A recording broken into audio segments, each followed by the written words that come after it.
Morena, Matt, just checking that you can hear okay. All good?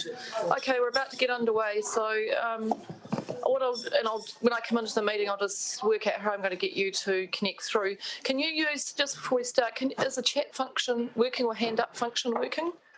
Like if you want to say something, is that working? Hello. Need to remind me where it is. It's been so long. Down the bottom. Down the bottom. Just see if that one is working. The chat function's working. The chat is. What about the reactions one? The one that's called reactions. Oh yeah.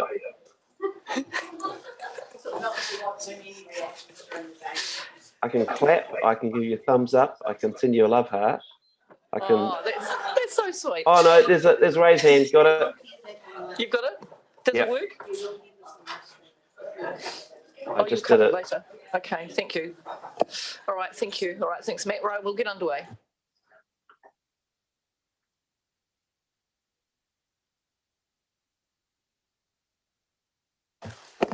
Tēnā koutou katoa, ko Rachel Rees toko ingoa, ko Roti Kuramatua whakatū. No mai haere mai. Welcome to this ordinary meeting of Nelson City Council. Everyone is here today. Councillor Laurie is joining us on Zoom, and so I'll invite everyone to stand for karakia.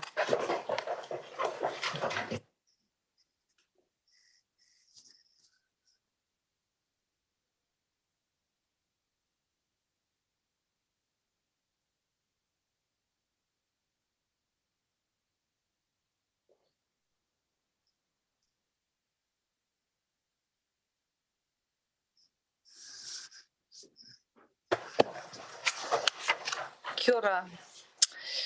Welcome to the meeting. Good to see you all here, and welcome to Councillor Laurie, who's on Zoom. So we have no apologies.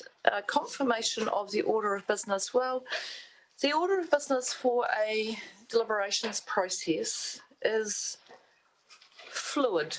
So the order of business will be fluid. I don't actually know quite when we'll be getting to things. There isn't a timetable that works for today, other than we have some staff and external people that can only come at certain times. So some matters will have to just be fitted in a little bit around what we're going to do.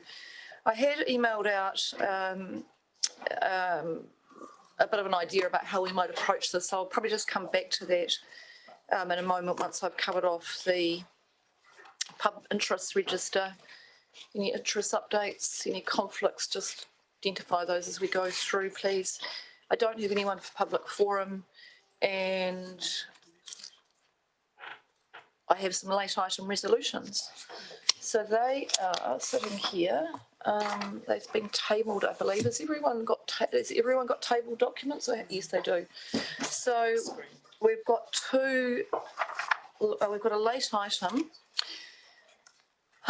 which is going to be in confidential business, and that late item is the engineering services agreement. So in public, we need to pass a resolution to deal with this matter because it needs to be dealt with in a timely way, and it's going to be in public excluded. So is it both of them? So it's the late item resolution? One.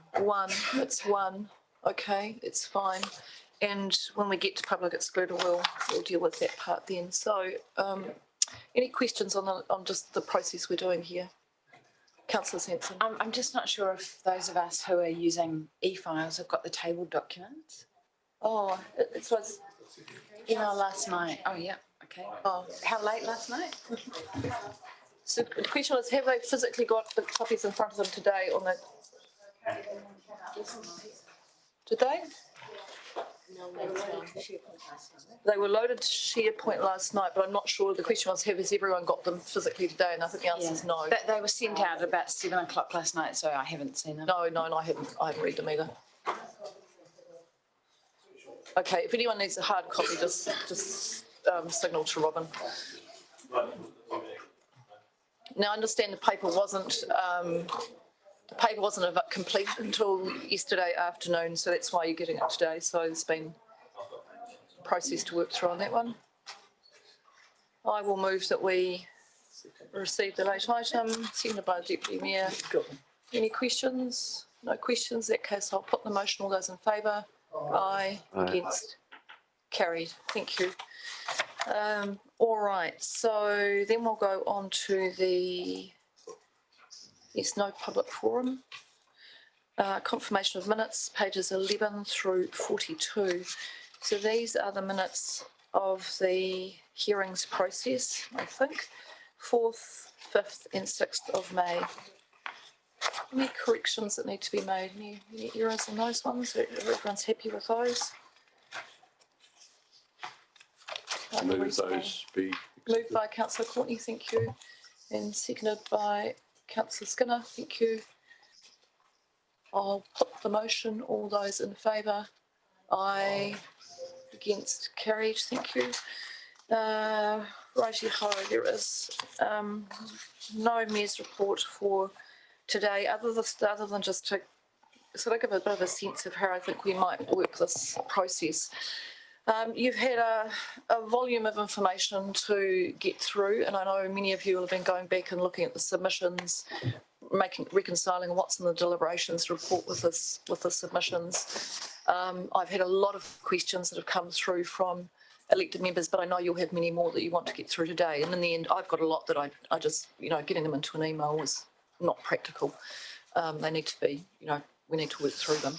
So what I'm thinking we'll do is today, I want to go through the financial strategy, because that's actually the very first thing we need to talk about. So we just need to talk about the financial strategy for the long-term plan. And then I'm intending to go through the reports just to scan through them all, just to gather up any particular areas where you've got questions, so the officers know the sort of material that they're going to need to be able to respond to those questions. So that's essentially sort of how we'll go. We may, I think, possibly finish about 2 o'clock today. We may finish, by about 2, maybe a bit earlier, depending on how much material the officers need to work on, and that'll give you some time to read the late item and complete any of the reading that you haven't done. So you've got a bit of time this afternoon. So we'll see how that runs. Is there, just in terms of just backing the truck up a little bit in terms of apologies, some of you have got commitments over the next few days. So can I just, has anyone got, someone's got to be somewhere else today, I think. It's tomorrow, okay? Everyone's good today? Excellent, okay, great. And so tomorrow I'll just check in tomorrow, because things I'm sure may change as the week goes on. Okay, so we'll go on to recommendations from committees. We'll deal with some of those. Now, what are these recommendations? Are these relevant to the long-term plan? They must be. So they will be those ones covered in the deliberations report. The NRSBU matters and I think they are. Yes, they are. the other matters at the end.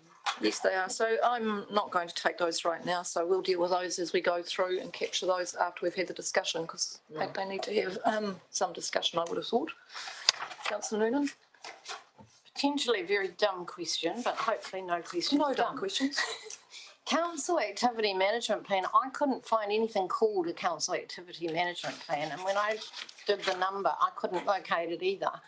But is that just for the Nelson Tasman Regional Landfill Business Unit? Is that just for that? I just can't recall anything called Council Activity Management Plan, and I can't find it on the sheet. Oh, that's a good question.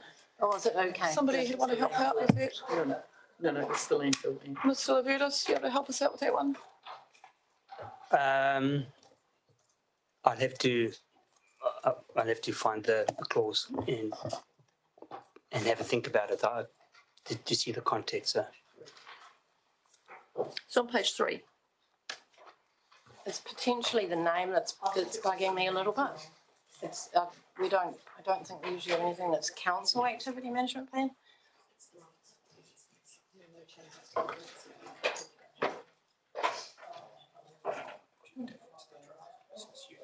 So we think there's a Nelson Tasman Regional Landfill Business Unit Activity Management Plan, do we? So that reads correct. It's not the council, it's the Nelson Tasman Regional Landfill Business Unit. And that would be the same on clause 2 where it talks about the council business plan. Yes.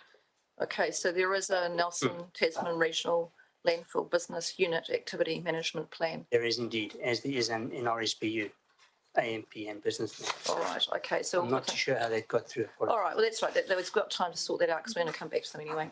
Okay, good question, Councillor Noonan. All right. And look, I will note that the governance advisors have been working really hard to get this agenda together, and often the papers have been coming pretty late to them to get them put into the sequence. So it maybe we'll have a few things like that as we go through that we just need to keep an eye on. All right, so now we'll go to the deliberations, item 8, which is the deliberations on submissions to the long-term plan consultation and related matters on page 52. But we're going to start with, so that sort of gets straight into activity areas. But I think the most important thing we need to do is to start with a discussion on the financial strategy. So we will have that conversation. When we get down to actually doing the resolutions, we'll do them the same way we've done for the annual plans, and they'll all be done in principle because they sort of cascade together. And then when we get to the end of this, we'll do the full sign off for the whole lot as we go through. So everything as we go through will be in principle, because sometimes we have to do some backtracking, because once we start to see where everything is landing, the numbers are looking not quite where I'd want them, where you might want them either. So in terms of the numbers, I just want to hand it to Ms Harrison, and I guess I've got the questions I have to you as elected members is we started with a financial strategy that said, well, we are going to recognise that with the zero rates rise from last year and with the what was going to be a 3% straight hit because of the revaluations of assets, that we were going to use some debt funding to smooth those first 2 years, just to make sure, those next couple of years, to make sure that we didn't have, a real peak in rates rises this year, because we felt that that wasn't going to be the best option for our community. So that's how we approached it. We also talked about the debt level, and we felt that, and really on advice from the Chief Financial Officer, say getting over 300 million by the end of the 10 years is not a comfortable place to be. And so the financial strategy was to stay under 300 million over the 10 years, recognising that there are an awful lot of things in play here. The biggest one is probably the Three Waters review that we're still awaiting for the government to make their decision on that. But we've got an assumption at the moment that things stay as they are in this LTP, but recognise that there are potentially going to be some significant changes that would see our debt profile look quite different if the Three Waters assets were moved into a separate entity. So that would the debt picture will look quite different. But for the purposes of this exercise, we leave them as they are. So that's kind of the approach, and I'm anticipating that we will maintain that financial strategy. I know some of you don't agree with all of it or bits of it, but on the whole, there was a good, strong majority call to say, yes, that feels like the right financial strategy for us to approach. So I first want to go to Ms Harrison to make sure that's still what she's working on, and then we'll just confirm that we're going to work with that strategy for the purposes of the long-term plan. Thank you. So through the Mayor, the feedback that I've taken from the submission process is that the financial strategy is generally supported. And so what we have, so we've looked at the proposed resolutions that are coming through today. Obviously, there's an attachment which is around the carry forward from the current year and the savings within the current year that we have. And I suppose what is coming out of that, and obviously this isn't finalised and there's a whole lot of decision making, is that probably our debt is just over 300 million. So we went out with a debt at year 10 of 291 million. It's coming in just over 300 million, and as we work through the deliberations report, it'll be reasonably obvious, there's a couple of big items that are driving that. And so what that does is I think we end up peaking, and these numbers are still to be worked through because obviously they're only just going into the system now, and some of them may well come out.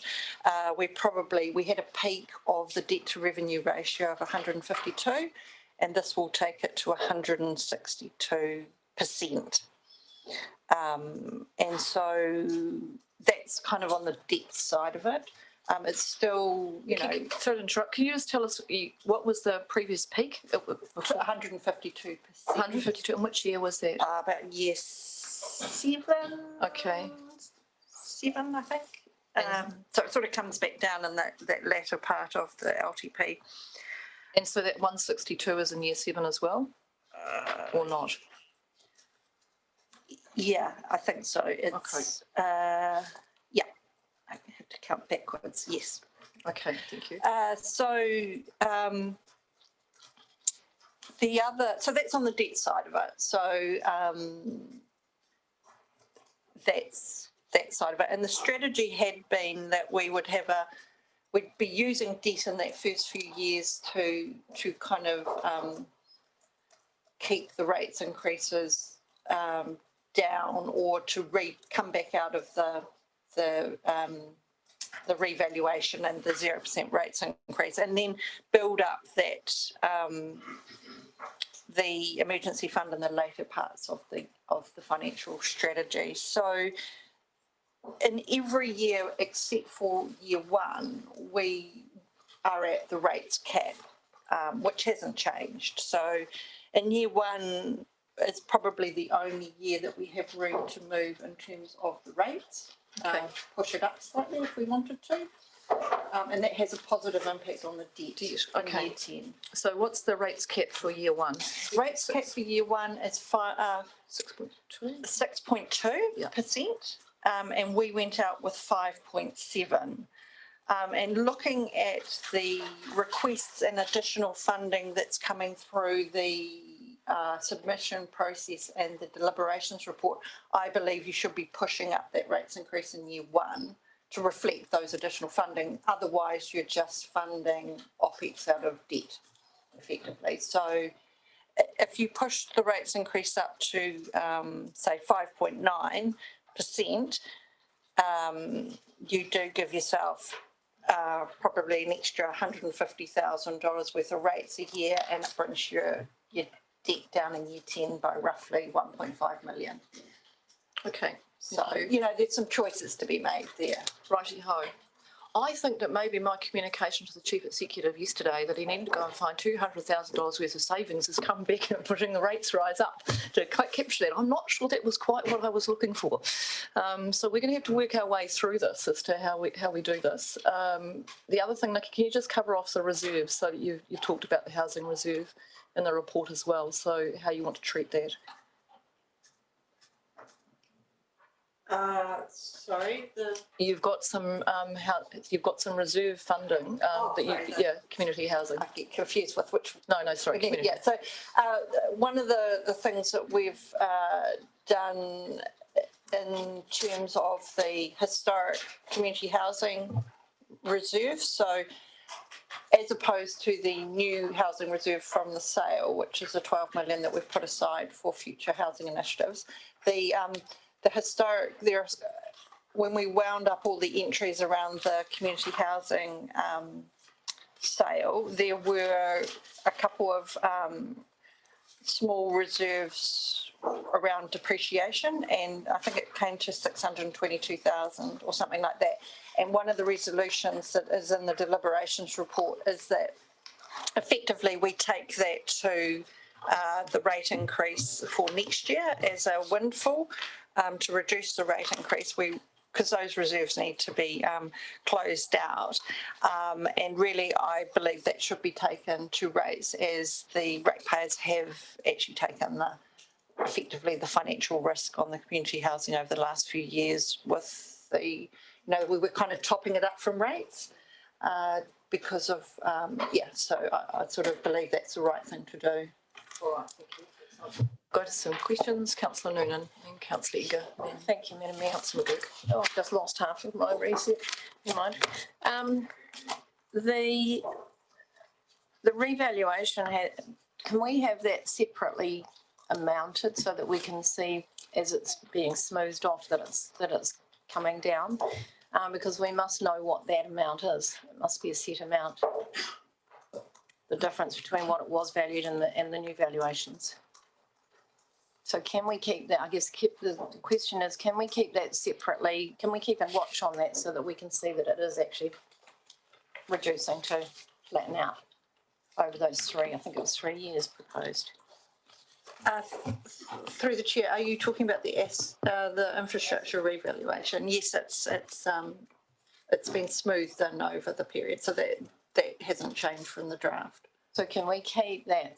Can we put a dollar amount on that and just so that we can see where it's reducing and how it's reducing, or is it too difficult? Through the chair, yes, it'll be transparent about how that's been phased in. Rika.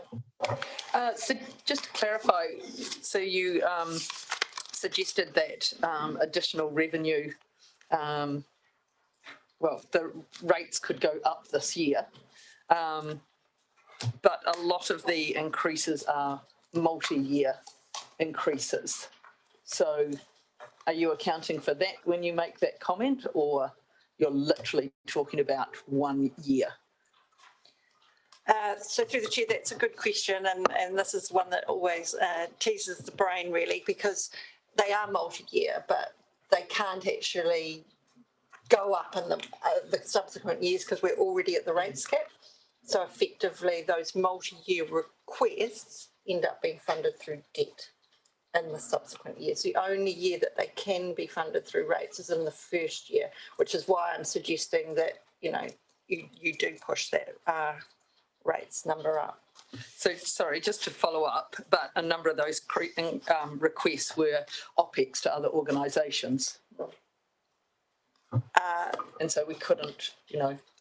Unless you went above your rates cap, or moved your rates cap, they are actually funded through debt because we're already at the rates cap in the subsequent years. Sorry, I'm just going to do one more follow up. So I believed that the debt funding of grants were primarily when there was going to be a capital asset and that there was that value over the life of that asset. And that was the times when we debt funded OPEX. So through the chair, yes, and in a normal state, that is the time where you are debt funding OPEX, where there is a capital grant. But because you've taken this sort of overlay to your financial strategy around using the emergency reserves, in that first sort of 3 to 4 years, you are effectively using debt. Oh, sorry, I just have to do one more. But that might cover the first 3 years. What happens for year 4 and onwards then? Because that is the strategy that we consulted on for years 1 to 3, but not for years 4 to 10. In years 4 to 10,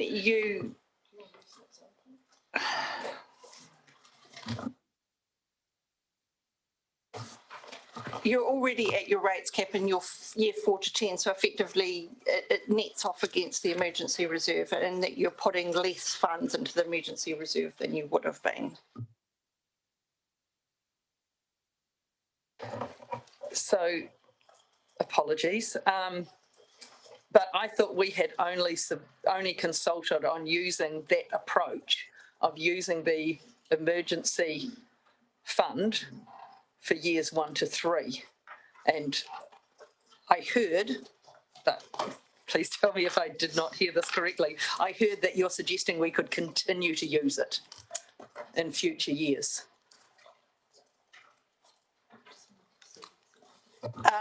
You end up still starting to repay that emergency. It's still the same result. You end up starting to repay the emergency fund in year, 4 or 5.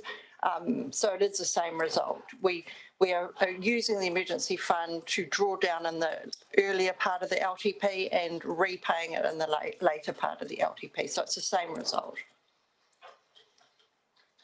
We might come back to it a bit later on.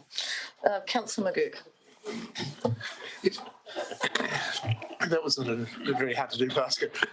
I'm just sort of returning back to the commercial differential in terms of, the proposal is that we carry on with what we've proposed, but in terms of the rate cap, what's the impact of just ceasing the commercial differential, at least for the next 2 years, in terms of the proposed average rate rise, across the board? So I'm thinking about, if you're looking at, that's the response to your statement that, the rates cap currently is 5.7.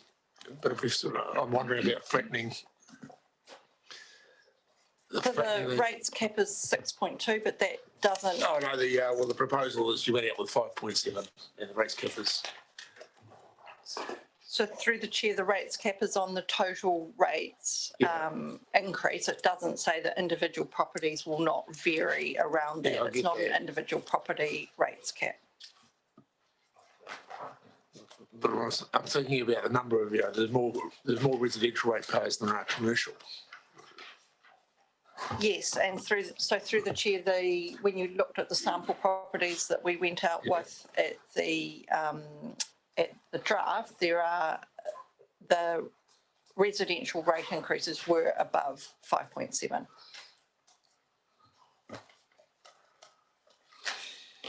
So you're considering, Councillor McGurk, if we were to not proceed with the 0.5% reduction on commercial, what impact would that have on residential, essentially, in terms of the averages? If we were to run that table of sample properties, what would it? I think we indicated that it was sort of pushing those residentials up between 0.4 and 0.9 or 1% above the average, above what they would have been. So it definitely has an impact by running that commercial move on the residential of around that range. It depends on the value of the property. Well, let's go to Pat. He's giving me away from. So I just wanted to talk about the rates funding versus operating debt. So if some of these funding requests that we're looking at today were accommodated by pushing the rates increase up from 5.7 to 5.9, that increases our baseline, and that money then stays in and would be there on an ongoing basis. But if you decided to try and fund that from that depreciation reserve, which is a one-off, then we would have to find that money again in year 2 and year 3, and that's what Nikki is talking about. So that the impact, if we try and fund it out of a one-off windfall that we have this year, would mean that next year and the year after, with our rates increase already sitting on the rates cap, that money would then have to effectively be funded from debt, which would push all our financial repayments back by however much extra you allocated. That's the problem we have, is that for the first 3 years we're finding our way out of the hole. For about the next 3 years we stay pretty much the hole doesn't get any bigger, and then in the last 3 or 4 years we fill in the hole. That's pretty much what we're doing with the debt. And so if you provide a lot more funding this year that's not offset by extra rates increase this year, then that makes the hole we dig over the next 3 years bigger and takes us longer to fill it in over the last 3 years of the LTP. Does that help at all? It does. As we said when we started this exercise, this was going to be a tough LTP to do. So the numbers are really hard going this time. So it does help. I guess the question I've got is, in terms of what you've given us in the deliberations report, Pat, that when I get to page 99, it talks about approving a release of the depreciation reserve. And to offset rates. So with what is here in the recommendations in your report, what does that end up being? What's the outcome? What's the rates rise and what's the proposed debt level based on all the recommendations that are sitting in here? So I think it would depend how you release that. I suppose you could drip feed it over 2 or 3 years, or you could do it as a single hit. And Nikki Harrison may be able to talk more about that, Madam Mayor. Well, can someone tell me, based on the recommendations that are in the report as it stands, what is the debt level and what is the rate rise?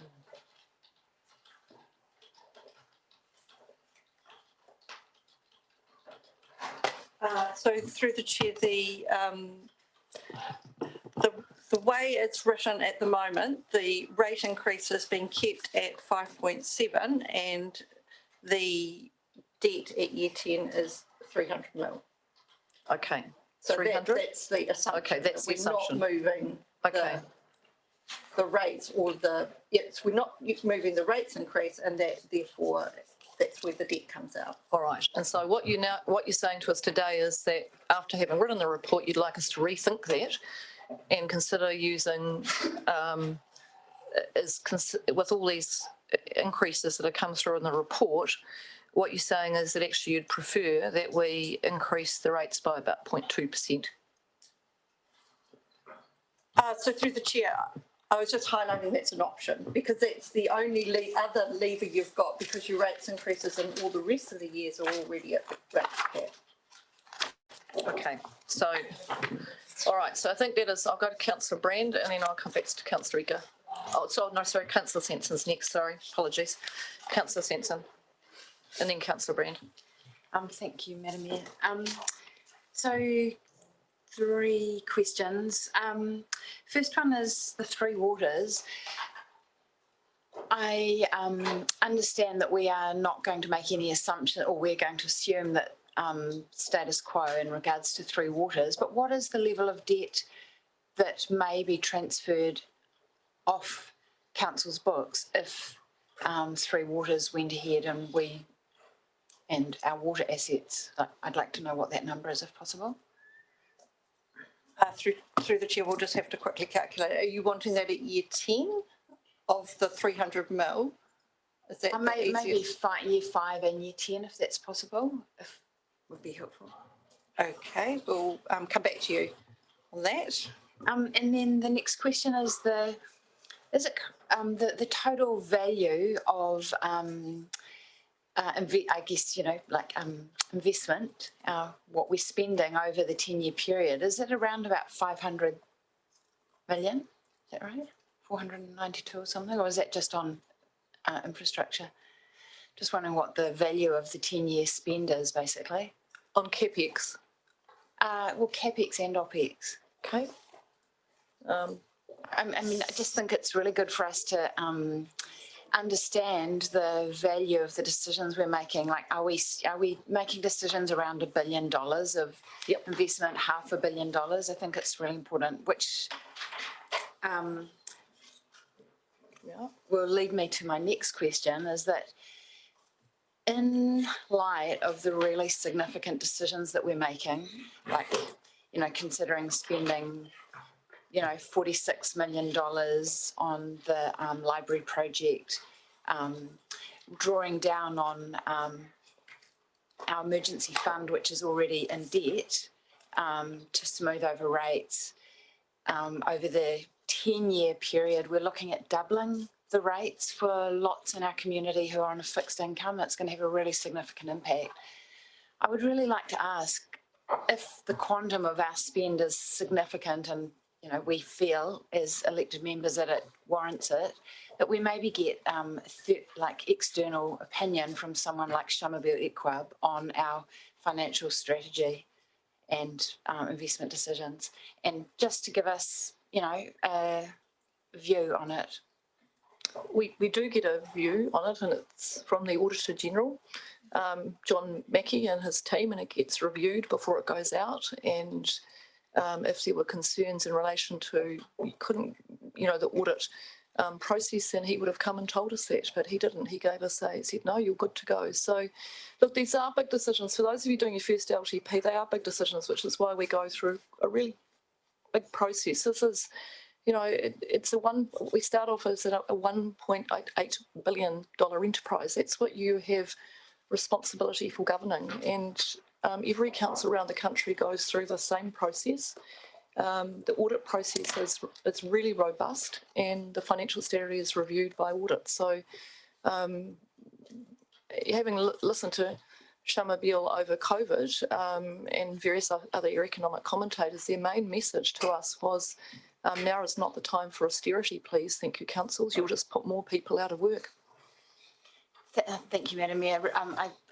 Respectfully, I totally understand that we have an auditor's opinion of the strategy, but I feel that is kind of looking at what is presented as the course of direction, and I think that we need to take a really holistic look at the decisions that we're making, the implications for our community, other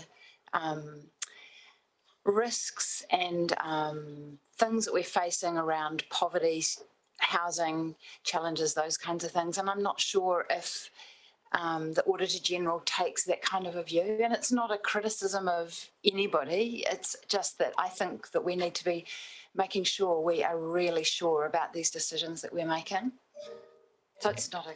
No, and I hear you. More information. I do, I hear you, but you are elected to make those decisions on behalf of your community. And when we put out the long-term plan, it was a long-term plan focused on well-being. So it incorporated all of those matters as we went through, and we looked at them all. And so now we have to sit at the table and make those calls. So it's not something that someone can dip their toe in and do a review over it. It's built over multiple documents, activity management plans, financial strategies, policy work that you've all participated in bringing through over the last 18 months. So I've just got a chief executive, but so we will be doing those decisions today. So we're not abandoning the long-term plan to head off and get someone to do a quick once-over, because we've actually had advice all the way through in terms of what we're doing. Thanks, but I don't think my my request is not inconsistent with the concerns that I have raised over the last, since I've been on council, just for the record. Thanks.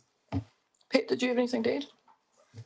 So in some ways, our financial path was, while it's unorthodox, I mean, it's unusual to be funding operating costs out of debt, but our path was set a year ago when we agreed to a nil rates increase and promised the community that we would not have massive rates increases in the following year to make up for that.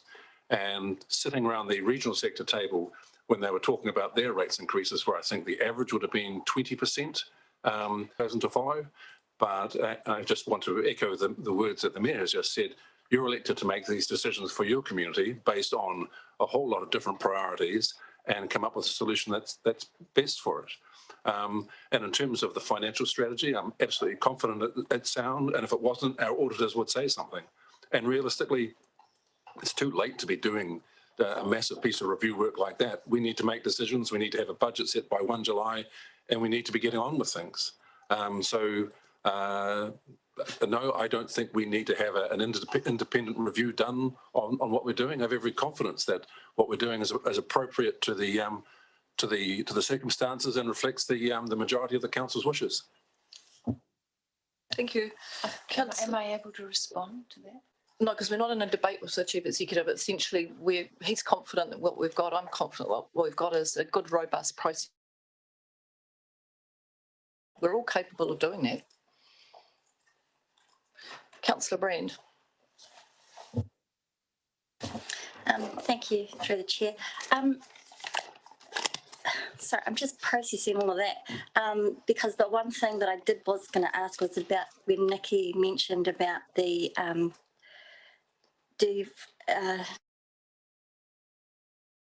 and to do that we would need to increase this year to 6.2. So I'm glad you highlighted it 6.2 because I thought my math had gone completely skew and old age has started to creep in because it certainly did not add up to what we went out and consulted on.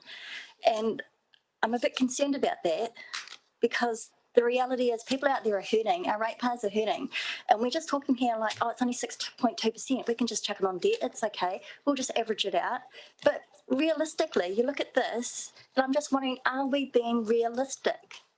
Are we being real? Is this a realistic what we're asking for? Because I don't think it is. And quite frankly, we can say no. We don't have to go into this and say, oh, we need to give money here and OPEX over there and this over here and do these projects and that. And I just think that we've gotten off track and we're taking for granted our ratepayers in this equation. And I looked at what we went out with in our draft LTP around the financial framework. And this perplexed me because for me, this isn't what I thought was going to be put in front of me. So I do want to understand why you think, and are we being realistic, to put the thing up to 6.2%? You're not asking for a 2% increase. You're asking for it to go from 5.7 that we went out to, which was a struggle for me at this table to put it up to. You've asked us to increase our debt thing from 150 to 175. You've put us at the maximum debt cap for the 10 years. Are we being realistic? Because things come in every year, we see them, unbudgeted expenditure, unbudgeted this, we need more money. Are we being realistic? Can you please explain to me how this is realistic?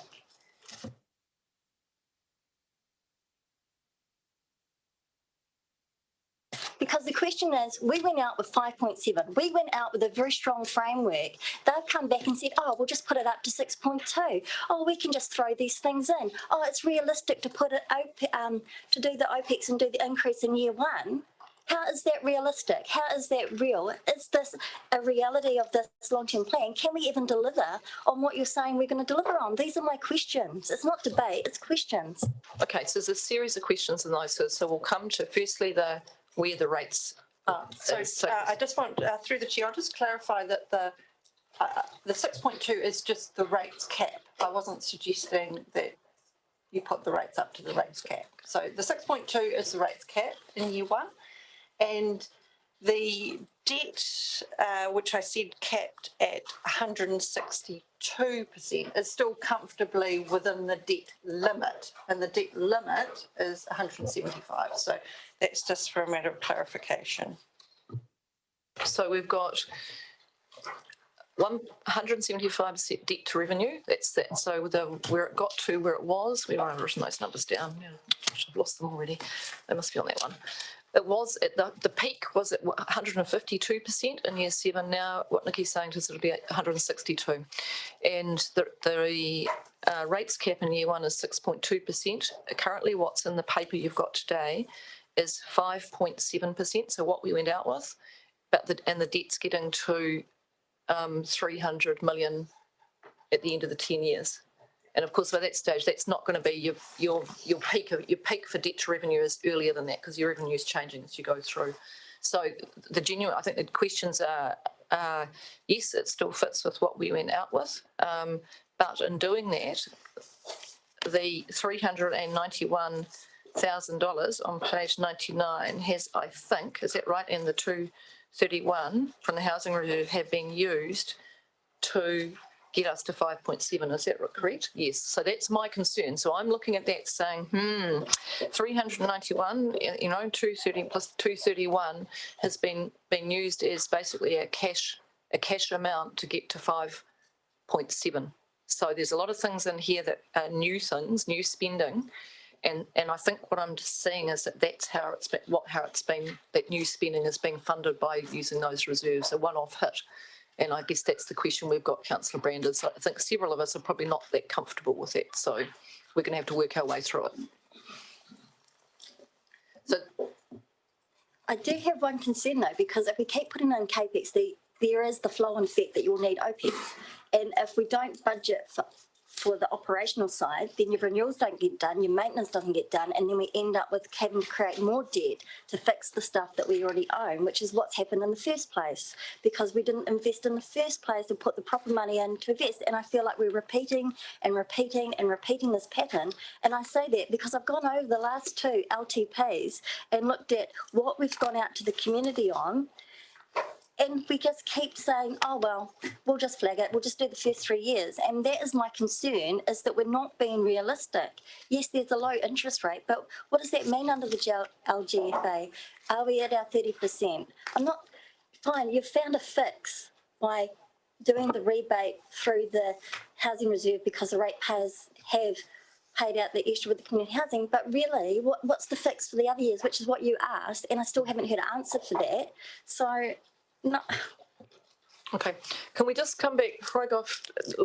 This is going to take a bit of time to work through, so we're going to go around. We're not going to, it's going to take us a few days to work out where we're going to sit on this, because these are big questions around the financial strategy, and we'll have to look at what appetite there is to address these issues. But I think what is being highlighted to you is that to get to 5.7, to get all of these things that are in this plan, that the way you get it is what the officers have given you is using those two, the depreciation reserve and the pensioner housing reserve, which I agree should be returned to the ratepayers. Okay, I don't have any concern about that. I think that's absolutely the right thing to do.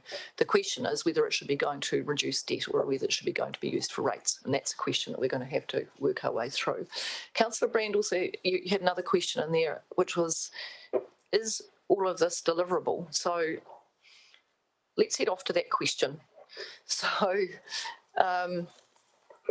we've got carry for and this is particularly on both the operational plans in terms and the capital plan. So as the officers have gone back through and looked at your activity management plans, are you all confident as senior leadership team that you can deliver what you say you're going to deliver in this long-term plan? Because I have a very firm view that we don't take money from ratepayers unless we're actually going to be deliver what we say we're going to do.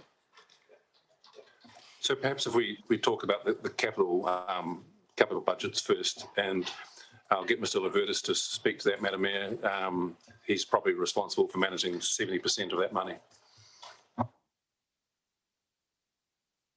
Alec, it would be great if you could come to the table, because it's a bit awkward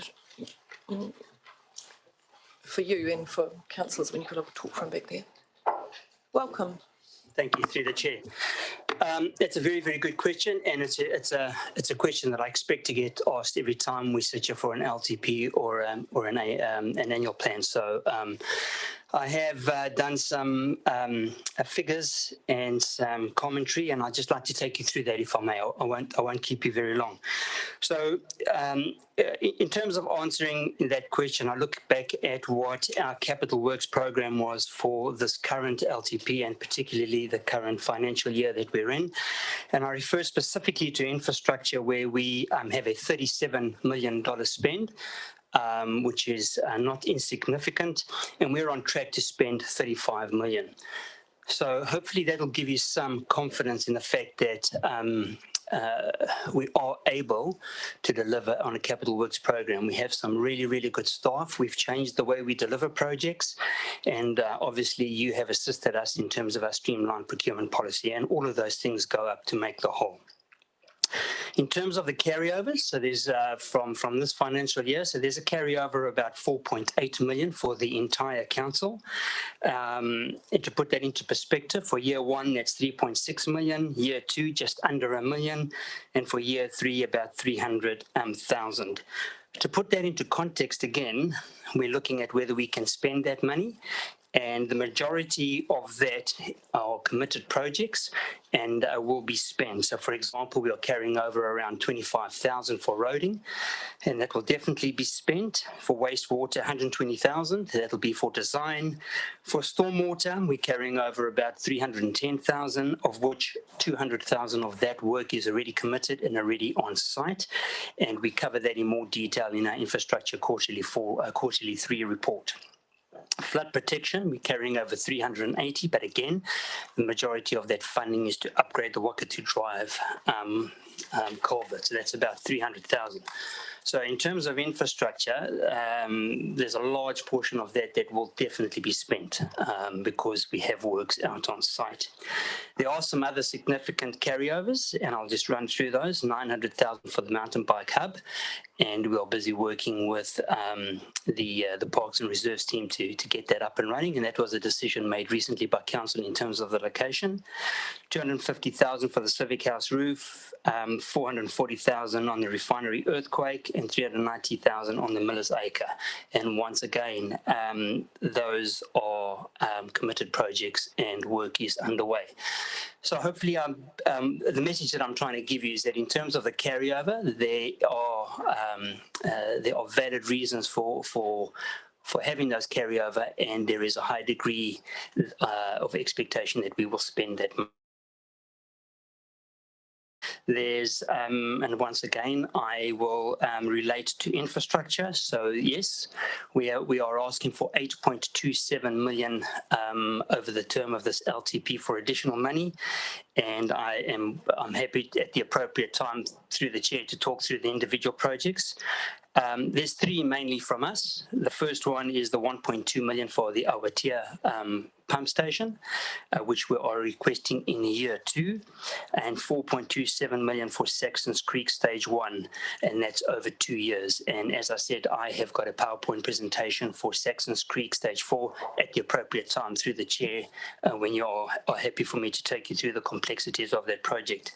And then obviously we have the 2.8 million for the Haven Road stormwater, and that's covered in the report, and there's quite a lot of complexity in detail around that. So all said, I still probably haven't answered your question. Hopefully I've given you confidence that we can spend the carryover, and I can certainly justify the additional money.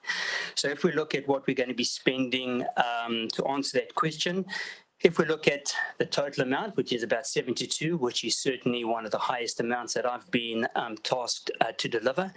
But if I look at that, there are some big projects within that.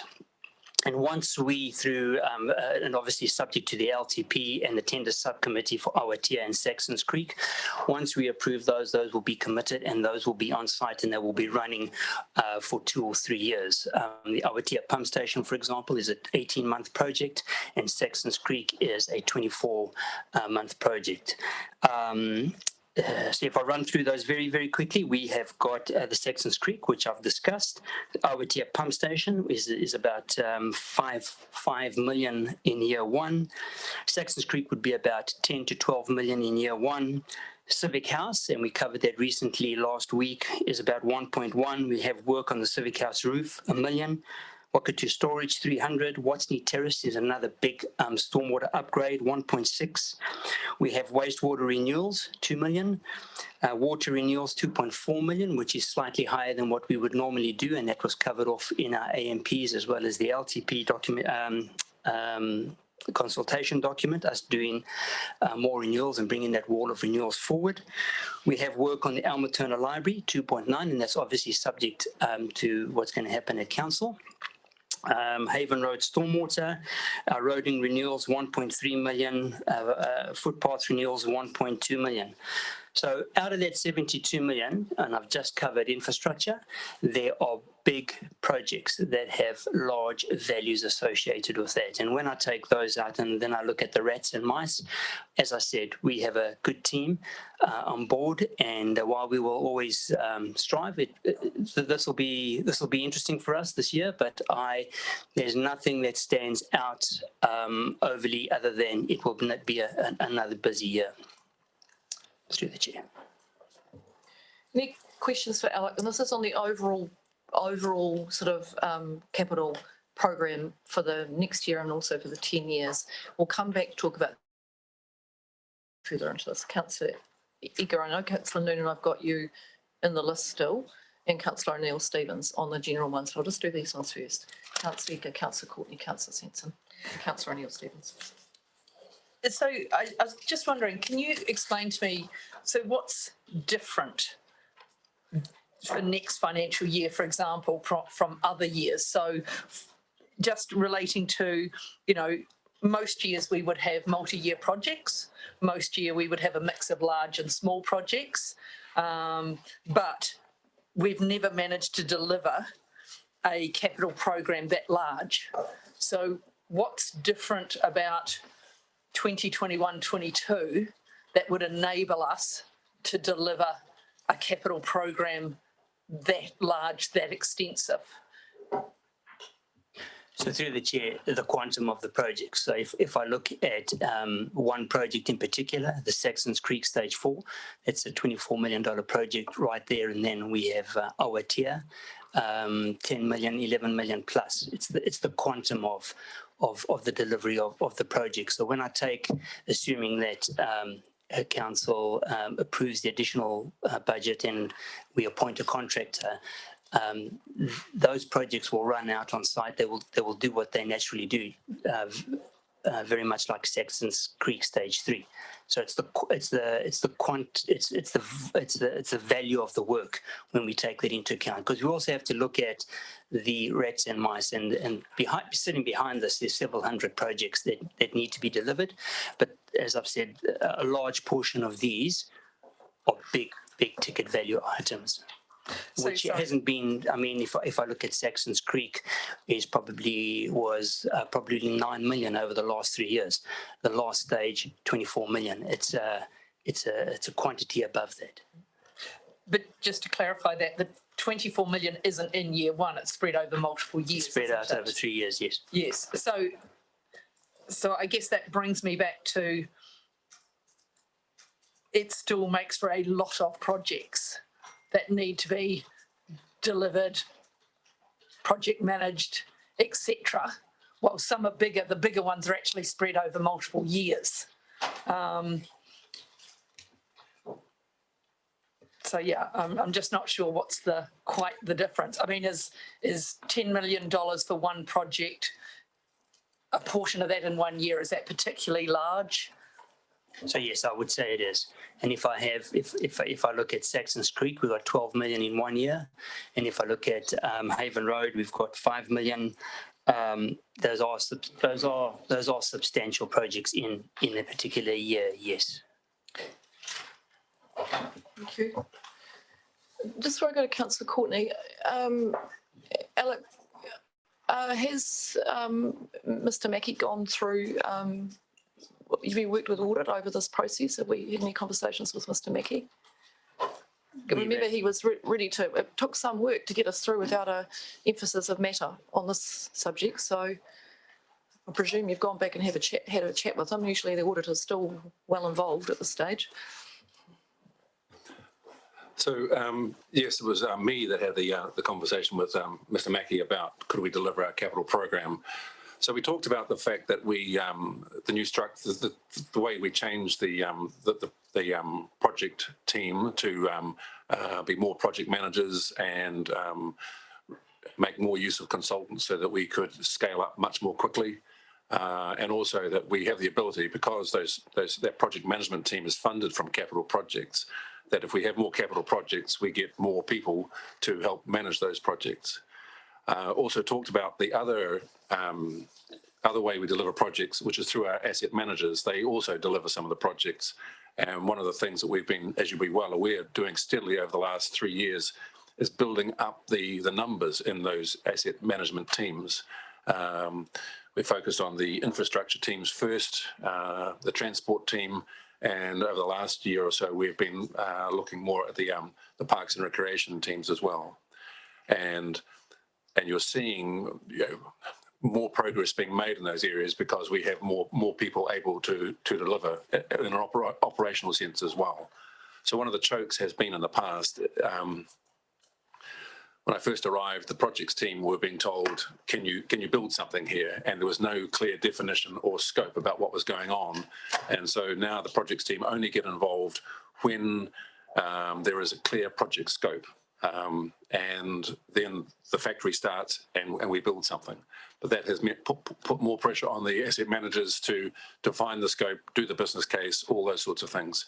And that's why we've been building up those teams, so that our pipeline of delivering stuff is better than it was, and there are more resources coming on board in the new financial year as well to help with that. So we think that we are capable of delivering that. Certainly would be within the KPI, my KPI, which is 13%. Nikki, I think, in terms of from a budgeting point of view, allows that we will miss with about 10%. which compared to most councils in New Zealand is a very, very good result. But if you ask me which projects we might not deliver, I don't know. That's the challenge. And that's why we, from a budgeting impact point of view, allow for that 10%. But we are every year getting stronger at delivering this. If you said, can we deliver 80 million? I'd say absolutely not. I think 72 million is our stretch target. But I wouldn't be sitting here defending it if I didn't think we had a chance of doing it. And I know if we don't, then this meeting will be replayed to me by the courtesy of live streaming. Go to Councillor Courtney, but we'll come back on just on that subject. Oh, yes, we will. Yes, Yes, we will. Councillor Courtney. And we'll get some more answers on that. Look, we do want to get the job done, and a lot of what our chief executive has said has really added a degree of sort of comfort. And I'll tone down my questions because I thought we were drifting back, quite honestly, into an over-optimistic state that we were in when you arrived back 3 or 4 years ago. You said to us then that we were far too optimistic in our capital projects budget. It was sitting at about 70 odd or so, and you suggested, look, we'll peel it right back, and year after year we peeled it back to about 45 million. And so now you're being very bold, but I love it because that's what we want. We want to get the job done. So here he's telling us this, but my word, I've been writing furiously, word by word, what you've been saying, and you've given us a commitment now. So that's exciting. But look, it's a question that concerns us all, because if we are being over-optimistic, we could peel back a bit. No shame in that, and perhaps balance our budget better. That's what I'm thinking, and I was so happy, appreciative of Councillor Edgar bringing the point up, because there is an opportunity, I think, where we could sort of have a more comfortable budget that might satisfy more around the room. Thank you, Councillor Courtney. There's no question in there, was there? Well, no. It's okay. Yes, it was. It was really. There was. And my friend here said, can we peel back the budget? Would it be wise to look very closely at what's been proposed in the 72 million spend to see whether, there is a tinge of optimism. Yeah. So I think there is a genuine, just looking at the total debt level, I really do think there needs to be a good scrutiny to go through this, what's come through in these projects, to go, is there anything in there that if you were to go through, you think you could, without having detrimental effects, defer into the next 10 years of the next 10 years also cycle. Employ less consultants. So you get, there's an opportunity, say, well, rather than employ the consultants, we'll just peel that back a little bit, take a step back. I don't like saying this. I don't feel uncomfortable. I really want to get on with the job. But, if we just thought, well, if we're going to employ consultants to do it, well, there could be a saving there if we just eased back a bit. Everything doesn't happen to be done tomorrow, does it? So there's a question there too, consultants. If we couldn't use consultants to help design and manage these projects, then we're talking about an absolutely different quantum of what's deliverable, probably half. We would have to look at that, but it'll be a completely different story. We have the ability to scale up because we have, I think, 5 big consultancy firms on our panel, and they have the depth of resources in New Zealand and probably internationally to help us with the design work and the project management work. And realistically, some of that design work is specialist stuff that we wouldn't be wanting to recruit somebody for at any rate. And in some of those areas, we would have real trouble recruiting. And if we were to change our delivery model, that would probably take us 2 years to, we'd have to probably halve our capital budgets and take 2 years to build up the team, and I'd need another office. And I think it'll be, my view on that would be absolutely counter to all of the work that we've been doing on the Three Waters review that says actually to do things well, you need to have, you need to be working with design teams that are working right at the, the cutting edge of what you can do, and trying to do it all in-house would be counterintuitive to to the outcomes that you're trying to achieve in terms of good best practice infrastructure and environmental design. So I think that would be. I think they've got the methodology right. Don't disagree with anything you've Just don't said. like the price of it. I'm just trying to find ways of easing concerns around the table. Thank you. Councillor Sampson, and then Councillor O'Neill-Stevens, and then Councillor Skinner. Thank you, Madam Mayor. I'm just coming back to my initial questions, which actually were kind of, I guess, mostly infrastructure ones around what the value of the Three Waters debt would be at year 5 and year 10. If that ends up coming off council's books, and then also what the 10-year value of the LTP spend is. So I just wonder if somebody's able to get answers to us around those. How are we going on those ones? Have we got not quite yet? Okay, it's on its way. Okay, I'll continue on to Councillor O'Neill-Stevens. Kia ora.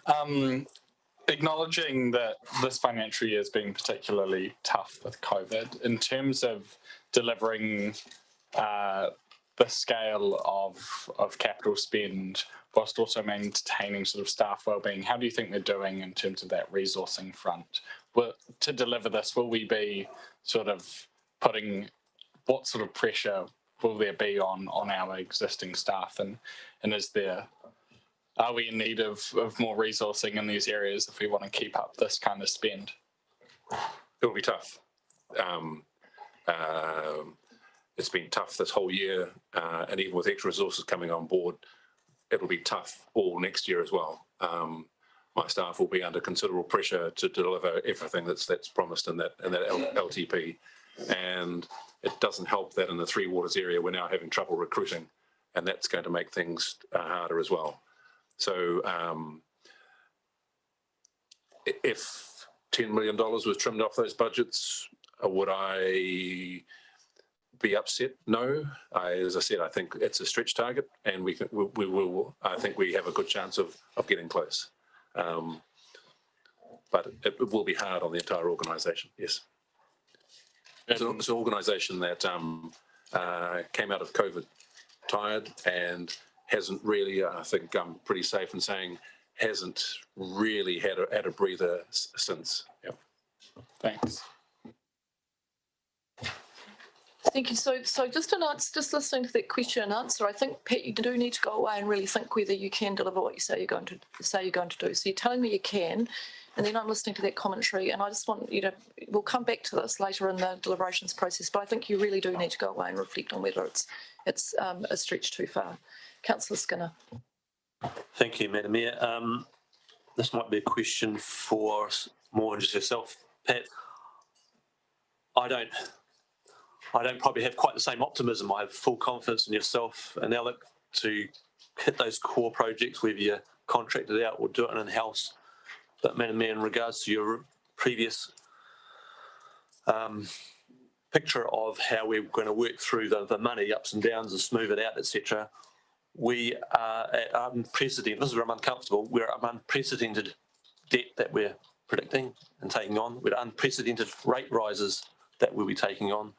Will be unprecedented in the sense of governance. There's going to be the STV election, so there's going to be a few things we've got to get our heads around. Not my stomach is, can we achieve all these things, not just core? We're doing things like the Three Waters, potentially the library, compost collection, climatorium, and a huge other amount of projects on top of our core. I feel stressed that we won't have the mental, emotive or governance ability to keep a tabs on all that and keep it in the right direction. There's enough we take on as a governance body and trying to keep that conversation back and forth with the community as well. And we've got some pretty big projects, some very maybe challenging projects, better way to put it. I don't have the optimism that we as an organisation can take this all on. We could probably take it all on, but whether we do it well and we make the right decisions as we progress. We've had projects like Green Meadows, et cetera, and they've been taking a fair bit of energies to keep them back on track, and yet we're doing multiple of these at a huger scale. So this is a question for both the Mayor, the governance advisors and yourself, CEO, I don't have the optimism, and I'm actually quite nervous going ahead, even if we take on 2/3 of what we got down here. You've given me assurance about getting some of those core projects done. I don't. It's more than dollars. What I'm saying is more than dollars. Yes, it's an entire system. So, and building the LTP, and you can hear me saying, Chief Executive, I want you to go away and really check, because the conversation yesterday was, we don't take rates for things we're not going to deliver. We know that there will be, and built into the program, and you know that into what we put out with the draft, was an expectation that every year 10% of that will move, because that's the reality. You're out there trying to negotiate easements, you're trying to get, you're in a queue to get design work done. So you know that there's always going to be some movement that goes from year to year. But in terms of the overall package, I think it looks to me like it reflects the submissions that we had. I think what's there is we had good, strong support for maintaining our infrastructure spend. That was consistent through the submissions. I think I'm comfortable with that in terms of the governance oversight.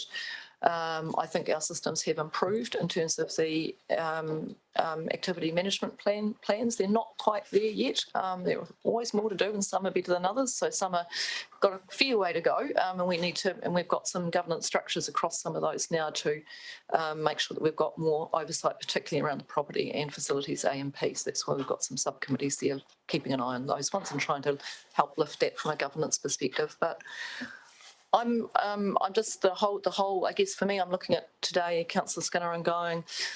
I just want to make sure that there is capacity within the organisation to do what we say we're going to do, and I'm looking at that total debt level, and it's getting right up to the point that I'd probably like a bit trimmed off that.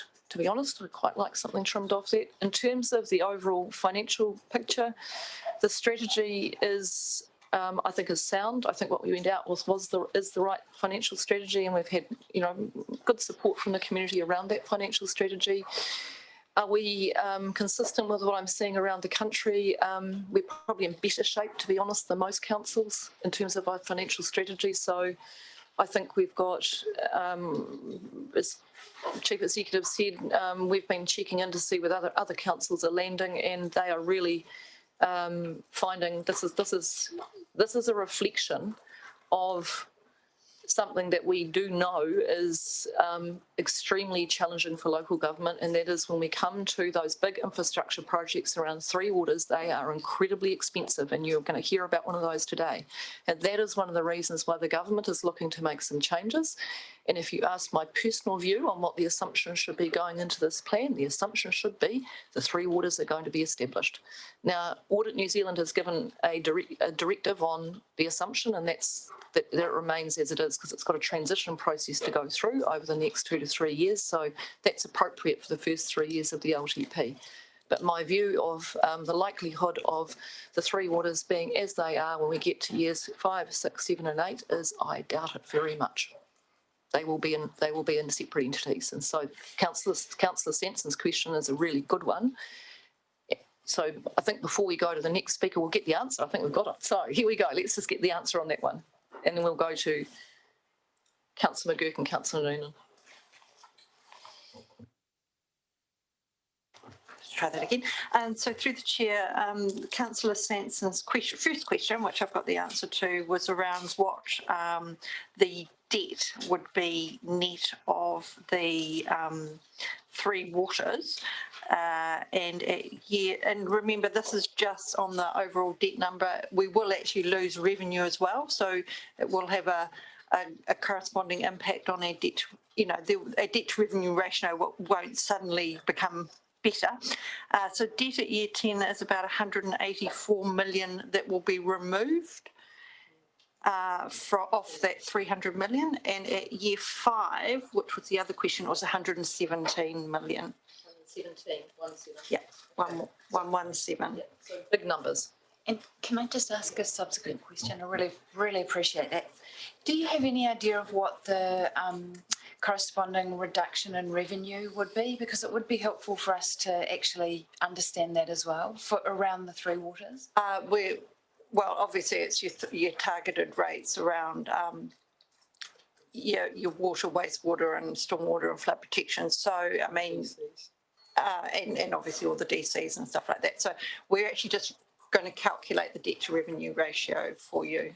And just it would be just really helpful to know what those what the actual number is. So if we're, at year 10 or say year 5, 117 million debt reduction, it would be good to know what the revenue reduction is in year 5 and year 10 as well. Thanks so much. We'll do that. It's not going to be, it's not going to be quite the picture you might think you would, but there are within the system of looking at the Three Waters Review, 1 or 2 councils that are unique and special, and we are one of them. And so we're the only one. We are the only one. There is one other that sort of gets up into that mix too. So, but we will speak about our one. So we are. The minister's been very clear that no council will be worse off or impacted in terms of their borrowing capacity and what they want to do. And so there will be some recognition of where councils have got a set of special circumstances, and we are one of those councils. So I'm anticipating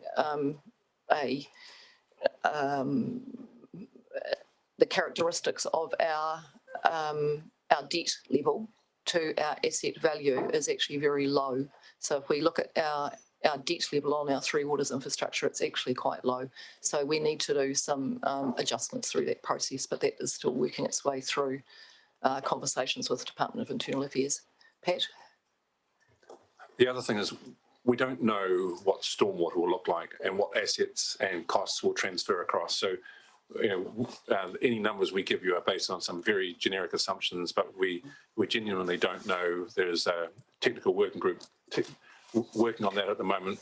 We're not members of that working group, and they will report back with some answers, and then the government will make some decisions. So we're assuming that the numbers that Nikki's talking about is assuming that stormwater and flood protection would move across, but we don't know.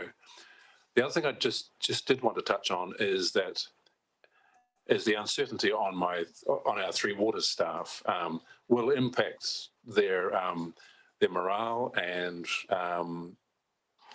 output. I expect is just inevitable as you start talking more about where am I going to live, where is my job going to be, that performance will fall off. So that's another issue that will make this year a very tough one for our infrastructure teams.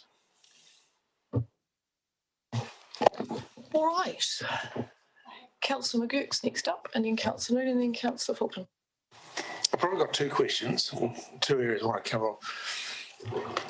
If we don't invest or cut back our investment in infrastructure, what likely impact is that to have on our credit ratings? In terms of, I'm thinking of, we either spend the money now on investing in our infrastructure, or we have an operational cost in repairing the breaks and the mishaps. So is there a view if we decide that we want to cut back on our infrastructure spend, what is that likely to have on the terms of our credit rating?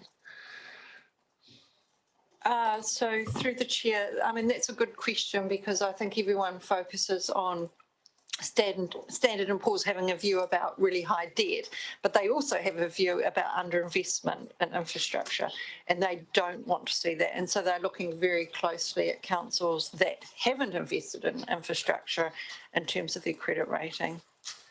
So it's, both sides of the equation. They're looking for a balance.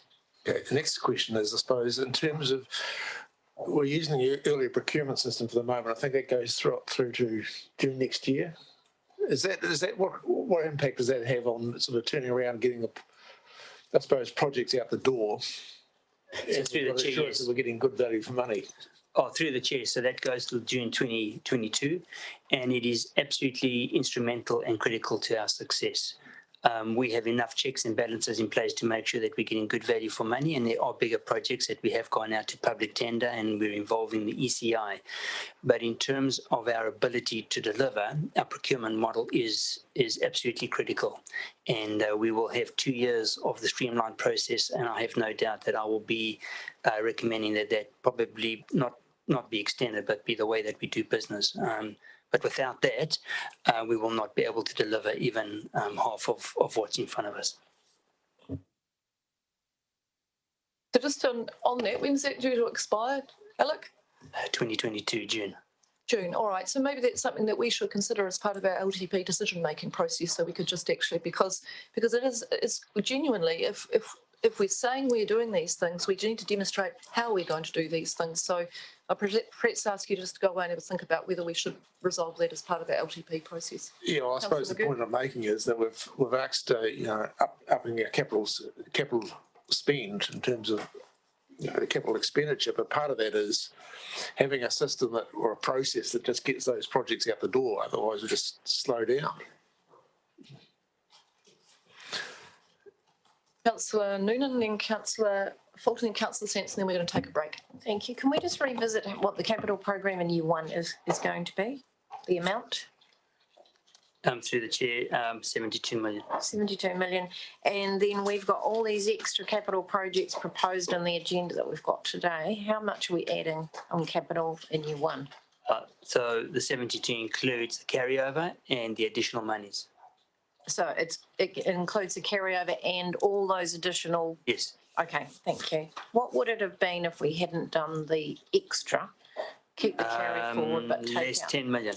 So the carryover and the new changes amount to 10 million, and the carryover is about 4 million, so 6 million.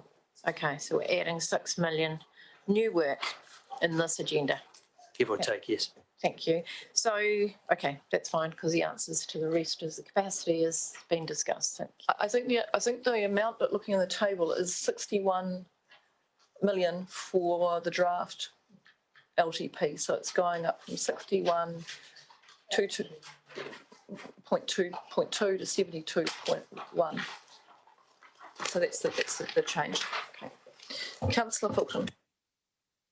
Oh, thank you, through you, Madam Mayor. Look, I just had a couple of questions picking up on Councillor Sanson and Councillor Brand's questions earlier around how realistic it is for our ratepayers to, in terms of delivering this kind of budget and looking to the future when we have ratepayers who have to pay increasingly high rates, potentially doubling rates. Does audit look at that ability for our ratepayers to pay and what the impact might have on housing poverty or that distribution of wealth? I mean, this is a wellbeing LTP. We've got a big focus on housing affordability, yet in 10 years' time we might be making housing affordability worse. So how does audit look at that ability to pay? I don't think they do. Right. No, that's not there within their scope at all. I think that's the conundrum we sit with today, is that we know that we have a focus on working to build and construct more affordable housing, because that's actually what we need. We need more affordable housing, but in order to build some more affordable housing, we need some infrastructure so that the affordable housing can be serviced. So it all sits as part of a system. So that's where you've heard me ask every time the AMPs came up, how many houses am I getting out of that spend? How many houses am I getting out of that spend? How many affordable houses are we getting out of that spend? So that's about making sure that we're lining up what we're spending with resilience, both for resilience purposes and also for thinking about resilience. And I think what we know, austerity packages do not help in terms of the future, but at the same time having some awareness and thinking of, I mean, I guess this is why taxation is slightly fairer, because it's a percentage of people's incomes. But if our incomes aren't keeping up with the increase in our rates, then that housing poverty could be maintained by the very fact that our rates are going up and people can't keep up with that. So I guess I'm surprised audit doesn't think about that, because audit thinks about a lot of other things in terms of, well, if it's a wellbeing budget, they should be thinking. They looked at climate change and our commitment to that. And if we're, as a society, seriously committed to distribution of wealth and ensuring that we take everyone on the journey in terms of providing housing, we need to ensure that people can afford to pay their rates into the future. I guess that's philosophical conversation about the fairness of a rating system. Yeah, and the versus- Productivity Commission has been very clear that there are problems with the financial system. The Minister Mahuta has acknowledged that yes, there are issues, and we're now got a full independent review of the future for local government, and that includes the matters around how we pay for things, around rates and fees and charges, and all of those matters around governance, around representation. So that process is underway, and Mr. Jim Palmer, who's the chair of that panel, will be coming to see us probably not too far away. Councillor Sanson. Thank you, Madam Mayor. Just coming back to the comment or conversation and suggestion around the streamlined procurement process, I would just like to ask that if we are going to be considering extending the streamlined procurement process as part of this LTP discussion, that there is consideration given to reporting back to this table around our broader outcomes procurement policy, how that is being implemented, and even I would like to ask that we get, quarterly reporting on how broader outcomes procurement is being implemented through the streamlined process. So just signalling that would be something that I would be asking for if I was to support the streamlined procurement. Continuing. And I know. Yep. So we'll go away and have a think about that and what that would look like, and reporting through all risk and finance would be the right place for that to be happening. Okay, Councillor Laurie, I got a note passed along that you didn't have any questions at this stage. You're all good? Okay, so we're going to take a break now till 11:15 for a cup of tea, cup of coffee, stretch your legs, and then we'll come back and continue our conversation.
tato, we'll get started again. That was a slightly longer break, but it was quite useful. We've been having a general discussion around the capital program, what's in the capital program. I think the officers will come back and talk to us a little bit. They've understood our questions around is it deliverable, so they're just having a look at that.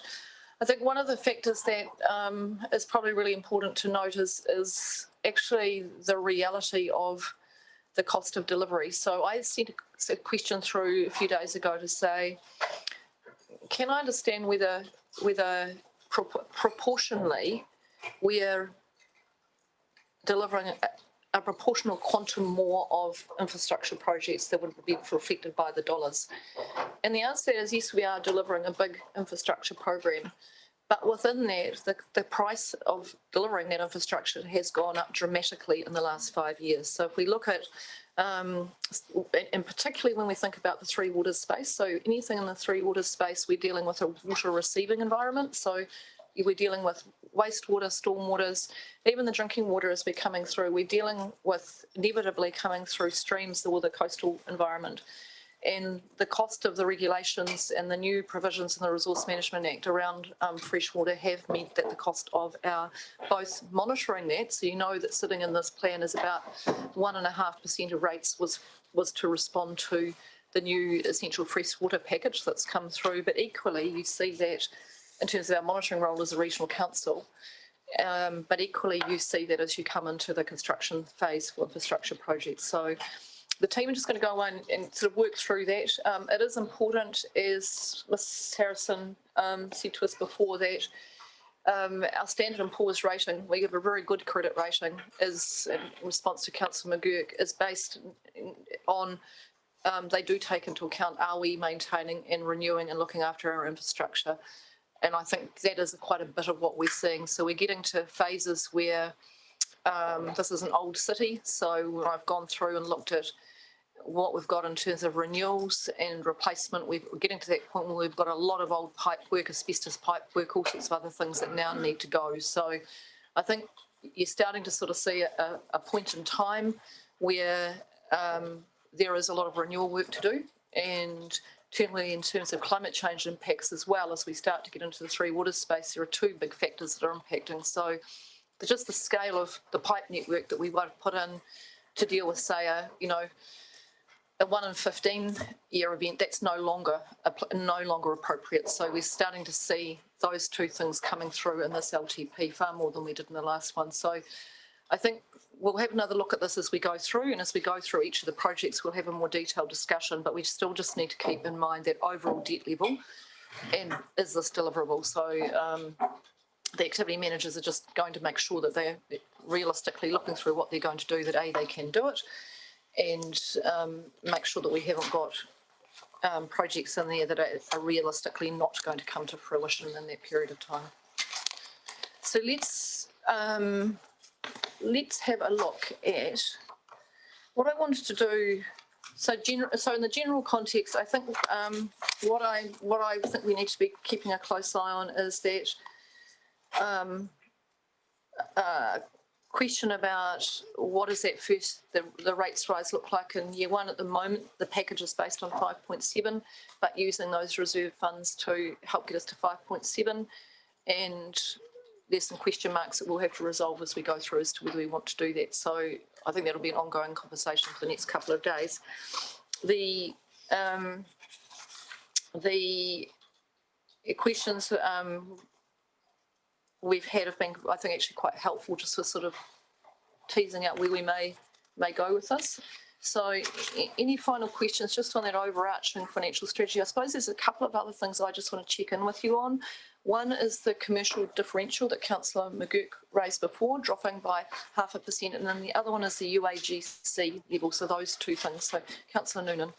Madam Mayor, I'm only raising this because I can't find it, and it's regarding the marina funding.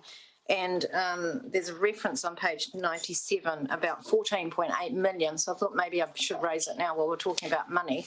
I can't find it in the LTP funding. If somebody could confirm that actually it is sitting there in the dollars over the 10 years and what's where. I just couldn't locate it. So I didn't get an answer on that, but I just don't want it to impact on the conversation that you're having right now. If there's something that needs to go in there that hasn't gone in there. I don't need it immediately, I'd like a printout of one page of where the dollars are and where that is sitting, okay? Sometime today would be great. That's brilliant, thank you very much. Okay, Councillor O'Neill-Stevens. Kia ora. Nikki, can you just talk through how reducing the UAGC shifts where the rate burden sits in terms of property valuations? So through the chair, the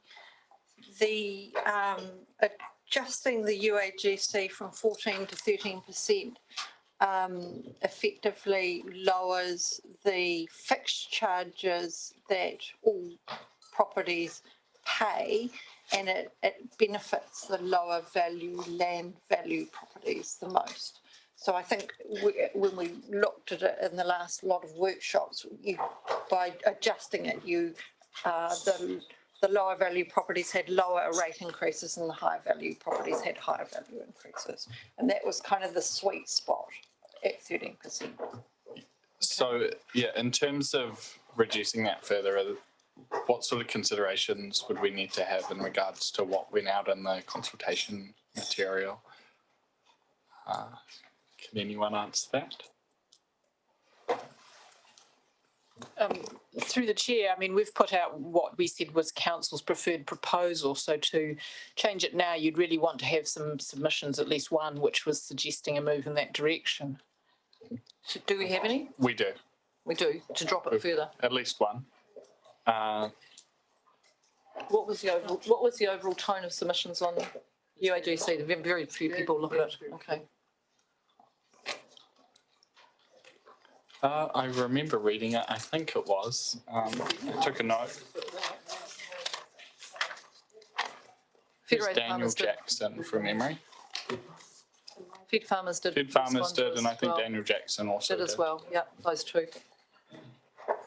So I guess that is the question as to whether we feel that that's in the right position, or whether if we were to drop it by another %, what impact that would have. Do you have any thoughts on that, Nikki? So through the chair, we would have to model that. But I mean, we also had submissions that suggested that we've got a 30% cap that you can have on fixed charges, and we're well within that. I think we're about 17% for things like that. So there's a contrary view that everyone gets a certain amount of services that are fixed, like everyone can access the library, all those sort of things, and that's what your fixed charge is as opposed to kind of cover. Okay, so we've kept the fixed charge low and we've got the UAGC low, so we've probably got a double up of, so in terms of proportionality, we're doing quite a lot already to address those lower value properties, using them as a proxy for lower income levels. But that's certainly sitting there as an option through the process. Okay, who else did I have on? I had somebody before you, Councillor Sensen. And I thought, for some reason, I thought it was Councillor I think Councillor Noonan, but mine's a super quick one. Okay. I'm just following up on Councillor O'Neill-Stevens' questions around the UAGC.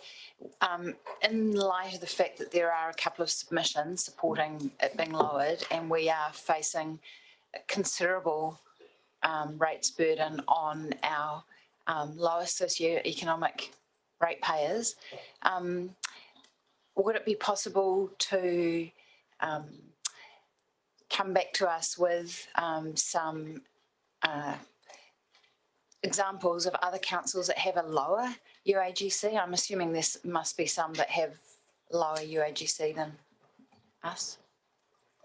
So that would be one thing we'd like some info on, just having a look at doing that model. If you dropped it by another %, but also getting some sort of comparative of where it sits. So through the chair, it's quite difficult because of the different compositions and the fact that we've got a number of fixed charges like the water, the wastewater and the stormwater already, you're actually talking about a combination of those as fixed charges plus the UAGC. And so there's not really apples for apples out there. Okay. And that's why I was giving you the indication that we're around 17% and we could go to 30 years. So we're sort of in that middle range of fixed charges. And when I've seen it historically, we're reasonably low on fixed charges, but I can model dropping it to say 12%. Have a little look at that. And do the modelling. And we'll have a look at what it'll be on the draft numbers. Okay. It'll be that sample. That's all right. Okay. That'll be good. Okay, thank you. So that was UAGC, and the other one was the commercial percentage drop and the 0.5% drop in the commercial differential. And so just as we go through and we start to see all the numbers as they come through, we'll just come back and check in on those matters as well as we roll through. Councillor Noonan. Thank you. Look, same topic. Looking at page 59 of what we went out with, our approach to rates, and looking at the land values, which were 2018, and I just wondered whether we made any assumptions, because next year is a revaluation for rates purposes on land values. I can't imagine there'll be many under 300,000, to be honest. Did we have a look at the numbers that might be sitting the lower end and what the difference is going to be? I imagine that the traditionally lower end valued properties are actually going to change in the next revaluation. That would be my thinking. So how is that going to affect those people with maybe what are called lower end value at the moment, but I think next year they might find they're quite valuable, actually, their properties and their land values. So I wonder whether we need to be thinking about how many people might be affected or how many houses might be affected. It might be a little bit left field, but I just think that next year we're setting the rates now, and then we're going to have the reval next year. So the following year, well, is it this year? It's actually this year. So is there anything, so next year the lower ones might go up quite a lot is what I'm thinking. So through the chair, I mean, I think that has been the indication that you're seeing more of a movement in the lower value properties versus the higher value properties. We make no assumptions around how that distribution will fall, but it was part of our discussion when we were talking about continuing the drop of the 0.5% of the commercial differential, is that it is likely your residential will go up substantially compared to the commercial in the next revaluation. And I do agree that it's likely that the lower value properties will go up substantially more than the higher value properties. But then again, you could do a tweak in the next annual plan or something like that to tweak that down, your UAGC down again. Okay, I think that's probably covered pretty much all the elements to the financial strategy. So what I want to do now is to go through the deliberations report. So we're going to scan through it, and I guess this is the first just run through so I can get a sense of what sort of information we're going to need to start us on our in-principle decision-making process, which goes on for a few days. So let's just get to the right page and then we'll get out of the way. Actually, we had a lot of minutes. Oh, thank you, Nikki. 52. What a lot of minutes there were at the start. Okay, so just running through, if we start with the transport activity. So we've got the transport activity that's set out on pages 53 and 54. There are no recommendations in relation to that section. You'll see some other ones later on when we come to the recommendations from the Regional Transport Committee. So does anyone need any further information on any of those items in relation to transport on those first two pages? Councillor Sensen. I think I would just like to get, if possible, maybe confirmation from the transport team that we are through low cost, low risk budget, the low cost, low risk budget, whether that will be sufficient to really kind of address our modal shift goals for this LTP, and whether it's sufficient. for now.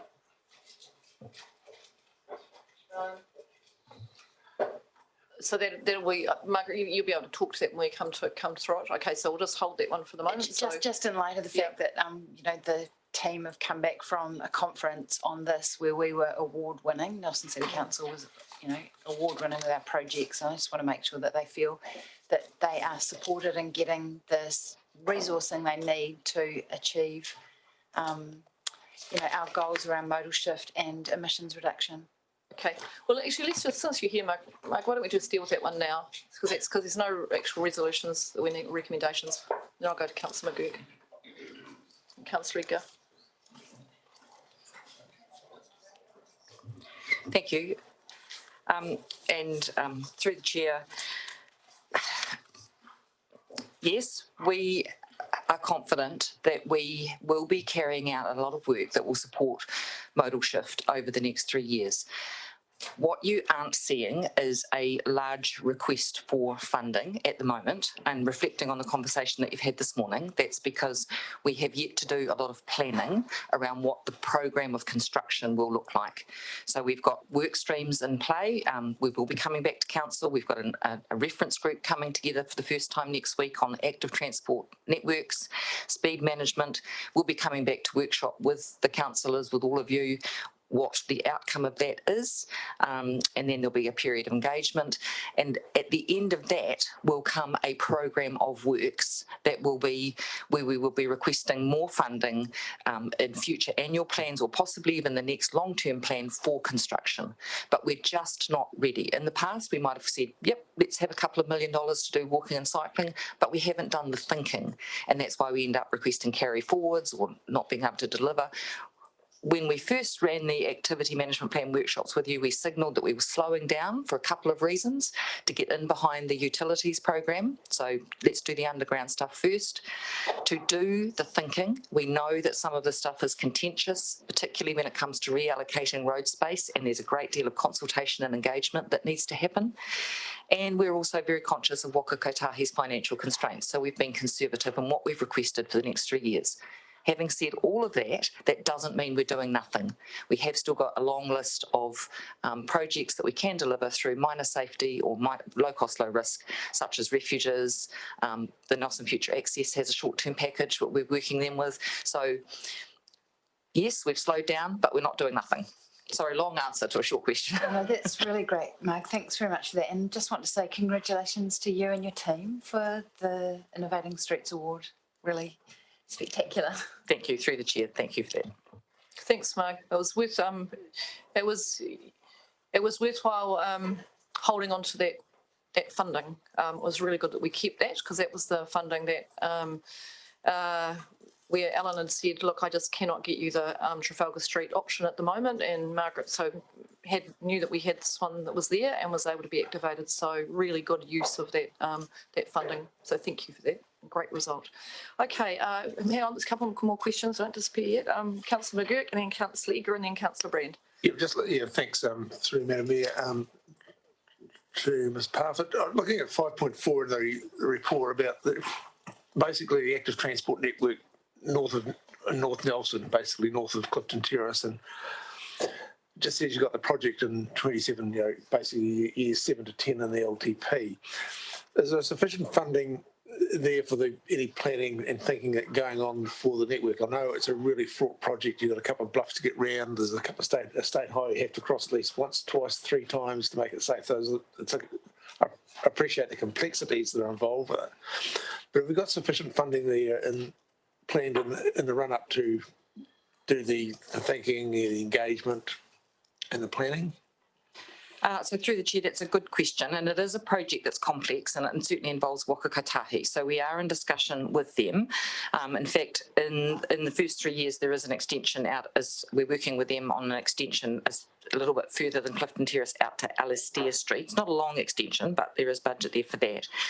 The future facility alongside State Highway 6 involves Waka Kotahi, and it also involves our parks team, who are developing a recreational path, a recreational track along the Boulder Bank that may connect to Glendowen. But Is there sufficient funding in there? Well, until we do the full detailed business case and we know what we're doing, I can't answer that question right now, but we will address that when we know more through future long-term plans or annual plans. Thank you, Councillor Brand. Oh, Igor, and then Brand, then Noonan. Thank you. I'll just start with 5.4, talks about planning of a connected cycle network, but there's no mention of planning of a connected walking network. So is that also going to be happening? Because the two aren't necessarily the same thing. So through the chair, again, that would come down to detailed design. I would imagine we're thinking at a high level at the moment about an active mode corridor. So walking and cycling will be being looked at together. What that turns out to look like in terms of detailed design when we get that far down the track, I can't comment on just yet. Right, but we are going to be, because, you know, some of the cycleways we've put in recently are not walkways. So we are going to be looking at the needs of walkers, people in strollers, etc., etc., etc. Certainly, through the chair, yeah, when they do the business case, they'll be looking at meeting the needs for active modes, which includes walking, whether we get down to e-scooters, depends on the size of the wheels, you know, so again, a lot more thinking to be done around that, but the challenges in that are finding the space for pathway, whatever that pathway looks like, and crossing points across the state highway, so that would cater for both cyclists and walkers. Okay. And then there's been questions about funding, but you note in 5.3 that, you know, a fair proportion of that 30.2 is at making best use of existing infrastructure that will improve safety and increase walking and cycling. But you did say you may need to come back for the 2024 LTP with requests for further funding?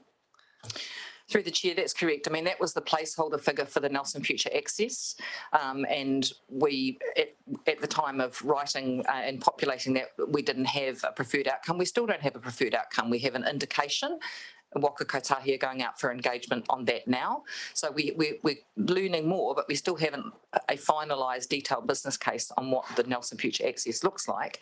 So that placeholder funding is still placeholder, but we have a short-term package. We know that we have got some funding for. They're engaging on that. The further down the track, there's still more detail and working to come from that. Yes, we might need more money, absolutely, and we'd have to probably reconsult on the regional land transport plan. There is a mechanism for that if that figure changes. So it's anticipated that that figure might change as a consequence of the consultation that's taking place now. The figure may change when Waka Kotahi land on the final preferred option and we have a program of work out of that. Right. So I guess my question needs to go on the holding. It does. Place. Did you hear the answer to that question? So that was, Margaret's just telling us that she needs more money for transport that's not in there yet. So I'm just looking at that debt level and everything else. So you need to add that to the list for a conversation. So we've just been, every office that comes up and tells me that everything isn't in there, but I understand why, Margaret, it's not an issue here. You need to be thinking about that overall 10-year plan picture and what that looks like. Yeah, that was my question. Really? Thank you. And I just add Councillor Laurie to the list. So Councillor Laurie, you'll be after Councillor Noonan. Councillor Brand's next. Thank you, through the chair. Sorry, you just sort of slightly answered my question, so maybe it's just more for clarification, because that was 5.3 and 5.4, but this is about 5.2. And yes, I appreciate this is out currently for consultation. However, when they presented, and this rags a flag on this, is the funding uncertainty, and we weren't able to ask the questions of Waka Kotahi when they presented, and they had about the 49-51%. And then they stated that depending on what comes out of that consultation, but they were basically earmarking money out of some of those low risk, low cost, and also the footpath or something other program, which is money that we use on other projects. So when that comes back, does that have a detrimental impact on other projects being achieved, if that's where Waka Kotahi are earmarking or looking to take some money from? Through the chair, I think I understand your question, but stop me if I'm going down the wrong path here. So what they were indicating was that that placeholder figure didn't include what we had in our normal renewals program. So we have a renewal program, for example, for footpaths, and that's separate from that 30 million. So in our footpaths renewal program, which is about $1 million a year, we will be working to improve walking and cycling connections using that budget. So where we have a narrow footpath, we may widen it to 2 metres to cater for more use. We may change the crossfall or make it a higher level of service for pedestrians. That's not out of the Nelson Future Access placeholder budget, that's out of our renewals budget. So it's not taking from one, it's just complementary work that we're all on the same trajectory here to improve active modes corridors, and we will use some of our existing renewals budget to achieve that. Okay, so delivery, famous question. When they come back and they say, this is the preferred option, this is what we're doing, can we realistically deliver other projects in this area if the focus and the timeline and everything is on particularly the future access plan? So through the chair, we have in our RLTP 2 significant projects that come under the Nelson Future Access umbrella. One is the Washington Valley Corridor, the other is the connection between the Railway Reserve and Waimea Road.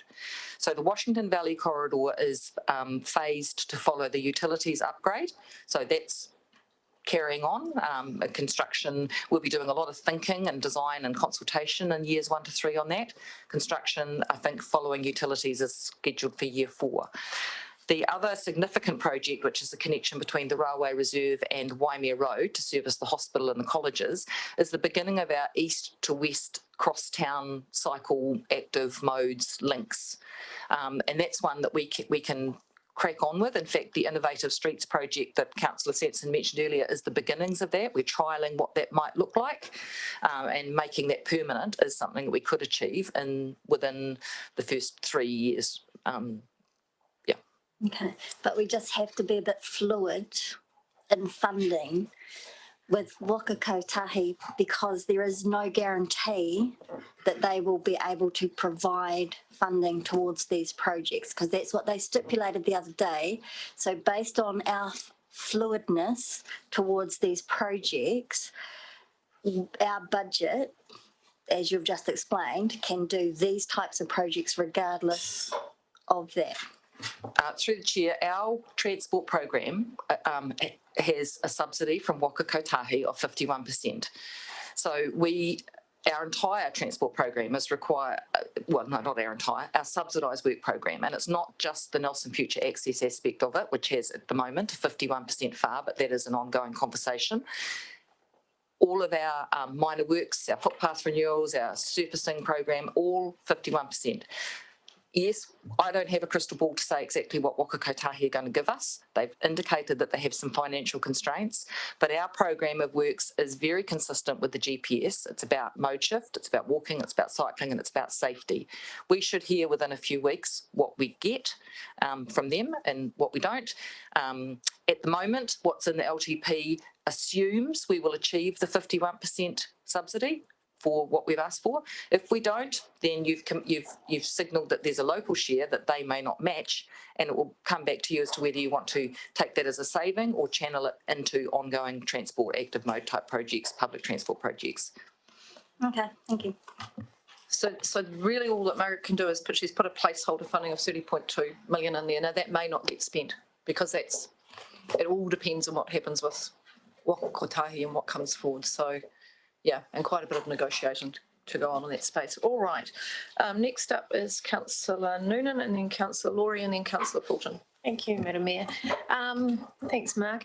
Look, I'm just referring to the parking, which is under section 5.5, and we didn't go out with anything to do with parking. It's come as a byproduct of reducing car use to encourage other modes of transport.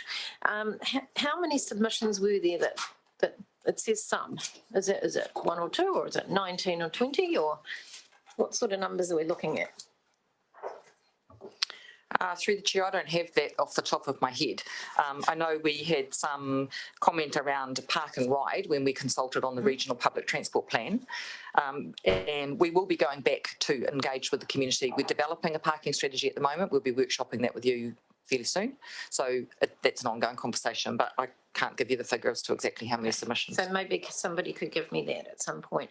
I'm just raising this because there will be some people that will be a little concerned about parking removal, and I just wanted to check that the conversation is going to happen. And I imagine it's dependent on other actions happening, the infrastructure for cycling and walking, and more buses being run before we take the car parks away. I imagine would be, we're trying to get them onto the buses, but if they can't get there quicker, then they're probably not going to. It's a bit chicken and egg, really, isn't it? Through the Mayor, it's a challenge. It's a challenge.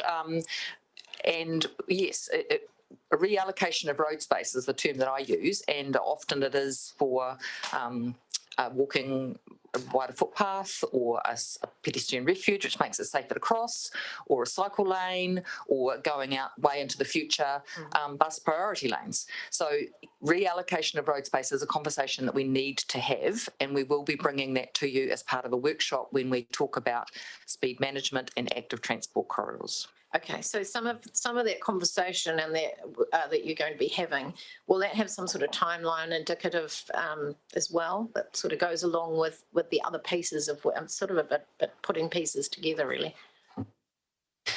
That will, through the Mayor, that will, when we get to the end of the workshop with you and we confirm or alter the direction that we're taking, a program of work will be generated, and that's where case by case, if you choose to, you can look at the effects on parking or alternate mode corridors.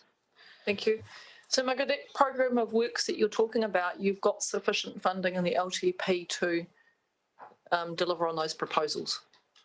Through the chair, yes, you'll recall that in our LTP we had the bulk of our funding in years from year 4 onwards. So I'm quite confident that it's there, but it's certainly not in the first 3 years. That's why we're doing the thinking and the planning now. Right. Okay. Thank you, Councillor Laurie. Thank you. Kia ora, everyone. Again, congratulations, Marg, on the award. I loved your smile on the Nelson City Council Facebook page. I don't think I've ever seen you looking so happy. Lovely.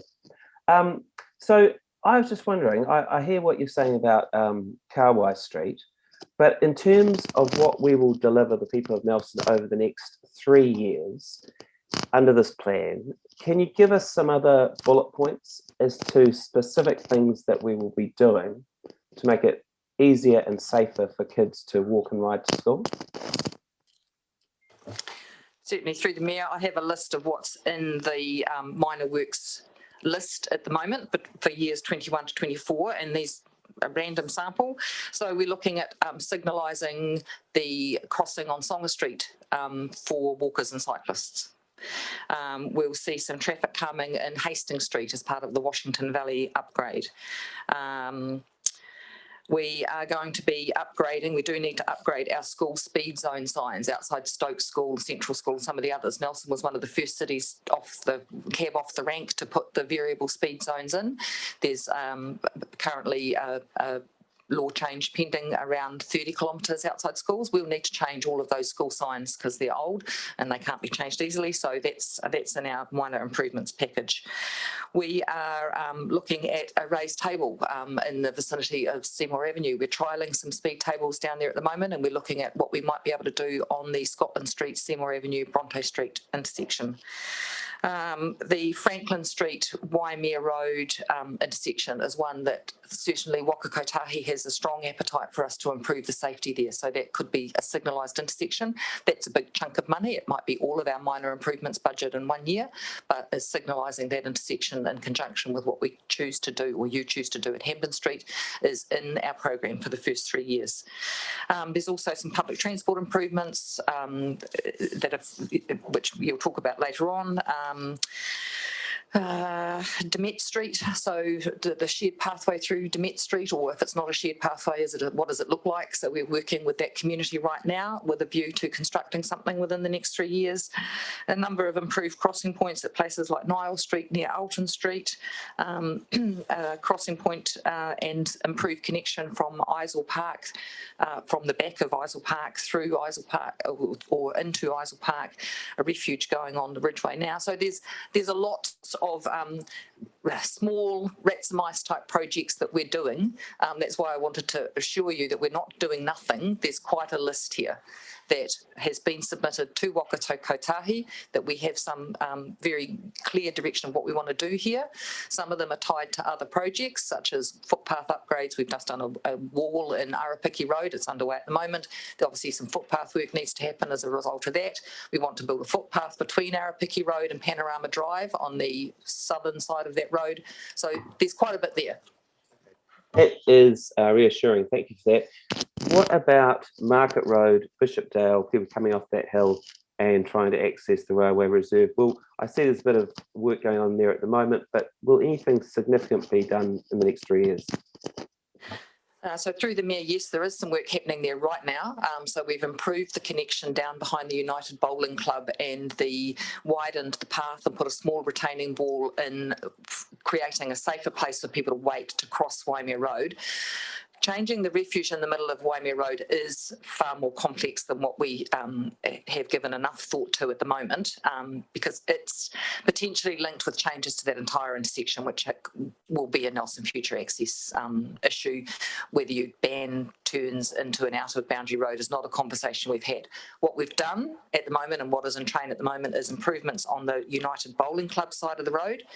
Crossing point is remaining as it is at the moment, but on the western side of the road, again, we're widening the path. We're widening the path in Boundary Road. This is work that will happen within the next few weeks, creating a crossing point on Boundary Road and improved access up onto the railway reserve, and that whole corridor will have improved wayfinding signage installed before the end of this financial year. Okay, thank you. I've just one last question, if it's okay, Madam Mayor.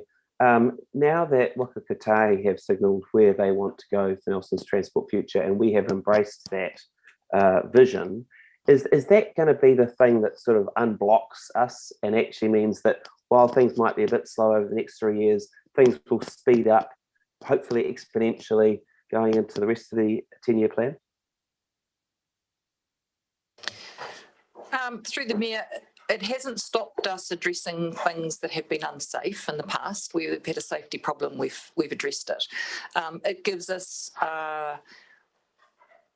more certainty around things like the railway reserve corridor, and they have indicated that they're going to do a property strategy on that in terms of maintenance, potentially lighting. So will it unblock? It will assist. That we have a direction that is around mode shift and using our existing network more efficiently. So we have a clear direction along the lines of the GPS that we will continue to follow. Okay. Assist is good. Thank you. Thank you. Councillor Fulton. Oh, thank you, through you, Madam Chair. Look, Marg, most of my questions have kind of been asked or answered, but I guess I'm just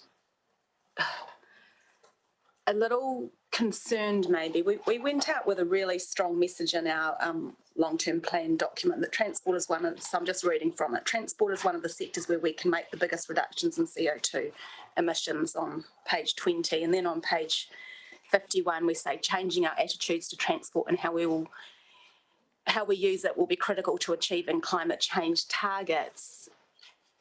And this is very aligned with central government Zero Carbon Act thinking as well.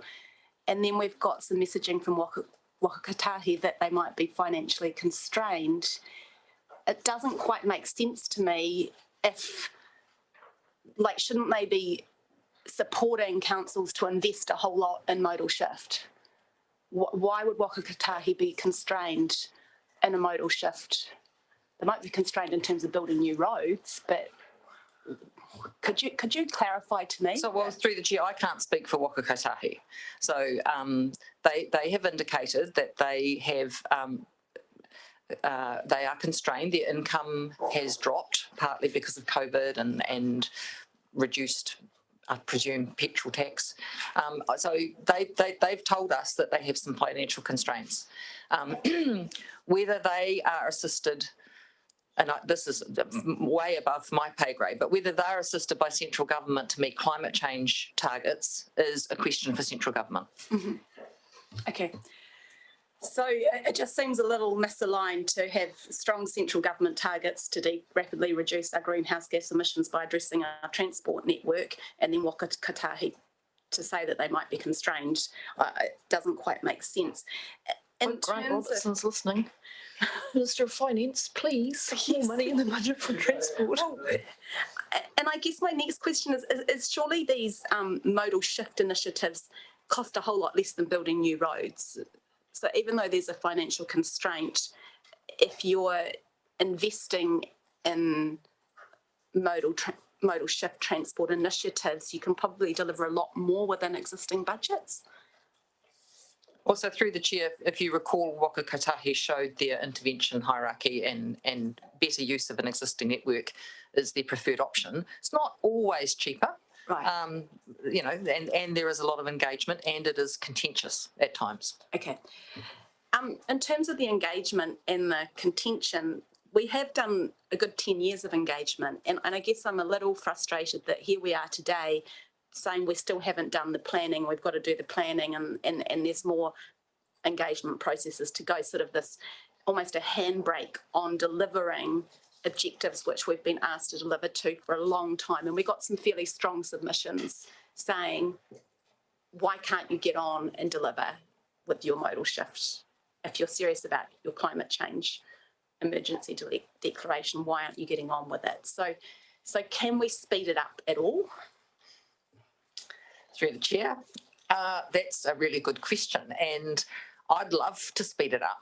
Okay. But I know how contentious it is when you take a car park away from outside somebody's house. So if, as a council, you provide your officers the mandate to get on with it without engaging with that directly affected resident, we would quite happily deliver. But that's not the way democracy works. So, and we want to be good neighbours. So that slows things down. Yes, at a high level, we've indicated we want modal shift, but the devil's in the detail. And when you start tinkering with what somebody is used to, which is a car park outside their house or a particular route that they've used to take, people get upset. And I think we want to be neighbourly and we want to work with our community. So it does slow things down, but I think it's necessary. Okay. All right, thanks, Marg. Well, I've got you there. Can we just go to page 94? Just see if any elected members got questions on that, the recommendation from the Regional Transport Committee. So you'll see the recommendations that have come through. I think that's the only other one that you've got for transport, isn't it? It's just those sections. Was there anything else? Yeah. So any questions? We're on page 94. So this is just the recommendations that have come from the Regional Transport Committee in relation to bringing forward funding from year 6 to year 3. This is to improve frequency and extension of hours and that's subject to dependent on Waka Kotahi and Tasman District Council share of funding being available. So just that makes sense. I think we've been through RTC on this one. Councillor McGurk, Councillor Corn. Move that recommendation. Well, I would like to speak to it. Yeah. Well, we're doing this. I'm going to gather them all up. Yeah, so it's in principle. The in principle ones. So we'll come back and we'll put them. I want to put all those ones at the moment. So because I'm just getting all the questions in first, because I do have some questions on one of those. Councillor Noonan and then Councillor Fulton. Councillor Courtney had a question as well. Well, my question through you, Madam Mayor, to Marg is really the same question as we seem to be putting a handbrake on everything to do with modal shift. And in the transport area, I think public transport is the key, Marg, to getting people accepting as a preferred mode of transport, public buses and things. And why are we setting it out for 3 or 4 years? We're bringing in 3 years, from 6 years to 3, but everyone's telling us, and Councillor Fulton just said it just a moment ago, this is what they want. We know it's what they want. Why can't we deliver improved frequency and extended hours on our public transport system. Why can't we do it now? Through the Mayor, it's a good question. It has been asked before. So we have an existing contract which doesn't expire until 2023. So that's the first. We'll be breaking an existing contract. The new contract will reflect the public transport plan, which is a step change in public transport. It's a lot more buses and it's zero or low emission buses. Procuring zero electric buses, essentially, is not easy. So there's a huge lead-in time and we are working with other councils and Waka Kotahi on procuring them because there's actually a question mark over whether the supply can meet the demand. So there's a lot of work to be done around that. We have in fact, the Regional Transport Committee has not yet approved our final passenger transport plan. That will happen at the end of June and be submitted to Waka Kotahi. So existing contract, the time it takes to write a new contract and get the specifications right and procure that new contract and get the buses, give the potential operator time to line up the buses, secure a depot, takes time. It simply can't be done before June 2023.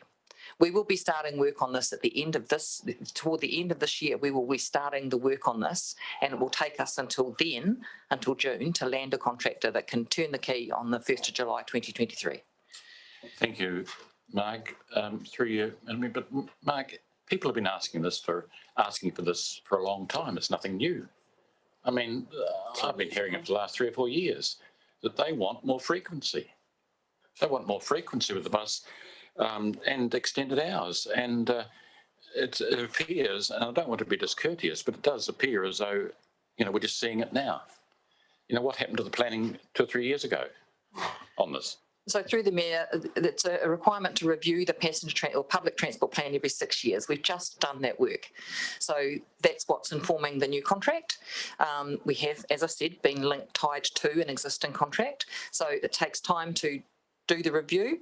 We've got the review done now. We know what we want to purchase, and we have heard the submissions and we have heard the public through that process where the increased frequency wasn't until year 6 of the LTP. Submissions through the RPTP process said do it sooner, and that's what this recommendation is about. It's about bringing the money to bring forward into year 3 from what was in year 6 to do the frequency and the extended hours as soon as we start this new contract.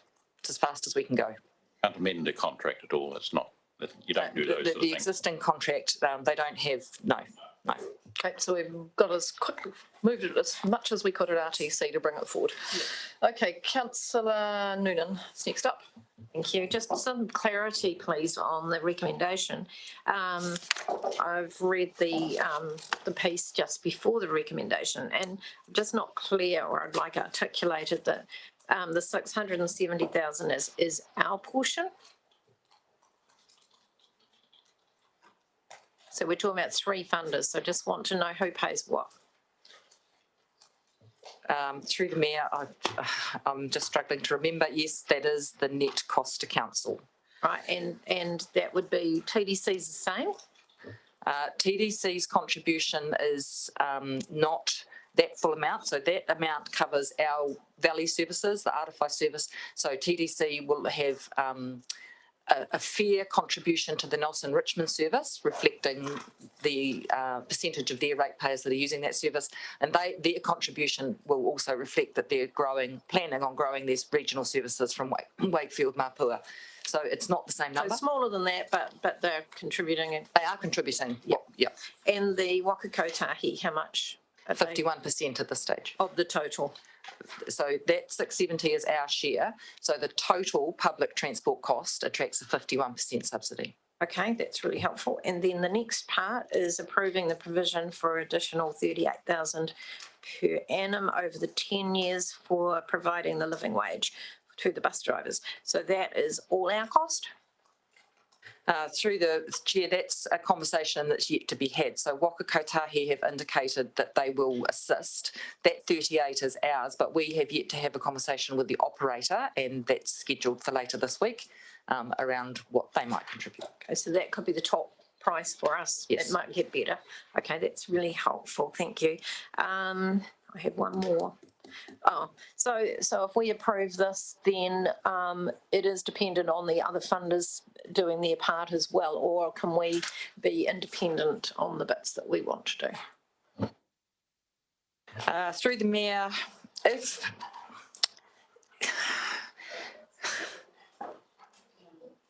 you could, if there are savings elsewhere,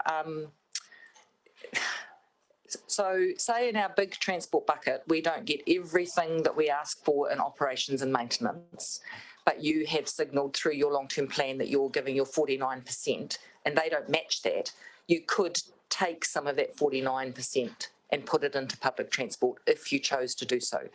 So, but what you're seeing in front of you today is dependent upon Waka Kotahi funding at 51%.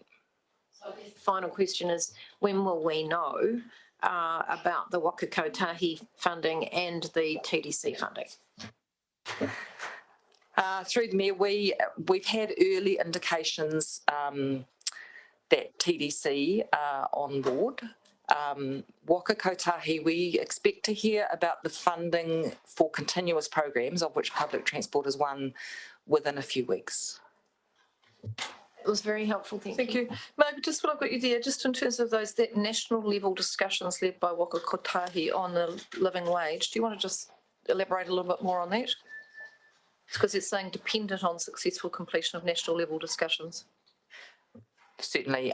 So since this report was written, Waka Kotahi have sent a letter out indicating that they support public transport councils paying public transport operators enough to support the living wage for their drivers. So Waka Kotahi have indicated that this is something we should do.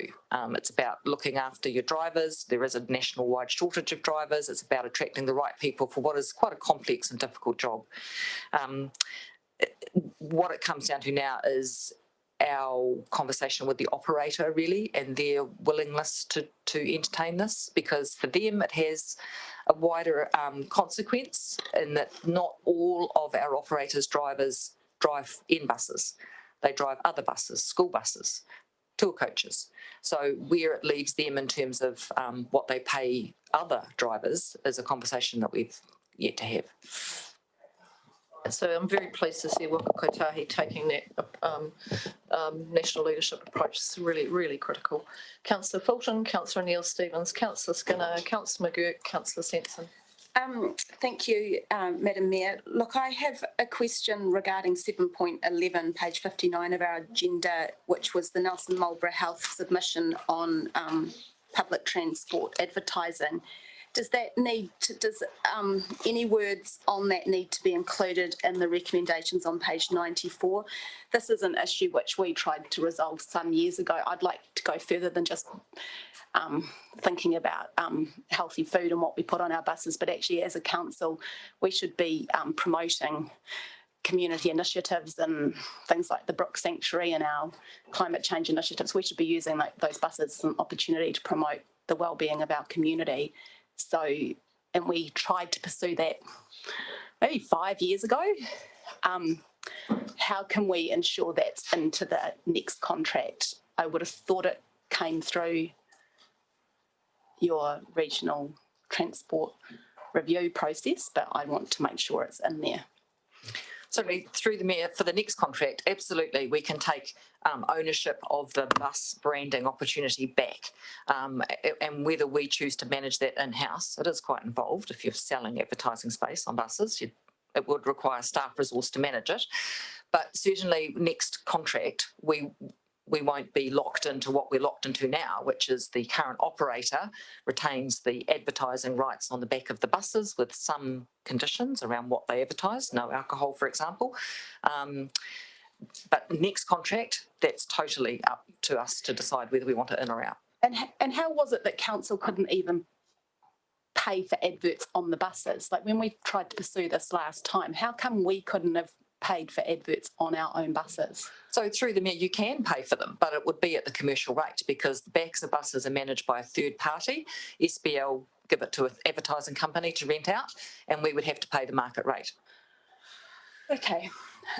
So can we get some words in the, I would really like to have some words in the recommendation to ensure that this is not forgotten when the contract's renewed. Or do we, So through the mayor, if I could suggest that we include it in the public transport plan, which is yet to come back to the RTC. Yeah, that would be the better place to do it. Okay, all right, that's fine. I just want to make sure it's not missed out. Thank you. Councillor O'Neill-Stevens. Thanks. Just looking at that second resolution, so do you think that needs, seeing as Waka Kotahi sort of completed those discussions, do you imagine that resolution needs amending? Through the mayor, I can look at that and perhaps come back to the governance advisors to tweak that wording to recognise Waka Kotahi's commitment. Yep. And then just in terms of it, so that it's slightly different to the RTC resolution, that 38,000 across the 10 years, how does that work with the change of contract and presumably the potential for more bus drivers with our increased services? Through the mayor, you're very astute that you've picked that up. We know that we need 38,000 to get us to the end of this contract for those drivers. I didn't take it out for the other 8 because the numbers that we've got are still a little bit fluid, so I figured it was better left in. Apologies. Okay, and what if, so we're now going into conversations with SPL, what happens if they fall over? Sorry, could you clarify what you mean by fall over? As in they say no. Then the full 38,000 would fall to Nelson City Council to pay, and we could make it a variation to the contract that we insist that happens. Okay. Thanks. Councillor Skinner. Thank you for that. Councillor, just a quick response in regards to advertising on the back of buses and what's good for people. I'm not very comfortable with that. I strongly don't think we should be dictating by using commercial advertising what we think is good for people. That's up to the mums and dads, the parents, and if you're an adult, leave that to the adult to make up their own mind. Otherwise, I'd be quite happy if we had some Bible verses on various buses, or encouraging kids to play chess more often at a young age. But no, wouldn't want us to see us meddling with that sort of use of money. What I originally was going to ask is, in regards to, I'm supporting what we got on page 94 in regards to doing what we can to improve public transport. I'm always very supportive of that within reason. But when we're talking about transport in general, modal shift, I'm just wanting to get a bit of a sense what we are actually achieving or trying to achieve or not achieve a modal shift, because there could be a bit of a philosophical interpretation of that. Modal shift, by all means, enabling and creating it easier for people to walk, bike, etc., other than by car. But I would also think that would also be, we should also try to improve our transport system, be more efficient, whether you're going by family car or your work van or ute or motorcycle. So are we modal shifting in regards to making it easier, encouraging people to get off one form onto the other, or are we, because you mentioned about removing car parks, etc., and there's always going to be a bit of pushback, are we really modal displacement? Is that our goal? I know it's an interpretation of modal shift. I know we've had that discussion, what modal shift is, but are we trying to do things to make it harder for cars, less efficient for people who are in the cars to achieve cycling, or are we trying to improve both? Through the mayor, that's quite a philosophical question. Well, it's important, but I think it's important for me to know what I'm supporting. Yep. So what we're not, the direction that the transport policy, we are working on developing a 10-year sustainable transport policy, and that's what the active transport modes and the speed management, it's all coming back to you. It's about more efficient use of our network and making sure that our community have good transport choices, so they have good, safe, accessible choices to get from A to B. That might be in a motor car, because it's not about taking cars away. There will always be a need for the motor car, but it might not be the motor car that we know now. It might be an EV. So what are we doing to improve, EV accessibility, well, charging stations, and that's something that we are considering in our sustainable transport future. It might be access to bus routes, it might be flat fares, it might be cycle lanes. We want to make sure that that our community have choices around how they get from A to B, that they're not dependent upon a motor car because that's the only way they can get around. And that's how it's been for a lot of people historically. Okay, so I still just want to say some of the projects we've done have really been about removing the opportunity to go by vehicle, park a vehicle, to displace and leave the only option there of other. But I want to support all things, but I want to know what our strategy here is, because I know we've had this discussion in the past, and I'm a bit concerned that we are pushing the projects to displace rather than enable. Through the Mayor, if I just may comment, I don't think we're displacing. I think we're bringing some equity back into the transport system. So historically, our road network has been very, very vehicle-centric. And if we want to give people choice, we need to reallocate some of that space to other modes to bring some equity back into the I like the word equity, but I'd like to think we interpret modal shift as shift rather than displacement, one or the other. But thank you, you've answered it well. Okay, thank you very much. Councillor McGurk. Yeah, just a quick question, Mark. Maybe you can tell me where we're at with the public transport operating model with Waka Kotahi. Is that being reviewed at the moment? Yes, certainly through the chair. The PTOM model, or public transport operating model, is under review from Waka Kotahi, and it's looking at, I think PTOM had some unintended consequences, and one of them was that it drove wages for bus drivers down. So that's under review at the moment, and whatever our new contract looks like, it will be whatever the new PTOM compliance looks like, we will fit, but it is under review. Do you have a likely timeline with that? Look, through the chair, I'll have to come back to you on that. It was an agenda item on a discussion for this morning that I've missed because I'm here. Okay. So just, is anything out that is likely to come out of it that will impact on the, certainly the first... Anything that comes out of it will be woven into our new contract. Yeah. Thank you. Well, in terms of the first couple of years, this LTP? It's unlikely that there would be a significant change that would affect our existing contract. So our existing contract is not actually a PTOM contract because it came in just before PTOM. So we've moved a few things to make it more like a PTOM contract, for example, when we converted it from a net contract to a gross contract, but it is still not a PTOM contract. Okay, thank you. Councillor Sanson, and then we'll... Oh, Councillor Brand, did I miss you? I'll put you next. Thank you, Mayor. Kia ora, Mark. Just really quickly following up on the conversation that's been happening around living wage for bus drivers.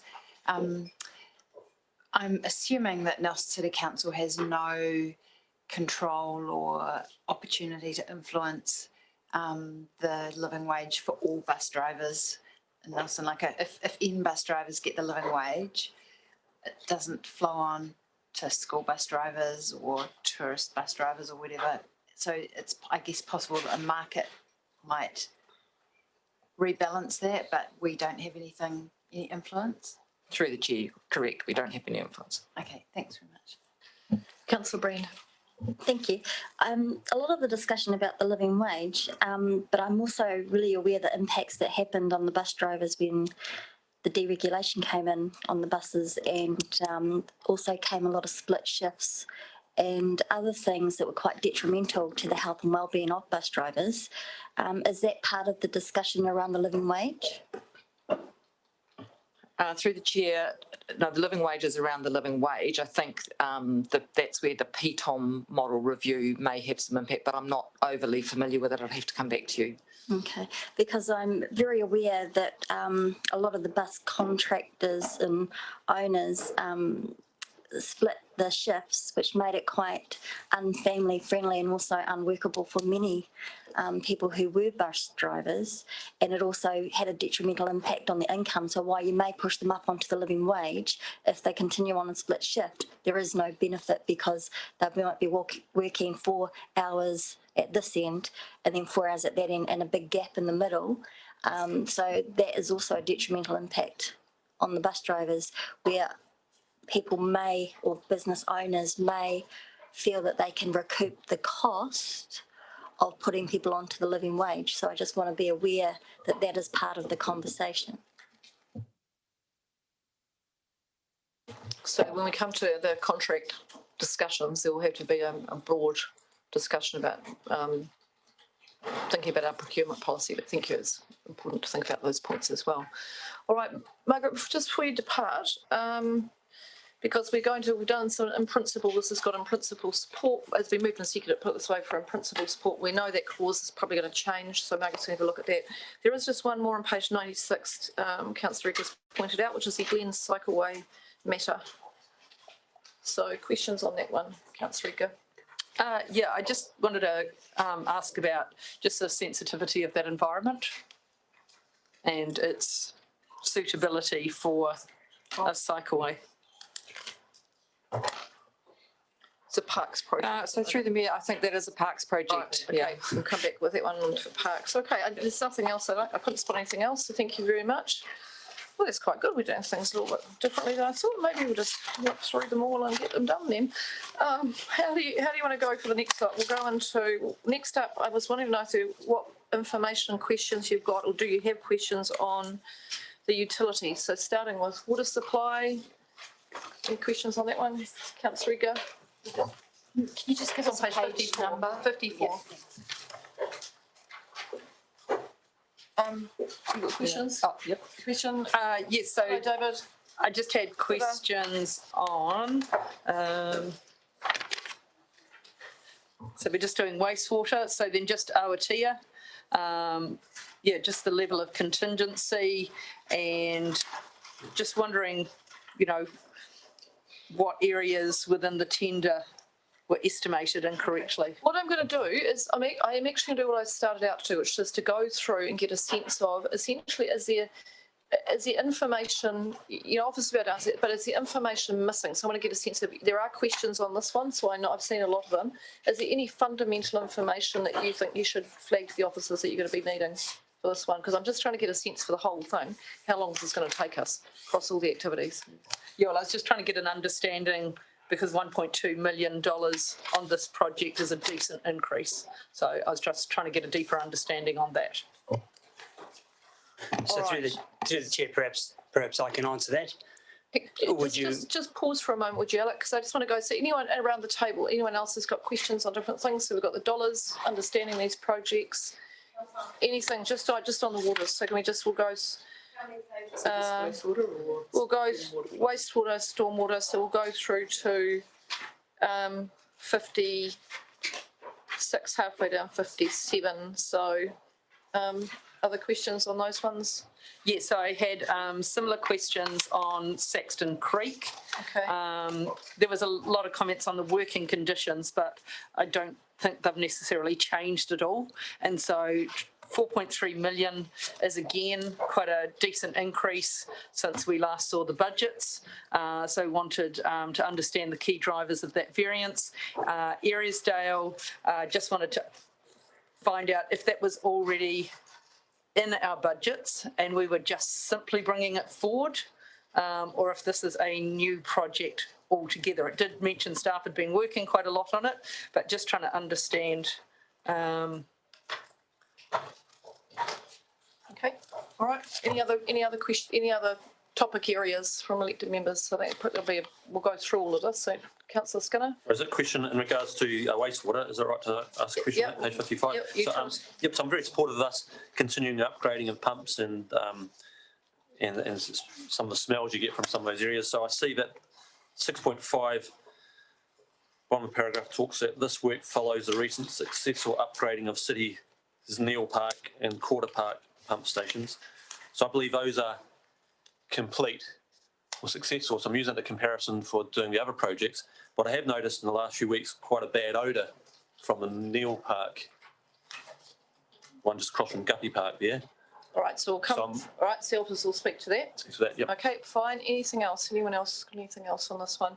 Just in terms of those Esdale Terrace matters, I just want to understand whether that creates a sort of precedent effect around stormwater, when stormwater's off-site, private property stormwater issues. So when we come to that one, I just need to really understand whether that's, because usually we say no to those if it's so I just want to understand what the differentiation is with that one. All right, so that's pretty much it. There's no other questions on this section. Well, that's pretty straightforward. Righty ho, so let's start off. So on wastewater, so Awatea Place first up. So through the chair, I'll cover that. And as noted in the report, that we'll be taking a separate report to the tender subcommittee on the 16th of June, where a lot of that detail going down, drilling down into the actual scoring of attributes, etc., will be tabled at the tender subcommittee. So 1.2 million isn't, to answer Councillor Edgar's question, it's not, when in the tender subcommittee report, you'll see that the engineer's estimate is not far off the actual estimates that came in from the construction.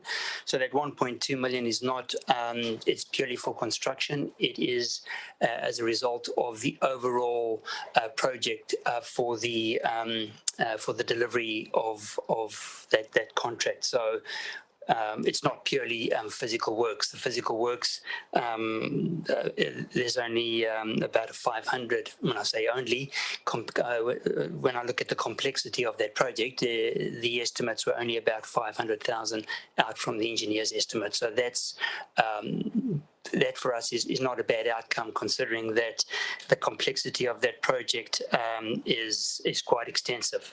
It does involve 15% contingency, and just to give you an indication, which is the detail that you will see in the tender subcommittee, the work requires extensive dewatering, and it involves a deep screw piled foundations of up to 25 meters in depth, and will require an excavation of about 4 meters deep in the Awatea Place Road. And there's a mixture of other services, including the proximity of an 1800 diameter stormwater pipe. So in terms of the complexity, this is certainly getting up there, not as complex as Saxon's Creek Stage 4, which I will discuss later, but that's for the overall delivery of the project. So I don't think we've got, it's a consequence of the tender, and I don't think the estimates that have come in are dramatically different based on the complexity of the engineer's estimate. Question? Sorry, so if only 500,000 additional is for the construction, what's the other 700,000 additional relate to? It would relate to design, it would relate to consents, it would relate to a whole range of factors, ecological, administration, a whole range of stuff. Yeah. Sorry, I'm just. So, I'm struggling with, so these budgets were sort of signed off a couple of months ago by us, and so I'm just wondering, did the scope and scale change that dramatically in the last couple of months that those increases have come through? Well, first of all, the tender closed after we went to out to consultation. That's why we've got the revised prices here. So that's one massive factor, and yeah, that is. The process has changed since we went out on the consultation document.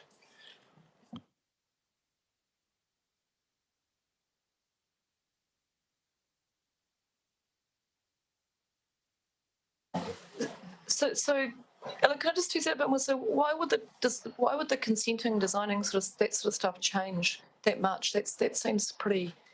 Well, I'm not saying it's changed, but I'm just saying the overall budget reflects the complexity of the entire work, and it also includes Beach Road Pump Station.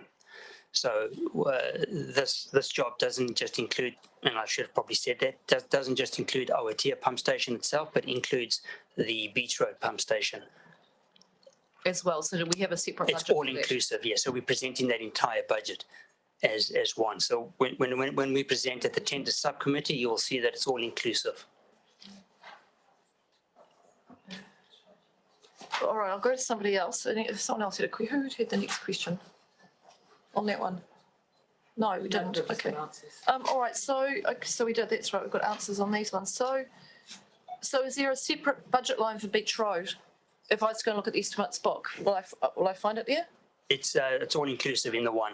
That's why we're presenting it as an entire budget to present the whole Okay, so picture. it shows in the AMP and the estimates as one project. Yes. Okay. All right. It's quite yeah, I'm just surprised at that degree of change. So can you just run through again for me, Alec, what caused the change? So just break them down to the main component parts on that for me. So, the main thing is that we actually went out to tender, and we did put. There was additional money. There was the cost for the storage chamber was also had also increased, but we went out to tender on this one, and the prices have increased. We still have a 15% contingency, so that's included in the 1.2 million extra. Okay, did we have a 15% contingency previously? I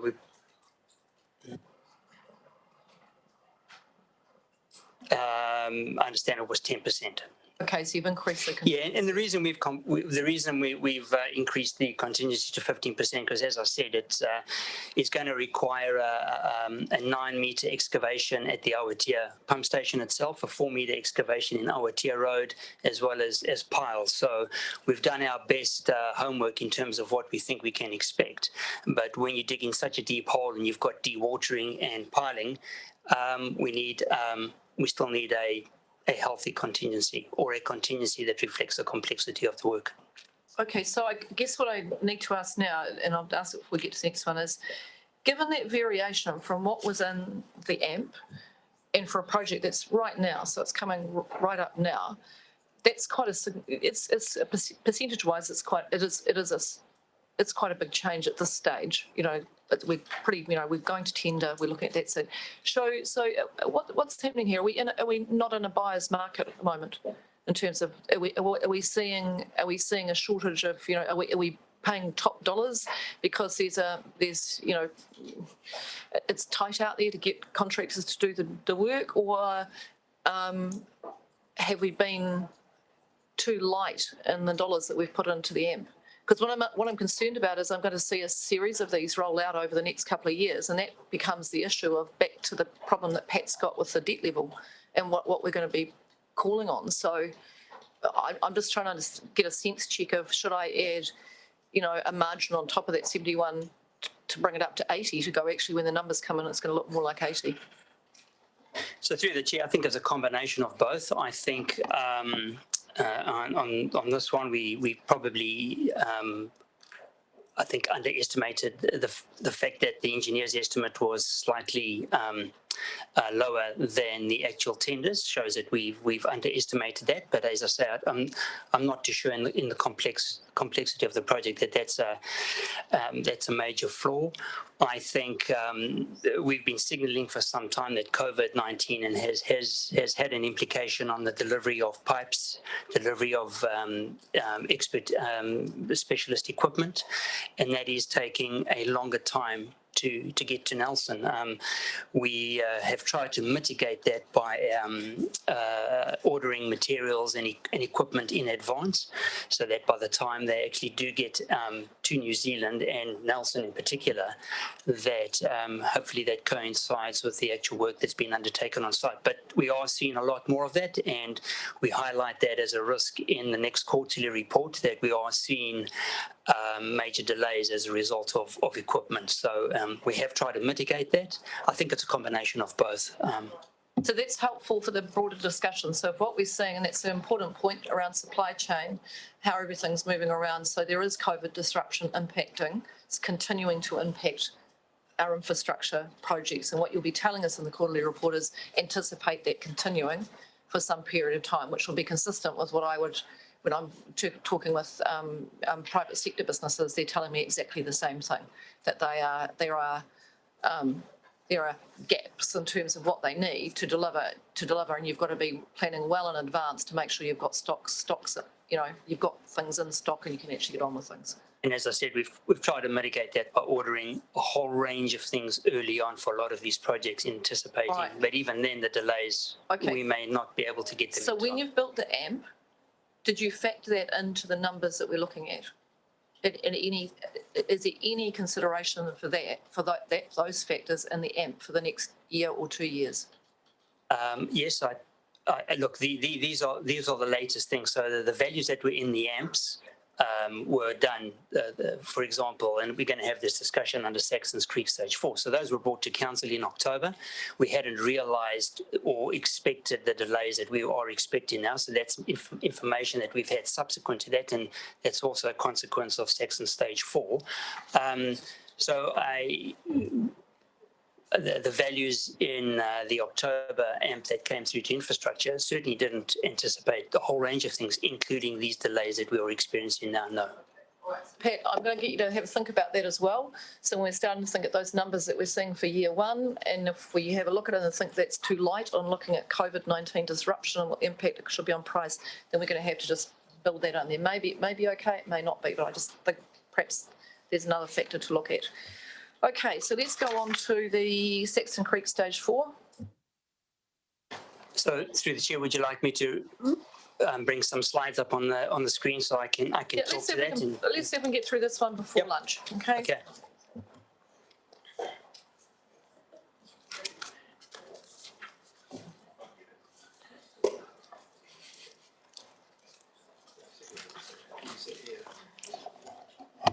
Right.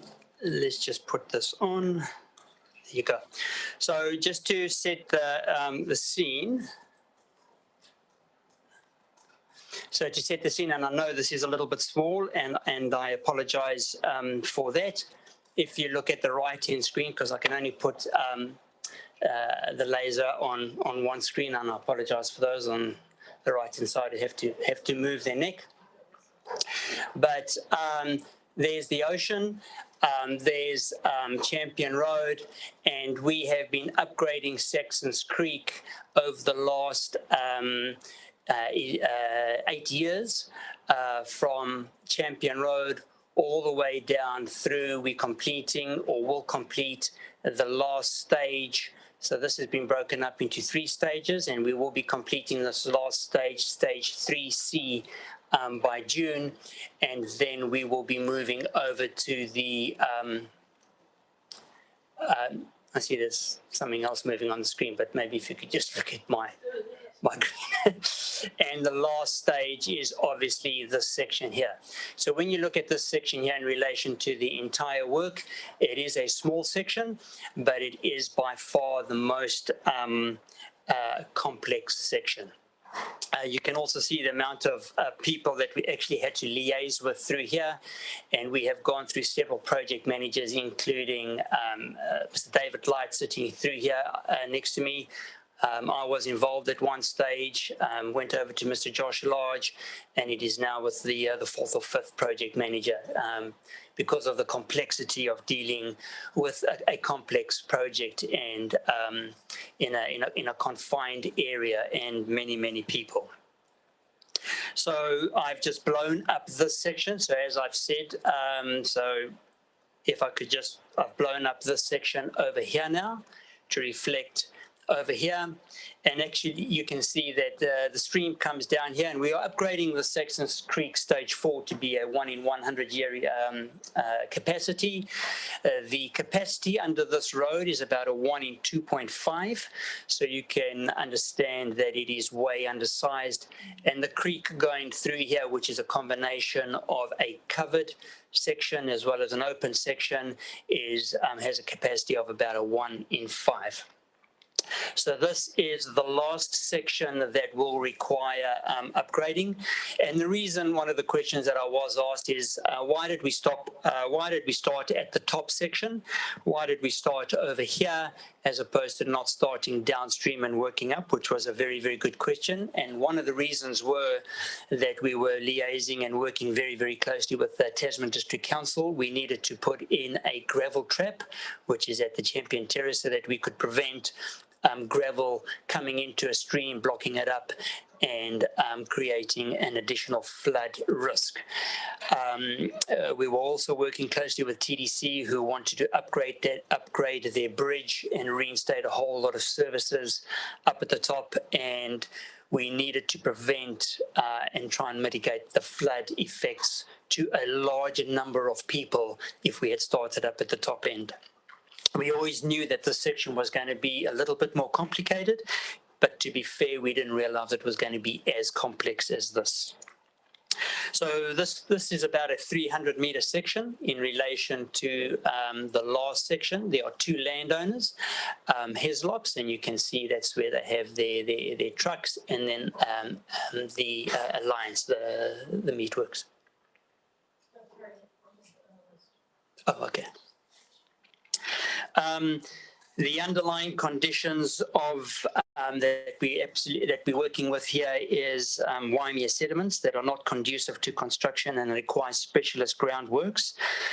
In essence, we have very, very, very bad conditions up to about 25 meters deep. It involves two entities that operate 24/7. They are multi-million-dollar operations, and we are working very, very closely with them. There are many, many services. So we have, especially over here, we have overhead 11 kVA and 11 and 33 kVA cables. We have fiber. We have a major water connection, 150 and a 450 asbestos service. As I said, this is culverts underneath here that are capacity of 1 in 2, and the rest is 1 in 5. We also have over here, we are dealing with an entity that rents off the main owner here, so we have to build that. We also have this is where the railway reserve used to come through, so that bridge is in itself very, very old. While the bridge has been replaced, the abutments are potentially historic, so we need to work around that. We also have the NRSBU pipeline that comes through here, and they're also planning a major upgrade. This owner is also planning some improvements to the site, and that is one of the many things that we actually have to deal with. It's heavily modified. So this site is heavily modified. We've done a lot of geotechnical work, but we also won't know what we will find until we actually start digging down. There's also ecological, so there is 2 tides a day that come in through here, and the contractor will have to make sure that they allow those tides to be able to come in and out without affecting fish spawning, inanga, as well as all other ecological factors. So part of the work involves installing an 1800 diameter concrete pipe that will allow the tides to come in and go out, and at the same time allow the contractor to be able to work in that area on the back of them dealing with particularly bad ground conditions. Yes, we have some health. So that stretch of stream has a healthy ecological life, and we need to make sure that we don't affect that. So not only do we need to deal with the tides, but we also need to make sure that the fish spawning and the fish and inanga and eels, tuna, actually can make their way up and down that.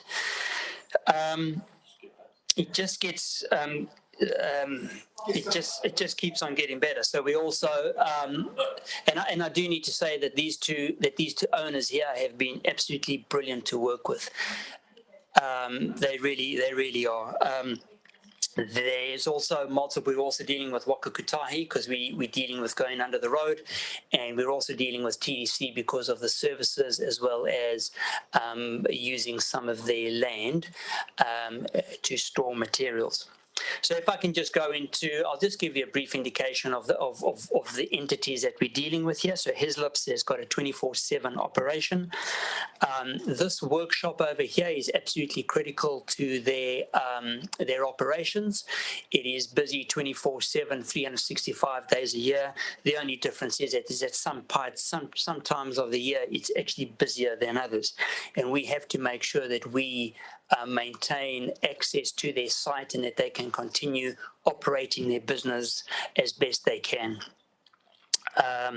They have major traffic flow issues. So for those of you who have driven past there, you will always see that that yard is busy with, has got massive trucks in this yard, and traffic flow is absolutely essential. So that's the detail that we've gone through. We are working through an early contractor involvement, and that's the level that we're actually dealing with in terms of sitting down with both these owners and figuring out the detail. In terms of alliancing, so they've got a 24/7 operation. They have very specific animal welfare requirements, and they have a permanent on-site vet that looks after the welfare of the animals. And I did allude to this to council previously, that while it is an abattoir, the welfare of the animals is absolutely critical. The animals don't respond very well to movement. They're okay with noise. But movement's not so good, so we actually have to make sure that all the construction works minimizes the disruption to those animals. And once again, working with Alliance has been very good. They have very specific needs in terms of when certain things arrive. So, for example, the bobby calves, and we all know what the bobby calves are. They arrive literally to the day, and they have a 24/7. There is just a non-stop. The only thing that they do break is for a 3-week break, and for that 3-week break where they do maintenance on the equipment, they actually need water, and that is the only time that we can actually do major works around this area over here for the 2 water mains, which means that we actually have to work very closely with them to put on potable water tankers, so that they can actually still continue to undertake their maintenance, but we literally have a 3-week window in terms of what we actually need to get in and do that work. To give you an indication, this is Main Road Stoke, this is the State Highway, and this is Saxton's Creek coming down here. The alignment that we've chosen in consultation with both Hislips and Alliance is that we will be coming through here, which means that we will be affecting the traffic patterns for Alliance, as well as things like for the bobby calves. There's certain, this is where their trucks come in and offload the cattle and the sheep, and then they'll put into holding pens. They also have holding pens over here, so we have to accommodate those. And at the same time, as I said, we cannot stress those animals out. We are looking at putting in temporary ramps to the containment areas. Those ramps, as you can imagine, need to be very specific, especially for the some of the bobby calves that are coming in that are literally only 3 days old. They need very gentle slopes to actually walk up to those holding areas. So, I mean, I'm just giving you an indication of what the complexity is. We obviously need to work around this workshop that is busy 24/7, 365. You can see that this is the thing, the culvert, but we also are dealing with a wider 20-meter wide corridor, because clearly we can't work and lay that structure without a corridor. We will need approximately a 200-ton crane to load the panels in place. And to give you an indication of what we're dealing with, the panels, the current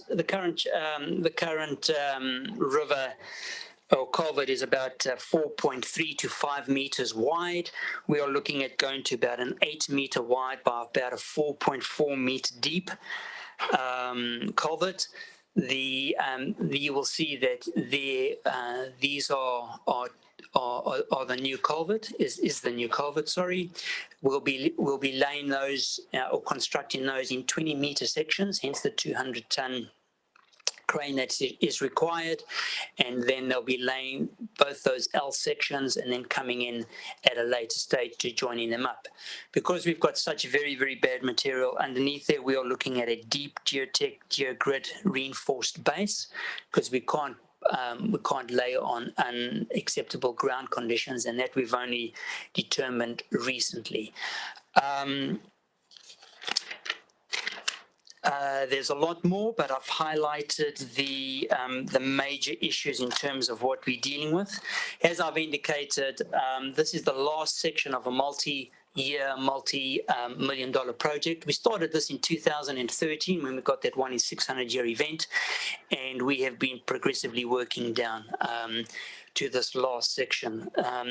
To be fair, we have not anticipated that this last section would have been as complex as it has been. I put my hand up to that, and I think our activity managers will have to put up their hand to acknowledge that. However, what we have tried to do is work upstream, and if you look at, to paint it on the positive side, if you look at the work that we've actually done upstream of Main Road Stoke, it is nothing short of remarkable. We've got a 1 in 100-year event that can handle 1 in 100-year event. It's being constructed fantastically. We're on the last stretch. We have walking ways right up to Champion Terrace, Champion Road, and it really is a great outcome. It hasn't been without its difficulties, dealing with many owners that have changed ownership several times, new subdevelopments coming in over that time, and it's been in 2013, we're now 2021. It's been 8 years, and if you had told me that this was going to take 8 years, I would have probably have said impossible, but it has, and with another 2 years. The construction period is about 24 months on this one, so you can see the complexity. It will be done in. It will be undertaken in 3 stages, so we will be undertaking this work. This is all subject to council approving this, of course. We will be undertaking the work over the road. Then we will be coming and doing the connection works into this culvert. At the same time, you will remember that there's a small section of footpath and cycleway over here that goes through a dip. And we've done work on either side, so we've done work over there, and as part of the work that Lois has done and Margaret, we've upgraded this footpath over here and also tied that into Champion Road roundabout. But this is the last section, so we'll be undertaking that work as well. This will require multiple traffic management plans in terms of us being able to do that. We'll also need multiple cranes to lay these services in here. The water won't be done at the moment because, as I said, we have to work in with Alliance's 3-week close down, and then after that we'll be working along this section here, and we'll be starting over here and moving our way up. So initially we, as part of the LTP, we signaled that this was going to be in the order of about 19 million. What's actually happened since then, we've embarked on the early contractor involvement. We have a contractor that we are working with, and as you are aware, or if not, the early contractor involvement requires the contractor to sit down with the designers as well as council staff and work through at all levels the design. We've got an ecologist, we've got the resource consents to make sure that whatever they can plan is achievable. And as a result of that, we still haven't finalised that. We still have to bring this back to the tender subcommittee due to the volume of the work. but we are hopeful that we'll be able to appoint that contractor so that this work can be undertaken. But as a result of that ECI and ongoing discussions with the two entities, that has risen to 24 million, and that includes a 15% contingency. As I've said, that a job like this, in terms of the complexity and all the things that could potentially go wrong, we need to make sure that we have enough contingency in the budget. So I think I'll stop there. I could go on. It's very, very complex. I think for a stormwater project, I've never encountered, and neither has our contractor, and neither has our consultants, ecological, the whole ambit haven't experienced anything on this level before. Alex, thank you, I think. I'm really not quite sure. Bobby cars, eels, high voltage, electricity, nowhere to go, a totally covered up stream with concrete and all sorts of things in there. Asbestos. Who's the officer that has got the lead for this project? Well, who's got this one? We have Tracy. Tracy and Lois and I'm. We are meeting on this job. We meet every Friday, okay, and for about an hour, and we go through all the risks and the mitigation. And I've been getting a lot more involved of late with the two individual owners as well. So all the best to you. Yeah, all the best to you for this one. We've got a long list of questions, and I'm going to take a lunch break. So write your question down, and then you'll remember it when we come back at 1:30. Okay, so we're going to have a break. So we're back at 1:30.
Kia ora koutou. We'll start the afternoon session.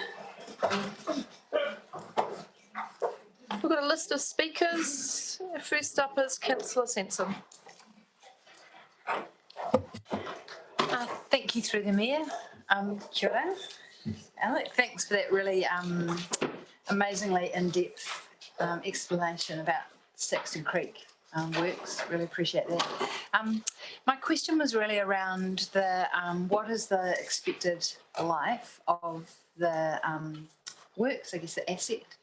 Has it been designed for resiliency, so to cope with anticipated sea level rise, climate change impacts, and I guess one of the other things I'm interested in is the implications for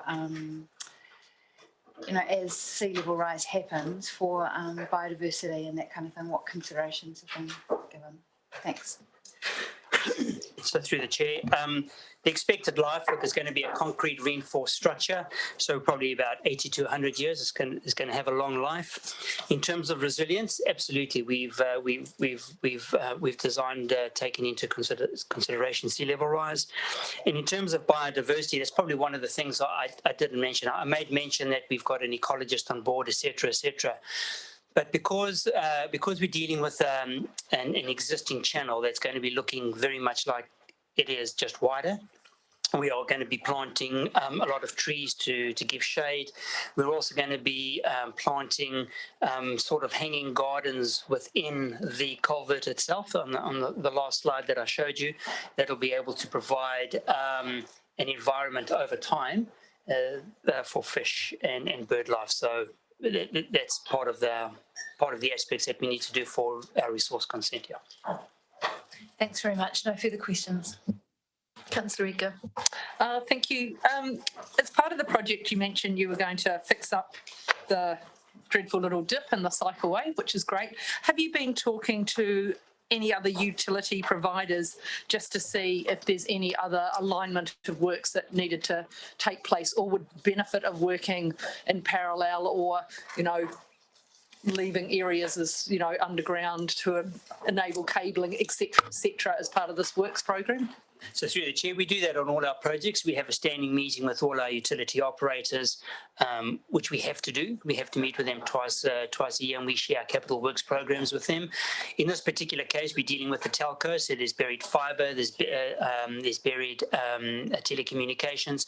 The overhead cables, the 11 kV and the 33 kVA, are slightly more problematic. We work around those as opposed to burying them, and in those areas there, we because of the height restrictions, that's what also makes that a little bit complex. But we do talk to the utility operators.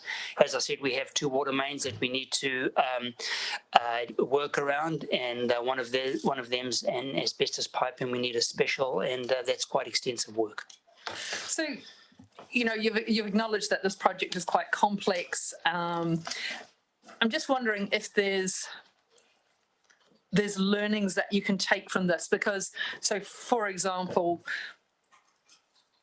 the early contractor engagement has, sort of provided you, I guess, with greater knowledge and scope.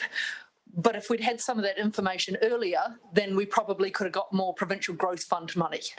And so what can we do, or what learnings have you been able to take from this so that we can maximise those central government funding opportunities?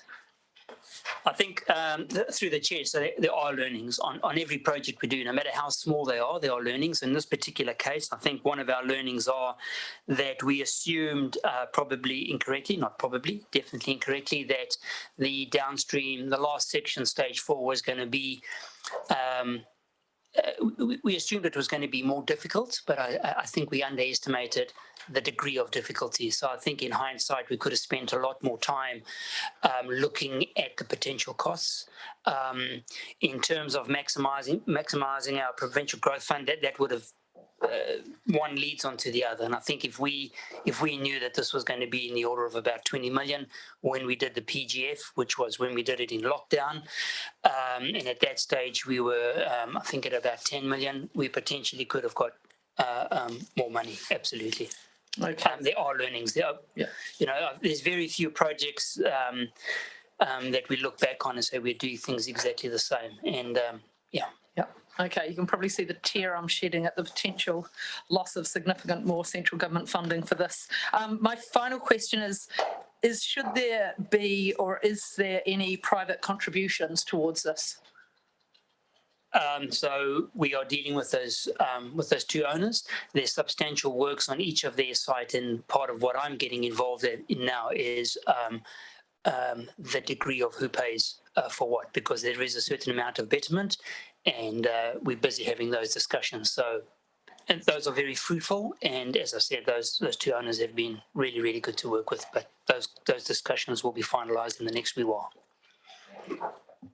Councillor Noonan. Thank you, Madam Mayor. A couple of questions from me. You said there was a 15% contingency into this amount.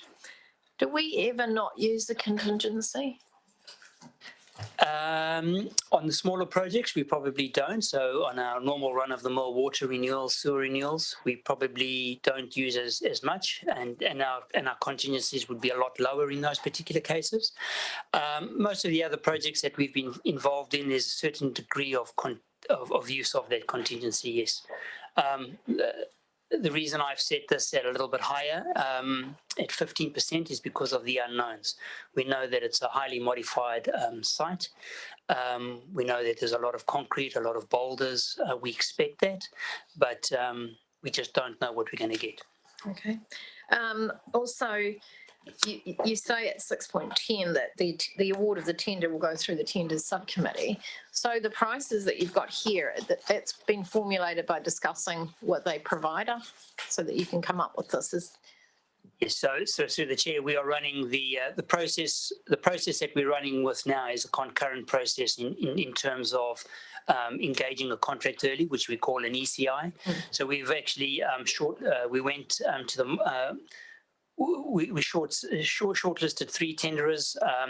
One decided not to tender, and then we've selected a preferred. And what we do is with that preferred tenderer, we get the expertise within that company throughout the whole of New Zealand to sit around a table with our designer, ecologist, and our resource consent personnel and work through that. So that's how we've managed to get to the stage where we're going. So that early contract involvement has been up and running for several months now, and we're at a stage now where we haven't finalised the tender.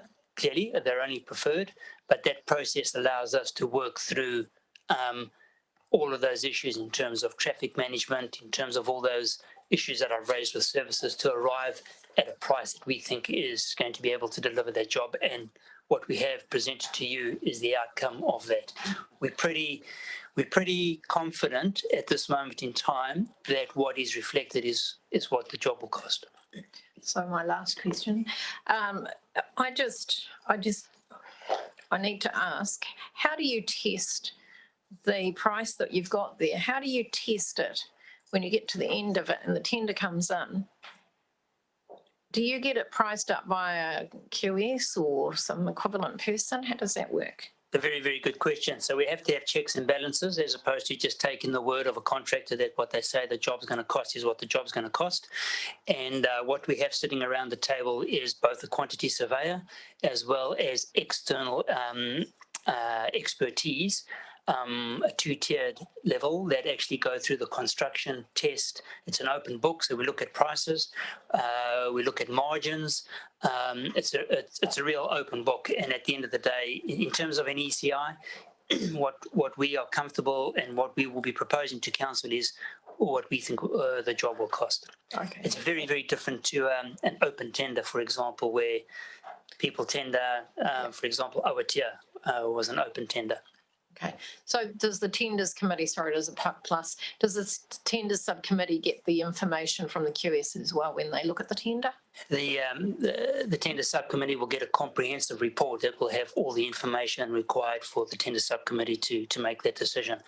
And any decision by the tender subcommittee will be contingent on council giving us additional funds, yes. Thank you. Councillor Fulton. Oh, thank you, Alec. I just had a couple of questions. So a lot of this work came about because the 1 in 600 year event. What was the cost of cleanup in that area? And have you done now that the costs have gone so high, I appreciate that you've already done stage 1, 2 and 3, but have you done a cost to benefit ratio and analysis of the cost of cleaning up versus the cost of the job? So I think, through the chair, I think it's a lot more complicated than that. So the actual cleanup on the day, I can't remember the exact figures. We're going back 8 or so years.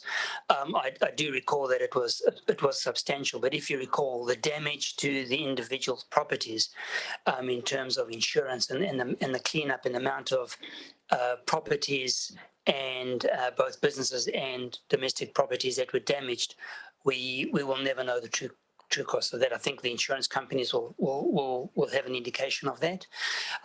So, for example, if we got that same event now with the development that's happening out there, the cost to those individuals that would potentially be flooded would be 10 times the amount. So the flooding would move upstream. Sorry? The flooding would move upstream if you don't do this work. Well, what would happen at the moment is if we got a 1 in 600 year event like we got in 2013, then all bets are off for everybody. What we've done is we've built for a 1 in 100 year event, and we're quite confident that if we get that event, everything will be contained upstream. Where we find the difficulty now is we've got the last stretch, the fourth stage of a 3-stage project, that we are going from a 1 in 100 to a 1 in 3 and a 1 in 5. So those businesses downstream will be absolutely flooded in anything greater than a 1 in 5. Okay, and so in terms of the benefit to the businesses on each side, the abattoir, and I've lost my piece of paper, sorry, before lunch, Heslop's and Alliance, do they contribute at all in terms of the fact that you're protecting their properties as well? Through the chair, I think Councillor Edgar raised that question earlier. We are in ongoing discussions with them, and look, the fact that we're upgrading the stream, and there's not only are we doing this so that we can have a 1 in 100 year event stream that can handle a 1 in 100 year event for the entire stretch. There's also great ecological benefits that we're going to get out of here in terms of what we're going to be doing to that culvert. We have to accept and realize that the disruption to businesses that run 24/7 is substantial. And the fact that we're in really good negotiations and discussions with them goes a long way in terms of us realizing this contract. There are discussions that are ongoing in terms of the costs that we expect them to absorb, but at the end of the day, we are disrupting their businesses here, even though they will benefit from a stream that has a 1 in 100, and we are busy working through those, and those will be presented to the tender subcommittee. Oh, I guess I'd have to sort of challenge whether we disrupt. I mean, the weighing up of the benefit of the disruption for them must be significant as well. So presumably they see the benefit of the work in terms of the protection of their property. So that's worth the disruption, just like when you, I don't know, build a new warehouse, or, you know, there's a benefit for them as well as a disruption. Absolutely, yes. And I accept that this is a site which was developed decades and decades ago. In terms of the ecological outcomes, I mean, have you explored if you had purchased a wider margin and actually got, for that amount of money, have you explored whether we could have done more if we restored some of each side of the stream and purchased some of the land off those two private entities? So first of all, that's an impossibility. They would never have relinquished any of their land. The Alliance, they use their land 100%, and as do Heslop's. They run as I said, it's a multi-million dollar, and they wouldn't have relinquished that land. No, I think we're getting good outcomes here in terms of the ecological. What we're doing in terms of tree planting, shade, fish passage, passage for Inanga, and planting the walls is a really, really good outcome. I genuinely don't think we would have got a wider. We would have needed in excess of 30, 40 meters. And right, okay, so it's just quite still a culvert. Finally, if you hadn't proceeded with the work and you have these two significant businesses on each side, how would they, and I guess this is an interesting sort of scenario in terms of how we do protection into the future for other areas which perhaps shouldn't have been developed or we could be developing them differently. How would they have changed their business model had we not been, if we decided to not do this piece of work? How would they change their business model? Well, in the first instance, I think they wouldn't be protected from a rainfall event, from even a relatively low intensity rainfall events. I guess it would affect their insurances going forward. Hindsight's fantastic. I mean, these sites were developed 30 odd years ago. And if only we had known what we know now, we would do a lot of things differently. We have streams that have been buried. The York stream's been buried. Little Ghost stream's been buried. There's certainly no way of retrieving that ever. Those sections are buried forever because there's major infrastructure above those roads, and it is what it is. If we had the benefit of hindsight, I think, so, speaking on behalf of them, they would have to protect themselves somehow from even a relatively low storm events. Thank you. Ironically, we did know about this 30, 40 years ago. We just didn't put it into our planning. Councillor McGurk. I didn't have a question. Excellent. No. I thought it was very, well, the only question I have, and the only question I had has been asked and answered. It's all good. Councillor O'Neill Stevens. Really? Kia ora, Alec. You talked a bit about fish passage and plantings. What are we doing in terms of depth and making sure that there's sort of variation in depth in the culvert?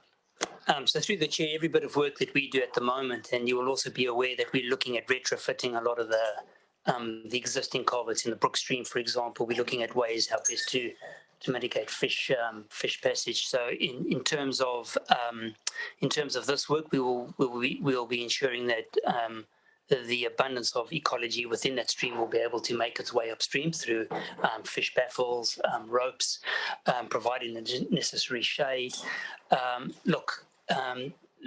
What we're planning here will not only achieve the flooding, but in terms of ecological, will provide a much better environment for everything that's in that river, in that stream. And in terms of that, getting that sort of ecological outcome, what groups have you worked with and liaised with?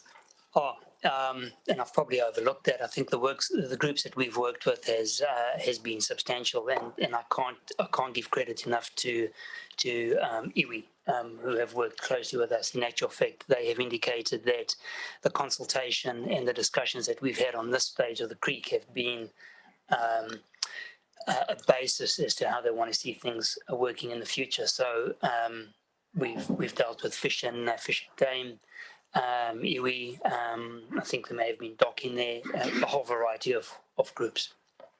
Great. And then just a final question, because I found out about this on site and I think it might be of interest to the council. What's the biggest eel that they've found in there? About 7 meters long. No, I'm kidding. No, it's about 2.5 meters long, which is a big beast, yes. Councillor Courtney. Thank you, Madam Mayor. Actually, Councillor Noonan probably asked the questions or similar to what I was going to ask, and also Councillor Fulton did too, but I'll go back to the culvert, I think, now that I've got the answers mostly from how you answered Councillor Noonan. I'll go back to the culvert. Is it standard practice is the culvert going to be covered in some way with greenery? Is that the idea, to keep it shaded? So through the chair, the culvert at the moment is a combination of a covered culvert, so it has a concrete lid on top. It'll remain that way, will it, this new? Yeah, so what we're doing is we're replacing like with like. Oh, yes. So the open section we're hoping to retain as an open section, and the section that's going to be covered will be covered. But within that culvert, we're going to be enhancing those things that are indicated in terms of fish passage, etc. On the section that's going to be open, there are going to be trees along the side that will shade, Oh, yes. and we're also going to plant specific shrubs and plants on the inside of the culvert that will allow over time for that to become a green space. Well, that's very interesting, isn't it? You're not considering doing that in the brook stream, the brook? What we're doing in the brook is trialling how we can promote fish passage. We haven't looked at whether we're going to plant the walls to give extra shading, but there is shading along brook. Thank you. Thank you. I think that's all the questions. I think that's covered every question there could possibly be. Only question I have is, are any of these costs captured in the development contributions levy? The 7.5 million from central government. No, the cost, is any of this infrastructure cost in the development contributions calculation? The fact that I'm not answering quickly is, I don't know. I'll have to find out. Can someone tell me? It's a flood project, so that's why I'm asking. I'm thinking maybe not, but I just want to know whether it's maybe previously it was a stormwater project that's morphed into a flood project. But can someone tell me the answer to that one? Oh, so through the chair, Toby is indicating that this is a level of service upgrade. So no is the answer to that question. Not growth, Toby. Even though this is, we've got all those houses that were uphill of there. So this just relates to stage 4. So that's not growth. Oh, do you want to just come forward, Toby? So was none of this required to support housing development further up behind here? So I guess in relation to stage 4, it just goes through the industrial area. So no, that we wouldn't be able to make a case, I guess, for it to be a growth project, but potentially stages 1 to 3 might have been, but they were all included as level of service increase projects, not growth.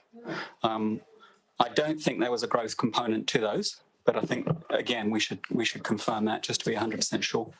I would have thought there would have been all the storm. I presume the stormwater is all ending up in here. So I would have thought it would have been part of the. I mean, otherwise it would have had to be on-site detention, surely. So we'll check exactly what the contribution status is. Okay, and then I guess my question is, look, if that was required as because the alternative, if this was the solution. The mitigation, where the stormwater services are provided through the creek, so essentially that's where it's going, then surely it's an entire system. You need the whole system for it to work.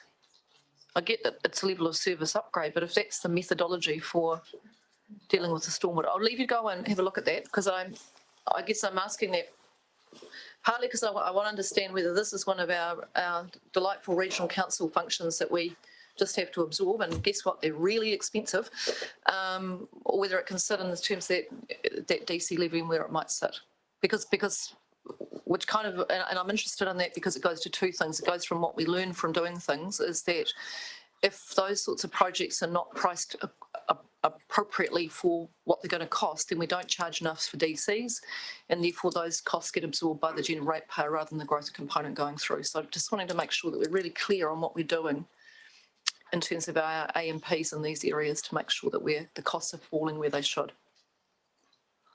Right, so that's been a really interesting conversation. Just because I think it's quite important we do achieve something today in terms of a decision, I'm going to move that we receive the report. I'm not even going to do it in principle, I'm just going to move it so that we receive the report.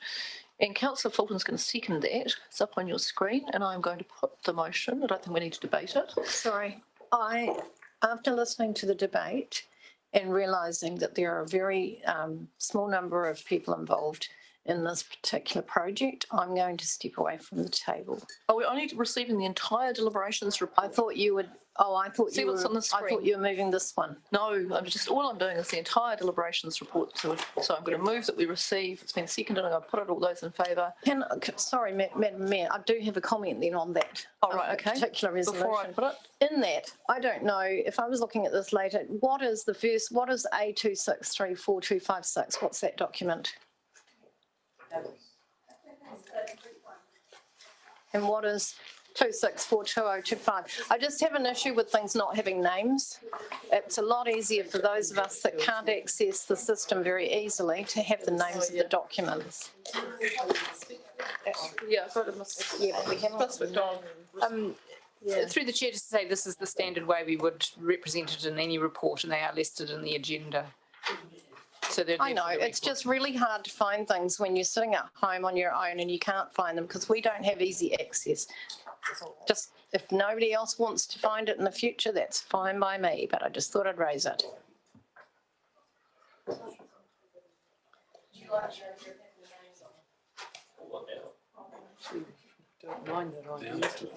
I think in this particular case, Councillor, that is in the open attachments. That's all I can say. Yeah. They're sitting there. Look, it is. Point is lost on what I'm trying to get. What we'll do, Councillor Noonan, is we need to have a discussion generally about our document file system and how we retrieve things and access things, and there's a bigger conversation to be had, so let's not try and add that one into today's methodology, if that's all right. I'm going to put the motion. All those in favour? Aye. Against? Carried. Righty ho. Now back to the agenda. So you've got some sorry? Oh, Councillor O'Neill-Stevens. So just a question in relation to those open attachments with the two versions. What is the difference? There's not two versions. There, or was it just uploaded a second time for fun? Oh, turned around, thank you.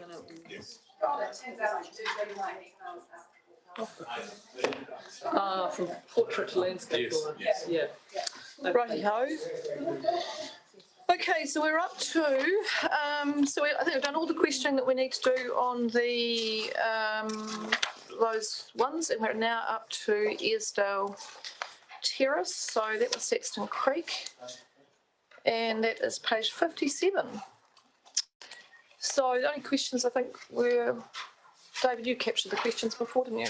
And Toby, who's going to answer those ones? Before lunch, we had some questions. Do you have a question, Councillor? Yeah, I already gave. Yeah, we did, and I have one too. Yes, so through the chair, thank you for the question. The question was whether this is extra money or whether this is just money we're bringing forward within the budget. And the response to that is it's the latter. So we are transferring funds forward to years 1 and 2 that were previously in years, I think it's 5 and 6. Essentially, the reasons for that, when we actually track back through the correspondence around the 2018 LTP submissions, we did discover that we had actually we had signalled that we would actually be implementing a stormwater network upgrade to the same submitter, and that's the reason why I'm bringing why I'd like to bring those funds forward within the LTP. So it does represent less than 0.1% of the overall activity budget, and it's not an extra amount of money. Thank you. And Toby, just in terms of any sort of precedent setting, is there an issue here for us? I don't believe so. No, I mean the issue reported is one of seepage. And that is not an issue we would directly address on its own, but there's a possibility that utilities assets in place do contribute to the problem, so we need to exclude that. And there's also a possibility the problem is caused by private soakaways, and it could be potentially improved by some additional sumps or potentially a short length of network. Right, that was all the questions on that one. That makes sense. Okay, so we'll keep on going with the pages just to try and capture anything that we've got. A solid waste section is next up. So does anyone have anything on solid waste questions? Councillor Edgar. Yes, so I already emailed them through to staff. Okay, and they've been satisfactorily answered? Oh, no, I haven't had an answer. Oh, okay. Might be Margaret, are you?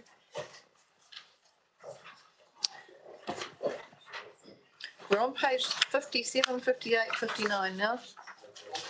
Community compost. That's the one. Thanks, Toby and David. So through the chair, I think and I'm sorry, there's been a lot of emails and a lot of questions. I think the email, the question was whether we can provide a grant to a private entity. No. Close. Okay, so yeah. So firstly, I've said, has there been legal review on council lending money to a private company? What is the cost of us doing this?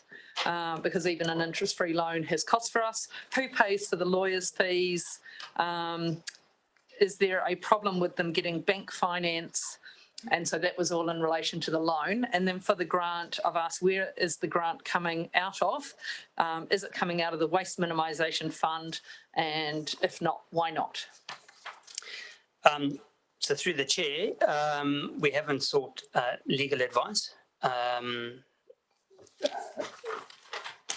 So we haven't. In terms of the other questions, what we've proposed here is, and what we are supporting is that this bridging loan will be. It's fine, keep on going. I'm just trying to ascertain how we're going to get some answers, that's all. Is there an I'm just trying to work out the legal. In terms of where this is going to be funded, we don't have the capacity to fund this out of waste minimisation, and that's why we are indicating that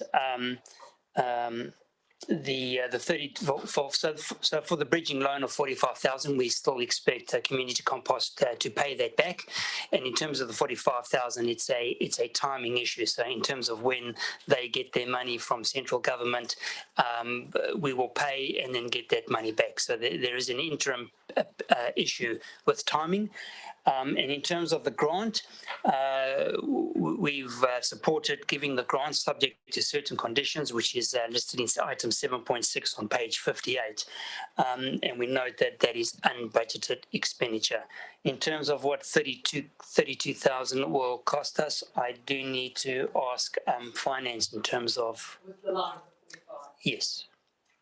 And they're busy calculating it out now, but it cannot be accommodated within our waste minimisation. So unless something else gives, that's why we've put it through as unbudgeted. I'll come back round. Councillor Skinner, then Councillor Noonan. Thank you, Madam Chair. In regards to collecting green waste and composting, great that there's a business doing it, but is it not correct there are other businesses out there doing it in various methods? So through the chair, this isn't green waste. This is organic collection, and community compost wanting to grow their organic collection from the private sector. So this is nothing to do with our trial, although they are utilising the same equipment, Bertha, as he calls it, to process the organic, but it's to grow their private collection. Cool. So all commendation to what he's doing and enthusiasm and how well he's doing it. But it sort of sums it up in 7.7 on page 58 in regards to officers note that this installation does not indicate an assumed preference for this specific technology or any advantage in any future expression and interest for the curbside kitchen waste, etc. But I see it very clearly. It's giving showing a preference and a bias, and as obviously as many well-doing organisations, I still feel that this is very much competing against others that do the same or similar. The likes of Green Waste to Zero, you can bring your potato peelings to. So I was very supportive of any organisation or business doing this, but I tend to think 7.7 does clearly demonstrate a preference. an unfair advantage over others that would otherwise be entering the market or not already existing in the market. Through the chair, I think in terms of green waste to zero, I just don't. I think they collect green waste. I don't think they collect things like potato peels and inorganics. I think it's purely green waste. So I just wanted to clarify that. In terms of what's in front of you, what we're signalling is that we think there's a social good here that council. We're recommending council support this. Yep. We did feel the need just to clarify that the fact that we council would be supporting this, if they do, should not be held as an indication by community compost when we do perhaps go out to a full-scale rollout of organic collection, and that still has to, the trial ends in February 2022, and then we'll bring a report back to the council to show the success of that trial and what the actual costs are. But should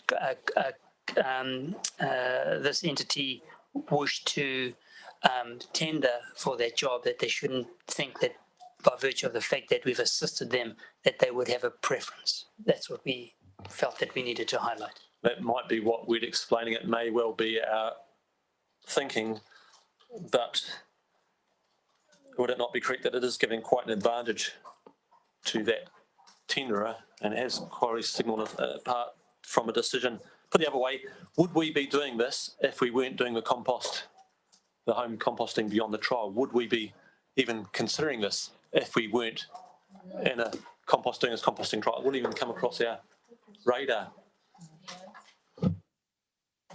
So are you concerned that this could be some sort of predetermination around continuing with it, that the trial becomes... Correct. And that was where this gained interest, either with actual interest or a perception that this came to our attention. Good on the gentleman coming forward and great presentation, what he's doing, but what we're doing here is really clouding a decision later on whether we do that composting decision, because then we've invested in that. Okay, I'll go to Pat. And so this is exactly the debate we had as well. That was the concern was that this may suggest that we were now favouring that this operator over others, and the argument against that was in terms of trying to progress some social procurement and encourage community investment in waste recycling. Realistically, 2 berthers would not be enough to run the whole operation. It might be available for a very small part of it, and that would be something we'd consider if the council decided that the trial was successful and wanted to go further down the path. So that was one part of the discussion, and the other one was to make sure that our money was secure, that a loan is completely different from a grant and would have to be recovered, irrespective of whether or not MFE provided their funding. This would be $45,000 of ratepayers' money we wanted back. But that was the point you're raising was the 2 sides of the debate. So a yes or no, and I know that things aren't all in black and white, but a yes or no to this, if we were not in the realm of considering this composting project, would we have even had this or even considered helping this particular business out? So through the chair, the answer to that question would be yes, because it would aid in the waste minimisation. We probably would have said yes to this. I don't agree, but thank you for answering. No disrespect there, but I tend to think that there's a lot of businesses, all businesses are doing something for community gain and well-being as part of their business of right across the realm, from mowing lawns to etc. Why should this be any different? Well, it's kind of a debate, so we'll go on to some other questions. Councillor Noonan, Councillor Brandon, Councillor Sensen. Thank you, Madam Mayor. I would certainly want some legal advice on lending money to a business. That's the first thing. The second thing is that there were submitters who were not in favour of the whole project, that they were of the opinion that people should have their own. So I'd like a little bit of commentary. The commentary on that's missing. There's no commentary on the feedback that we got regarding home composting and there was some in favour, but there were also some that weren't. So I'd just like a little bit more information on how many people were in favour of it and those that weren't. So that would be helpful. It also, then the last thing I think is that this resolution says unbudgeted expenditure in the 2021 financial year, which is the year we're in. So I'm just wondering why that's there, or are you going to look for some savings, or is there another way of? I've got Ms McDonald for the first part. Yes, through the chair, just that first part about the people who felt that we should be encouraging composting instead. There are answers in that big spreadsheet of responses at the back of your agenda, and what staff have said is that with the best will in the world, there are people who just don't have the access to the space or the ability to compost, and this would take care of that. We will be continuing to encourage composting, but this sits alongside to gather up all that other waste that won't make it into a home compost. Okay, so on that one, I think that I think some ratepayers were saying, look, I'm doing my bit at home. I've got a compost. I don't feel like I should be sponsored, but I mean, you're going to get that on anything, but that's the balance side. So just regarding the 2021 financial year unbudgeted expenditure, who wanted to answer that one? Through the chair, I understand I understand that they need that money now, so it is 2021. It was just linked into the submissions. So it's not really an LTP decision, is it? That would be a... Well, it is linked to the submission, yes. It's just the timing. The timing means it has to be prior to the end of the financial year, so it has to go on this current It would be, but I just wonder whether it can be savings in other areas as opposed to unbudgeted expenditure. Then that would be nice, wouldn't it? That would be great. For that 32.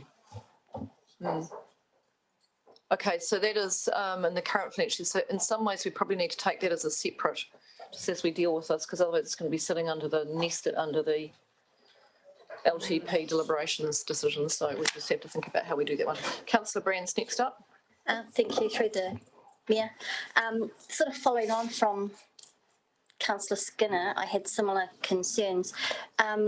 My next concern is actually about, are we setting a precedent to other entities, and I'm going to be blunt, that we're a bank and you can come and apply for the ratepayer money for anything. Is that what we're doing here? So it's probably more appropriate that I answer these questions because Marg and Alec were dead set against this, and it was me that thought this was a better as a. They're defending something that's not their idea, and that's not fair. This was. Yeah, you can. But we're doing quite a good job, actually. All eyes on Pat. All eyes are on me. For once, I try and be caring and friendly, and it's coming back to bite me. So. The points that you are making are exactly the points that they made. The point I was making was that if we want to encourage these sorts of community initiatives, is this not worth taking a risk? So we put the words up in terms of if the council wanted to consider it or not.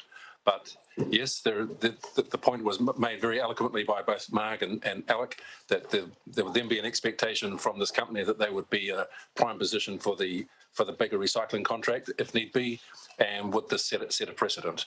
And I must admit, I am uneasy about the fact that his cash flow is not enough to get through this period, and I have suggested that they need business advice if this business is to keep on growing, so that they don't keep coming back to the council. But in terms of trying to get them through this, there's a prospect here of $90,000 worth of government funding, and it's probably going to slip away if we don't help. So those are the reasons, and you have the two competing sides of the coin here, with me advocating one side and Alec and Marg the other. Yeah.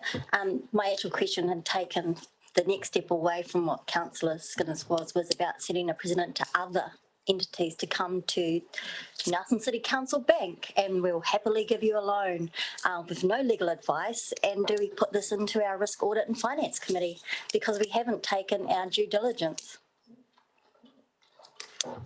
So my expectation had been that if there was approval in principle from the council to grant the loan, then there would be a hard discussion about the terms of that loan and what the security was, etc. This would not just simply be a loan between friends. This would be a business transaction where if you reneged, we would wind the company up and take his assets.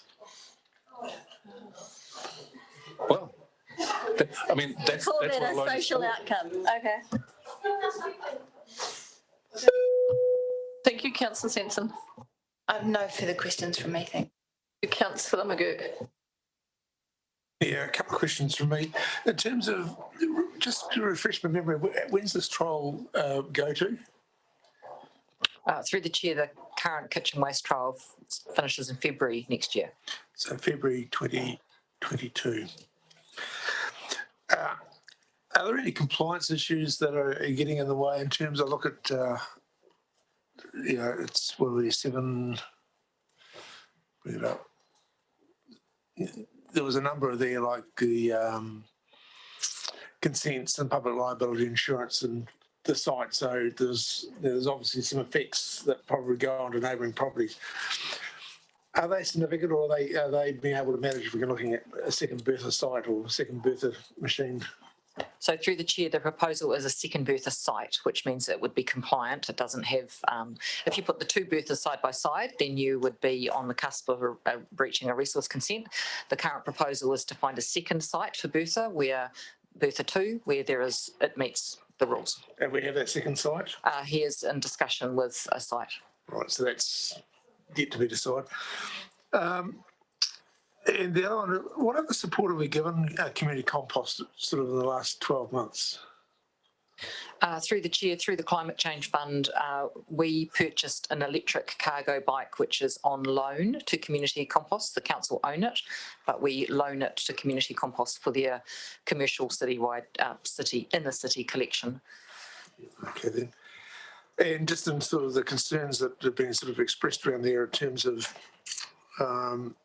anti-competitive behaviour, is there any sort of check done with, about, is this sort of seen to be anti-competitive by council in terms of preferred, from perhaps, I'm just thinking about the work that we've had to go through with the Nell's Nelmac and the disposal of their refuge business, and the Commerce Commission involved, getting views from other competitors or other potential players in the market. Has any check been done with that? Through the chair, to our knowledge, there is nobody else in the current local market collecting kitchen waste. Kitchen waste, quite separate from green waste. Yeah. Okay. Thank you, Councillor Rika. So just a question of mine that wasn't answered. Have we talked to them about why they can't access private bank funding, do crowdfunding? I'm just not sure why council was sort of the place to approach.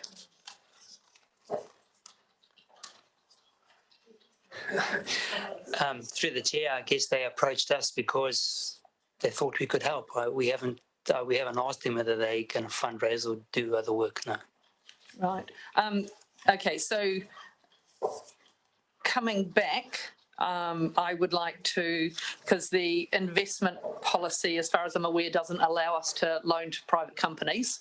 So I'd like a discussion and information on that, the legalities of this, the cost to us, because the resolution also doesn't say any associated costs would come back in addition to the loan. So then we'd be paying any costs associated. And I wouldn't mind following up on Councillor McGurk's point also around the Commerce Commission. Thank you. Councillor Sensen, no, okay, all done. Councillor Neil-Stevens. And Fulton. Councillor Fulton. Yeah, I had a question. I did send an email about it as well. I had a question around, so this is a community initiative in response to climate emergency. And so why is the climate emergency fund money not able to be accessed?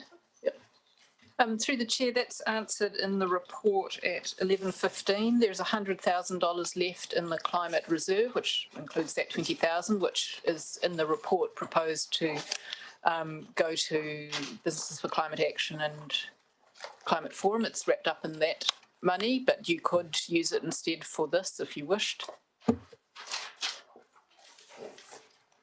So that's in there for this year's.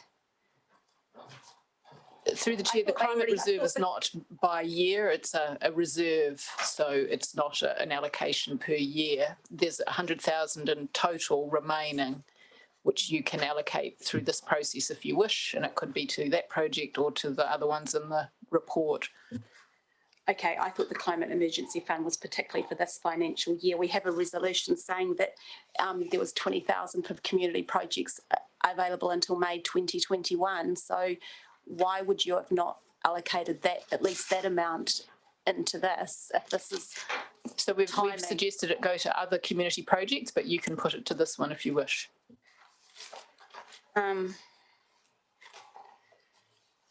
Okay, so some options there around how you're going to deal with this one. So I think, are there any more questions on this particular one? Yeah, my second question is, I just wanted to be clear. This is separate to the curbside trial, which is residential. This is around commercial food waste in our city. So everyone, a little bit like the hospitality sector, everyone benefits from our city centre collecting and processing and diverting its food waste from landfill. So through the chair, this is different to our kitchen waste trial. This is to grow his private business. Yeah. Okay, I don't think there's any other questions. So you've got the kind of background to that one. Quite a few issues have been raised, I think, to work through there. Quite a long list of matters. So also have a wee think about just that policy matter. I think that's quite important. And Pat, you made some comments about your concerns around cash flow. So I guess it's probably not a discussion we can continue here, but I'd want you just to come back and really consider whether your recommendation was stand, because we don't want to be loaning. I don't want to be loaning money to someone with a view to then I'm going to seize their assets because they can't pay it back. If that's even in a possibility, then we're not. I don't think we enter into loans on that basis. That's not a good place to be, I think. Well, having been involved with loans where we didn't get paid back and how unpopular that was with the community, then there's got to be a clear understanding. It's not a grant, it's a loan. It must be paid back. And that's why in the report we talk about security. That if the loan wasn't paid back, then we would have to be prepared to claim some of the company's assets to repay that debt. Otherwise, it's a grant. Or don't do it. Well, that was really what I'm getting to. I'm getting to say, if you've got concerns about cash flow, that's not in the report. So you've sort of flagged that you may have some concerns there. I'll leave you to go away and think about that, because that would be material to whether you would even contemplate. Well, no, what I said was his request for bridging finance indicates that there is a cash flow problem, that you can't carry $40,000 worth of expenditure until the MFE loan comes through, which is what we're being asked to do. And all I was saying was if the business is to continue to grow, then it needs some advice from probably the Nelson Tasman Business Trust about how to get a more sustainable model. Sustainable model, okay. All right, and is there any chance that have we phoned the Ministry for the Environment to see whether that where it came from, ECA or Ministry for the Environment? I'm trying to remember where that grant, I think it was Ministry for the Environment. Have we made a phone call to Ministry for the Environment to say, could they sort this out, please, and maybe just see if they could sort out a bridging arrangement or do something to help get their grant money across? Might be useful rather than us having to deal with it. Councillor Fulton. So this is a really small startup business which is delivering to, like probably in terms of our climate emergency section, one of the key businesses delivering to our goals. And it's probably ahead of us in terms of its thinking. So it's one step ahead, and it relies on quite a lot of volunteers and community goodwill. How do we, similar, I guess, to the Streets for People project or the hospitality coming to us and asking for us to support them with outdoor dining, rent relief, or the Enduro series, how do we support? I understand, I think it has to be a business to get the MFE funding, but he's also a charity and a social enterprise. So how do we support these small businesses to grow if we then create a whole lot of I think they're very valid questions. I guess what I would like to know is this a business, is there a charity involved here and a social enterprise involved as well? So just some clarity on what we're dealing with. But I think they're very legitimate questions. So maybe we get a bit more information on it. Thank you. Right. Is it a charitable company, do you think? Yeah. I think we'll keep going for a little bit. I was going to finish about now, but I'm sort of feeling like we need to get a little bit more done, maybe another half an hour. Councillor Sensen on the next one. Yeah, I'm up to page 59, Good Food City. I've got a question if that's possible. 59, yep, 5960. Any questions? Yep. Oh, fire away. Thank you, through the Mayor. So my question on reading this is what I'm reading here, is this any different to where we landed after the 2020 annual plan adoption? In terms of our kind of commitment and partnership, is it any different to where we landed after the 2020? Through the chair, no, council remains committed to working with the DHB. They are taking the lead on this. I've had a number of discussions with them. I guess one of the questions is whether we want to sign up to the C40 program, because the reporting requirements and the information you gather, it's quite significant. And we've talked to DHB, and there are some constraints about being able to gather the sort of information that the C40 expects as part of your process. But there are other models, for example, Dunedin, which has done its own Good Food Cities approach. It's not signed up, but it's taken on those principles and gone ahead anyway without all of that administration. So those are some of the things being considered. But we absolutely are there to work with them. But they're taking the lead because a lot of it is around dietary change, the planetary diet, and trying to change procurement of food, those sorts of things. So I've got just two more subsequent questions. So one would be, what are the options, and I don't mean financial, for signalling more strongly to Nelson Marlborough Health, the other stakeholders involved, and the community that we are embracing the principles of a good food city? And I guess why I'm asking this is, aside from the wellbeing and climate advantages, I feel like there is a real economic development advantage here as well. And I shared the good, Dunedin Good Food City, I think, with yourself and with the NRDA. Nelson's really trying to position itself as for localism, regenerative food, innovative food, higher value food. And I just see that this kind of embracing our identity as a good food city is a really good alignment with that. And I just feel like, again, after I think it feels like now 2 years of discussions around this, we're still just kind of dipping our toe in, and we're not really going, yep, this is a good thing, we support it. Even if we don't sign up as a C40, at least having some kind of a statement in our long-term plan to say that we embrace the principles of a good food city. And, we can indicate that to Nelson Marlborough Health, we can indicate that to NRDA in case they want to kind of, incorporate that into their thinking, Project Kokiri, Te Tau Iho intergenerational strategy. I just see it feels like a strong alignment across all of those things. Through the chair, yes, you're right. There's certainly an economic element to it, and I've spoken to the person in Dunedin who's working on it, and she is actually in their economic team. They've looked at it very much as a way to promote their local businesses and artisans, rather than some of the more health-focused elements of it. So, I certainly think council could put a statement in its long-term plan about how useful it sees this approach and how it's supporting the DHB. Thanks, Vicky. I'd really like to do that. Like, I think that Nelson Marlborough Health will probably be all over the health side of things, and there is a real opportunity for us here to kind of signal from an economic and climate and community kind of perspective that this is something we think is good. Thanks. Yeah. Pat?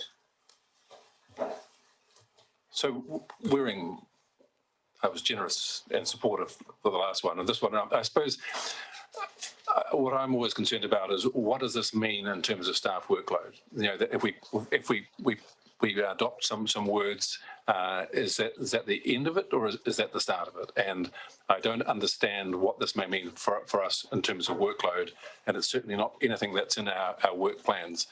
So I guess my only proviso is, as long as it's understood that's all we're doing for the next 3 years, then I'm probably more relaxed. But that's not often how it plays out. No, so Pat, my kind of understanding would be that we clearly signal that we embrace the principles of a good food city, and that unlocks the possibility of other stakeholders being able to access funding and leverage this stand that Nelson is taking as a city. So I don't think that, I don't anticipate that it would involve a lot of staff or financial resource. I think that the workload, it's already been indicated that those involved with Nelson Marlborough Health would lead, you know, any policy development. NRDA is already working in kind of the food space. So I think it feels like really just kind of actually saying, yes, we're on board, and kind of through that, enabling others to kind of go off and do the work. Right, I will go to Councillor Fulton next, and then I'll just think about how we might move along on this one. What I'm going to suggest is that if there's councillors are expressing some words, I'd want to see them come back tomorrow or Thursday to have a look at them. Councillor Fulton. So I'd support putting some words together. I agree with Councillor Sampson. I actually feel like we are delivering to the objectives, and if you actually look at the last issue we just debated, one of the objectives of the Good Food Cities is a 50% reduction in food waste, diverting it from landfill. So if you're committed to the Good Food Cities objectives, which is what we've communicated to our community, we would also be committed to supporting community compost to divert food waste from our restaurants and from landfill. So I think there is a cost, but the cost is part of our climate emergency response. We have the Good Food Cities objectives tied into our urban greening plan in terms of food resiliency, and to our waste minimisation plan in terms of diversion of food waste. And I would like to think that we could sort out our own internal food procurement policy fairly easily. We're already eating the food which fits the healthy food and planetary diet procurement. Sort of that's what's being served to us now at lunches. We have our diets changed a lot, or Pete's. But I think that we can deliver to these objectives and signal to the community that we're on board with supporting our community to be healthy. There was 4 of them. I'm trying to remember: food, growing of food, eating of food, and then the last one is, I can't see it in the report. So there's 4 objectives. I can't remember what the 4th one is. I think it's really important that we work with Nelson Marlborough Health on this, but I'd like it to progress a little bit more than it has in the last year. Right, I've got a couple other people with hands up. Councillor Bywater and, Councillor Bywater, Councillor Eager, Councillor Brand. But I'm just going to reflect on what I'm hearing is it's not going to cost much at all to, actually it is going to commit us to do other things. So there's some really, so we just need to, if you're going to move this along tomorrow or next day, you might have to just work out what this is all about. Councillor Bywater, enough that I could get something in the plan. Thank you. Because we're actually doing comments and not questions. I listened to submitters at the time. There seemed to be a perception that we were leading, and I did ask for that to be clarified because I don't know that we can actually lead this, and I didn't see the DHB were actually at the stage where they were going to be able to lead. So I thought that they had to come back with their strategy and tell us what we were doing. So I think if we put this in now, we are committing, and we seem to have a great tendency to lead things when I don't think we should be the ones leading this. We can support, and I was a bit concerned about the word embracing, which was used even at the time, and that was why I sent through a question around it, because I have a concern that, as per usual, we will end up holding the baby, as it were, because we do have a tendency to end up leading things when we need to let the community do it, and the DHB have made it abundantly clear that they want to lead it, and they are not at the stage that they can, because they even said that their procurement and their food that they have for their patients comes from out of town. So until they get themselves a bit sorted, I really don't think we should be pushing to embrace, lead, or do anything but let the people that want to lead this be the ones to do it. So there's my comment. Thank you. All right, we'll try this. We're sort of ending up in debating something that we haven't got to debate yet. So we'll just, no, thank you. So I'll take a couple more councillors and then we'll see if we can, because this one's going to come back. Councillor Brand and then Councillor Edgar, Councillor Brand, Councillor O'Neill Stevens. Thank you. Look, I guess my concern for this one is whether this timing is correct based on the sparsity of information we have. We may be able to get enough information back, but I'd certainly like to see what exactly it is we're signing up to, what the consequential decisions and actions would be by signing up to this, what the costs and commitments would be by signing up to this. I think it would be good to have discussions with Nelson Marlborough Health about alignment/lead, because it says that they have taken the lead, and so I think we need to make sure any decision we make isn't out of step with what we've previously discussed with Nelson Marlborough Health. For any consequences, I'm trying not to get into any debate, for any consequences, I'd just like to be, or consequential actions or commitments that come out of it, who polices it and how. So I asked the question of the submitter at the time about the bus advertising, for example. So, you know, would a supermarket therefore not be allowed to advertise on the back of our buses because they definitely sell some unhealthy food? So there's a lot of organisations, probably a majority of food organisations, that would not be allowed to advertise on the bus because they sell unhealthy food. We have chocolate biscuits in the corner. I've never had one of them, but, you know, so there's a lot of small changes that would have to take place here as well. But there's a lot of, I see a lot of potential consequential actions and costs that might come out of this. So I'd just like to be further informed than the couple of paragraphs we've got here before we can make any decision. So that's all my questions. Thank you. Thank you, Councillor Brand. Thanks. Well, that took away a couple of my questions. So my sort of concern is that the DHB, as we're looking at Nelson Marlborough, but the reality is we should be looking at the Ministry of Health. And having worked in that sector for quite a while, I know they do not walk their talk. So while they're asking us as a council to take a more proactive approach, I would like to see some more evidence to support their view and their stance moving forward before I can consider the council taking a lead or participation in this, because it is a Ministry of Health, hence the Nelson Marlborough DHB as well as the PHOs and their education sector that should really be providing a lot more evidence than what we've been provided to make a decision on. And while I do support about supporting our local food growers and our artisan suppliers and things like that, I am always supportive of local businesses and local owners and doing what we can to ensure they can meet. But I'm also concerned, and maybe this is a question that can be answered, I don't know, maybe it's just something to ponder on. What is the flow-on effect for Nelson City Council events and stallholders and other people that wish to participate with providing food options at different events? And I can think of a couple that come straight to hand, and we would actually lose probably 30% of our stallholders because their food, depending on who defines what healthy food is, because they may deem that their food options, say 50% of their food options are healthy, and while they may have others that aren't defined as healthy, do they still enable them to participate in those events, with it being a Nelson City Council event. So I'm just sort of worried about the flow-on effect and the actually ruling out of local businesses and small entity owners from participation to promote their business for their livelihoods as well.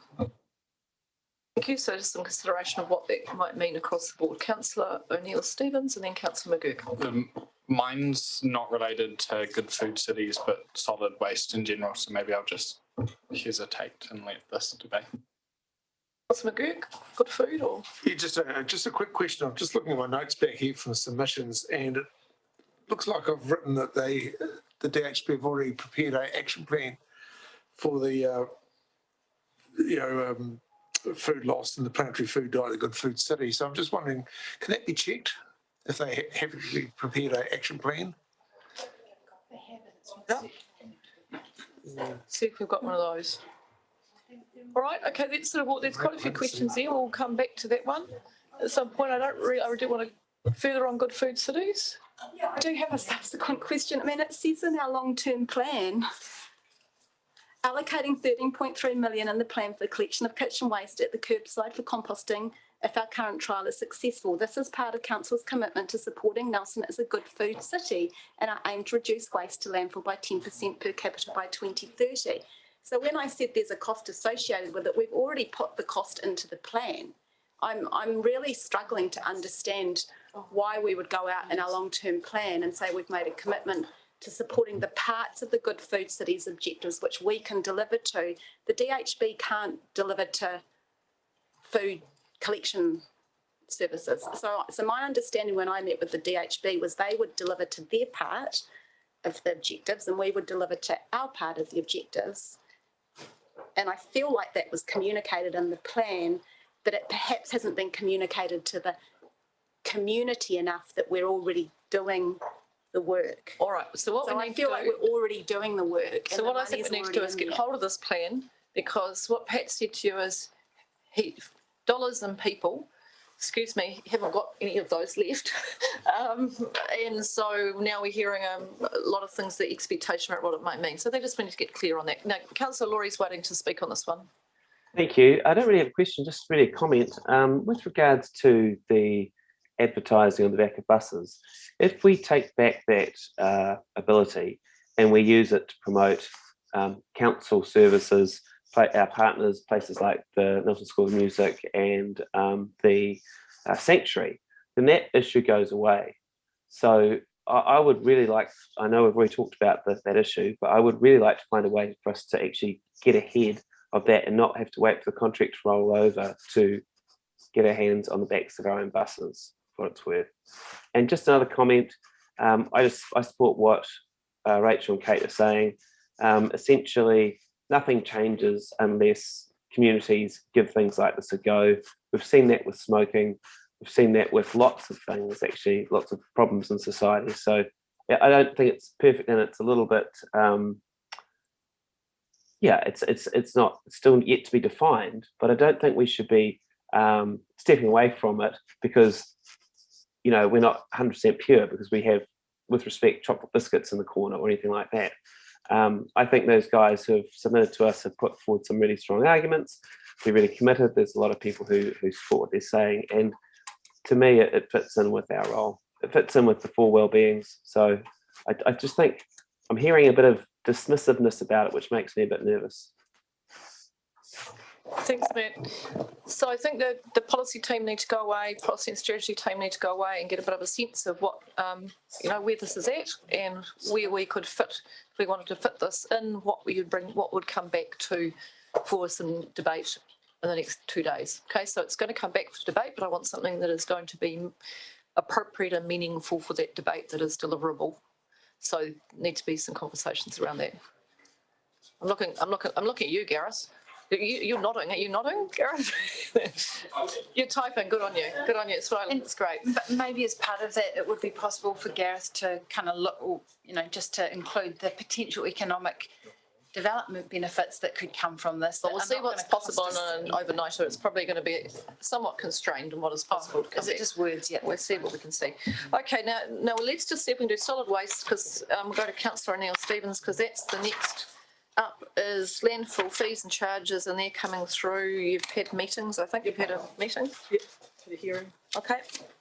Yes, just because it's not in our deliberations report. In terms of the food waste trial in the LTP, we're quite specific about it being composting, and then in answer to some of the questions, one of the questions I sent through, we got that the sort of post-collection processing would be open, depending on what sort of expressions of interest we get. Do we need to do something at this stage just to clarify that we are looking broader than just composting in terms of that? And through the chair, I don't think we need to, because we will be looking. And we when we bring something back to council, it'll be the process. Okay, thank you. Thank you. So I take it the same recommendations going through to Tasman District Council. Is that right? That's what we've got on page 60. Through the chair, in terms of the landfill fees, yes. Yeah, okay. I don't know how they're doing it, but yes. All right, I think that's been well worked through the processes, so no further questions on that one. The next one is the Nelson plan. So you've got the commentary there. It's pretty straightforward. No, any questions on that one? I think that's the best we can do right now. Yep, seems like a sensible approach to take.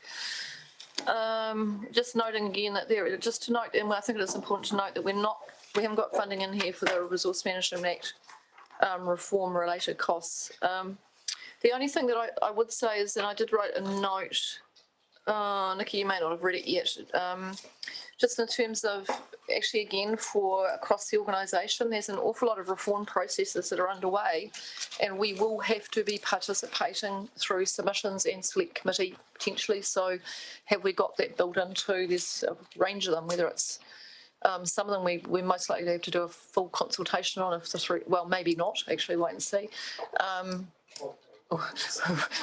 We may not have to, but definitely we know that the exposure draft of the bill will be around and will be going into select committee for this process in this coming financial year. So have we got allocation staff resource to actually deal with it? Not sure who's going to ask that one. That's, yep. Jo. Thanks, Jo. Kia ora. Yes, we're fully aware of all of the pieces of legislation that we're going to need to submit on that are coming through the pipeline, and we're just busy trying to work out how we're going to resource that. Okay, but that's within existing resources. What I'm just making sure is that when we're thinking about this, we're saying, look, we're not, we haven't got funding for the, what I'm concerned about is that says funding, notes that funding for the Resource Management Act reform related costs are not included in the LTP. Now I'm going, well, what does that mean? Because Maxine, do you want to pop on down? Thank you. Thank you. Essentially what we've done is we've kind of been trying to look at what options might be ahead for us in terms of how we change and when we change. And there basically came to a point where there is so much uncertainty about the deliverability of the reform program, the timing, the transition requirements, the scale of the changes, and any combination of work with Nelson, Tasman and Marlborough, that it made it virtually impossible for us to really think what those costs would be. So we had this discussion with the senior leadership team, and really went with keep the current budget in the plan, on the assumption that we carry on with the Nelson Plan program at the moment until there's a subsequent decision by council around that, and that at that time we would have to consider any other sort of alternative options and any changes to the budget. There is quite a large amount of money programmed in the LTP for the continuation of the Nelson Plan, so there might be some options as we go forward if there are changes to that program to reallocate some of that money. Would it be better do you think it would be clear if we said notes the funding for Resource Management Act reform, transition and implementation costs are not included in the long-term plan? Or is it more than that? That would be accurate. Okay, all right, so we'll just go in, so we'll just get that sort of tidied up for tomorrow, just in terms of what we're saying it's not covering. So we do need to be able to participate in the process that's going to roll out later this year. And I would see that as part of our general response to, we should be able to manage that process. But the next stage around transition and implementation is just far too, we just have no idea at this point. Okay, that's correct. Cool, thank you. All right, no other questions? All right, I reckon that science and tech we're going to come back to, because we're going to have, hopefully we'll be able to have Coultron come be here for that one, so that we can talk to, they can be here for answering questions on that. If there's any, Councillor Sanson, you have a question on that? Yeah, just signalling it might be helpful to, I couldn't make the numbers add up. No, like, no matter which way I added them, I could not get 5.5 million. So it'd just be really helpful if somebody could explain how those numbers add up to 5.5 million. Yeah, I did find that a very confusing suite of recommendations, I have to say. That was my feedback as well to go. Well, so maybe we just sit down and have it outside the meeting and just see if we can get that into some sort of bit of clarity of what we're doing.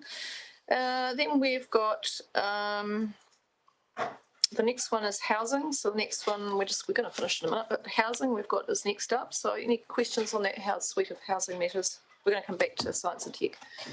Councillor Neil Stevens on housing. Sorry, not on that, just on environmental management, or actually I'm not sure where it sits. I just had a few questions that went unanswered in regards to the urban greening plan, including where that sits. So is that, where should I ask those questions? Under environmental management? I don't know. I'll ask for some advice on that.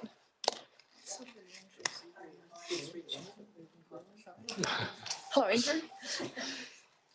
Kia ora, councillors. Through the Mayor. So there is a project in the draft LTP. It's a very small amount of money. I'm not sure if it's going to be sufficient. I think it's $10,000 and $15,000 towards the urban greening strategy. So sorry, just following up. Having something in and then saying to me that there isn't sufficient money to do it, it probably doesn't take us very far, Andrew. So yeah, that's my whole question at the start of today, Pat, was, are we able to do what we said we've got to do with the resources that are in there? So I need to know that we're not putting things in if they're not properly resourced. What's your thinking, Andrew? You've had a chance to look at it now for a few days, weeks? For a few days, yes. So I think one of the questions is around the scope of the urban greening strategy. What are we going to focus our attention on? I think that's the first piece of work that needs to be done. Yeah, so my questions for just where does it sit, and then looking at just having seen that it was $10,000, what is the scope for it? Because it seems to change, and so I did have questions as to whether that would be sufficient. All right, so I think what we'll do is tomorrow we'll get someone to have a think about what they come present to us about what that might mean, and whether it's it gets started with then some future funds being sought subject to council decisions in year 2 or 3, which then adds to that. Pat, that's another one for you to put on your list of additional funding, possibly, not, possibly, yes. Okay, housing, Councillor Sanson. Oh, and then Councillor Nuna, sorry. Thank you, Madam Mayor. Page 63, just the recommendation. I'm just wanting to clarify if this would be looking at supporting brownfield intensification housing and not greenfield, or if it's supporting all housing. Jo, are you able to answer that one? I'm actually hoping Ms. Gabellini can answer that. Yeah. Okay. Thanks, Lisa. So there's 2 additional resources, and one is proposed up further in this paragraph, which is in paragraph 9.5. So that position is solely to work on implementing the intensification action plan, including that city centre conversion fund if it's approved. This additional resource in the recommendation is intended for partnerships approach that we had a confidential workshop on last week. intended reserve. So it's in relation to brownfield intensification? It would be both. You couldn't go no to someone who came in with a greenfield opportunity. I wouldn't think that would be. We certainly don't have an intensification action plan that says we don't have a future development strategy that says we will only do brownfield development. We are very clear that it's a mix of both. So I couldn't see that as a policy context, that would be inconsistent with the policy context.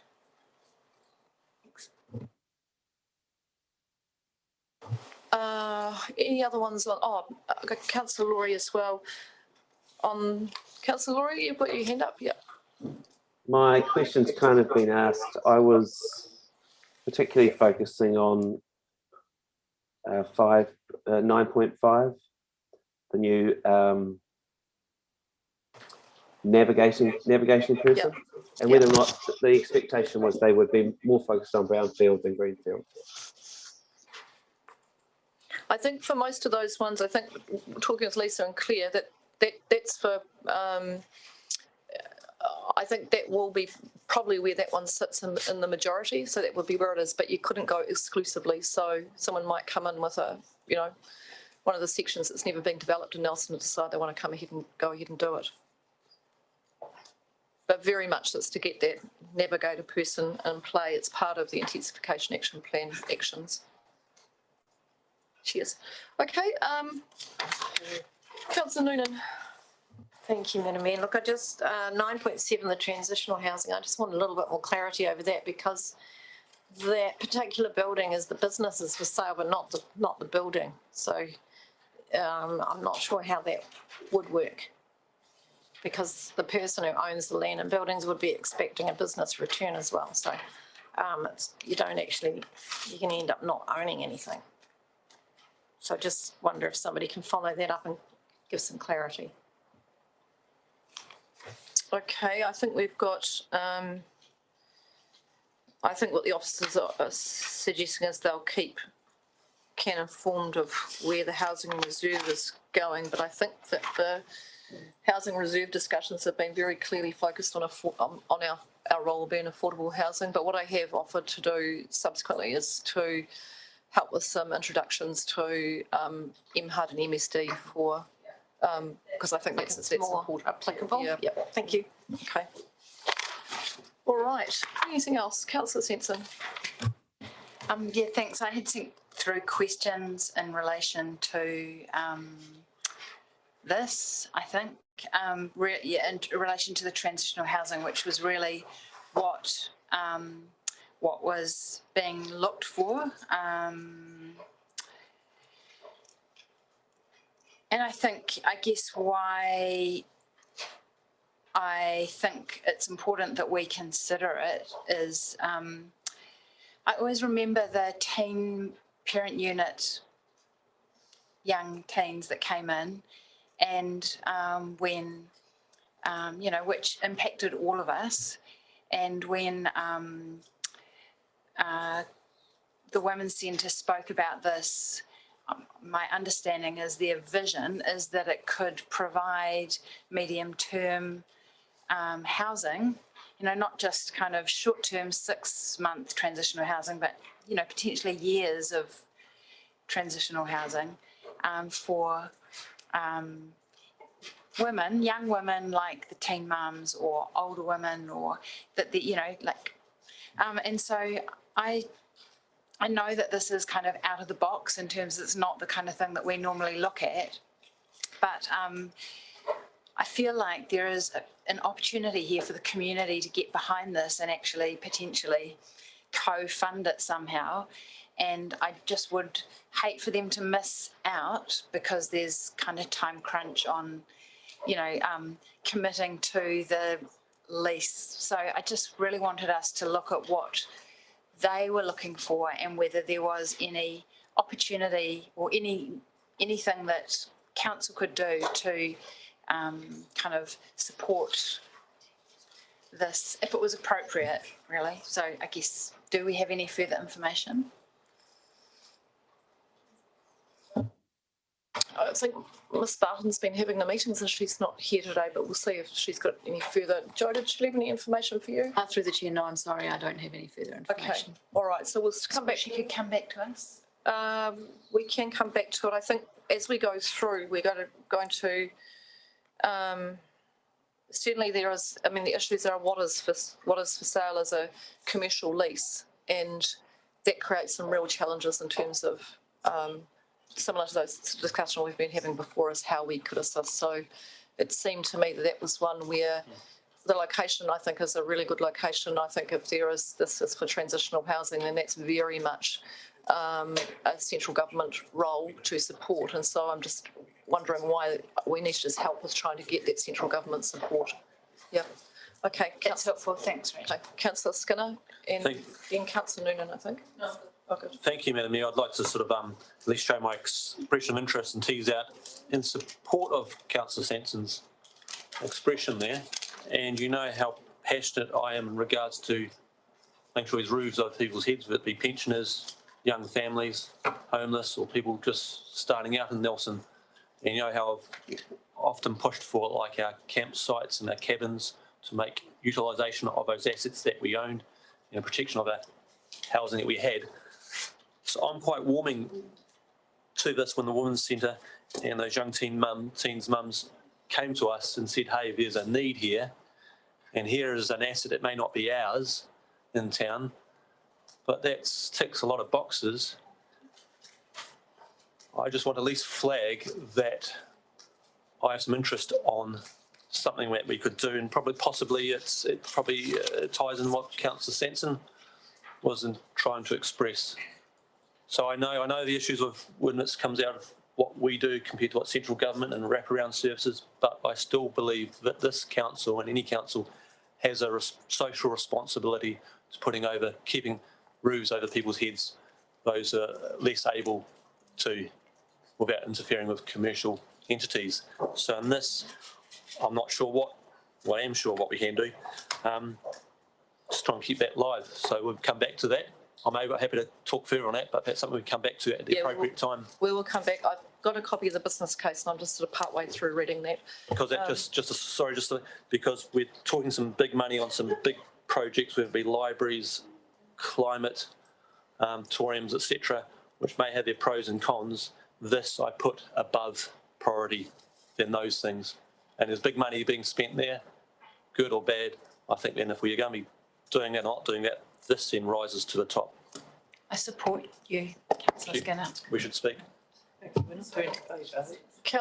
was next up? Oh, Councillor Laurie. Councillor Laurie.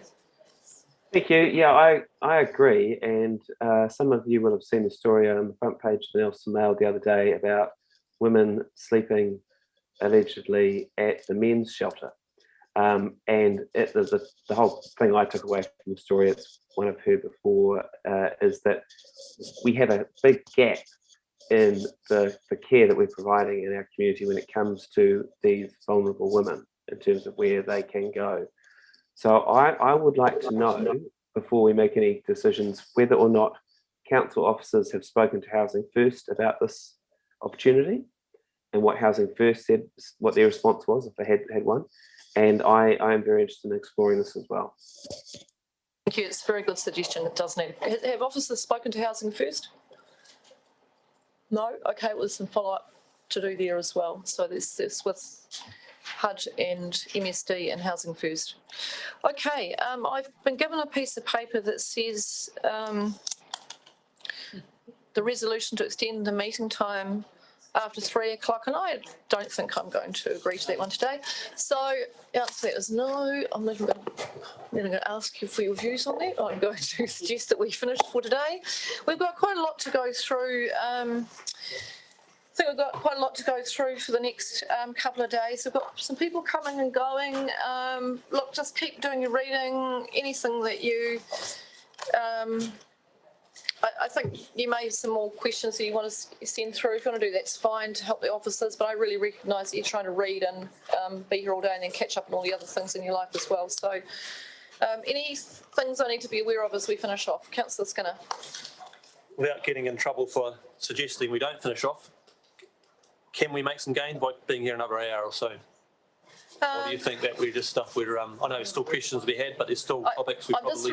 I'm just really conscious that we've been given late papers today, and they're quite solid, and they're quite solid, and I just need to give elected members time to read those papers. I just think they need to have some time to do those. So I think we'll finish for today, and we'll be back tomorrow, and we'll be moving along with a bit of speed tomorrow to get through things. Yeah, we just needed that time this morning to talk through the financial strategies. Thank you, everybody. Nice to see you. See you tomorrow. Thanks.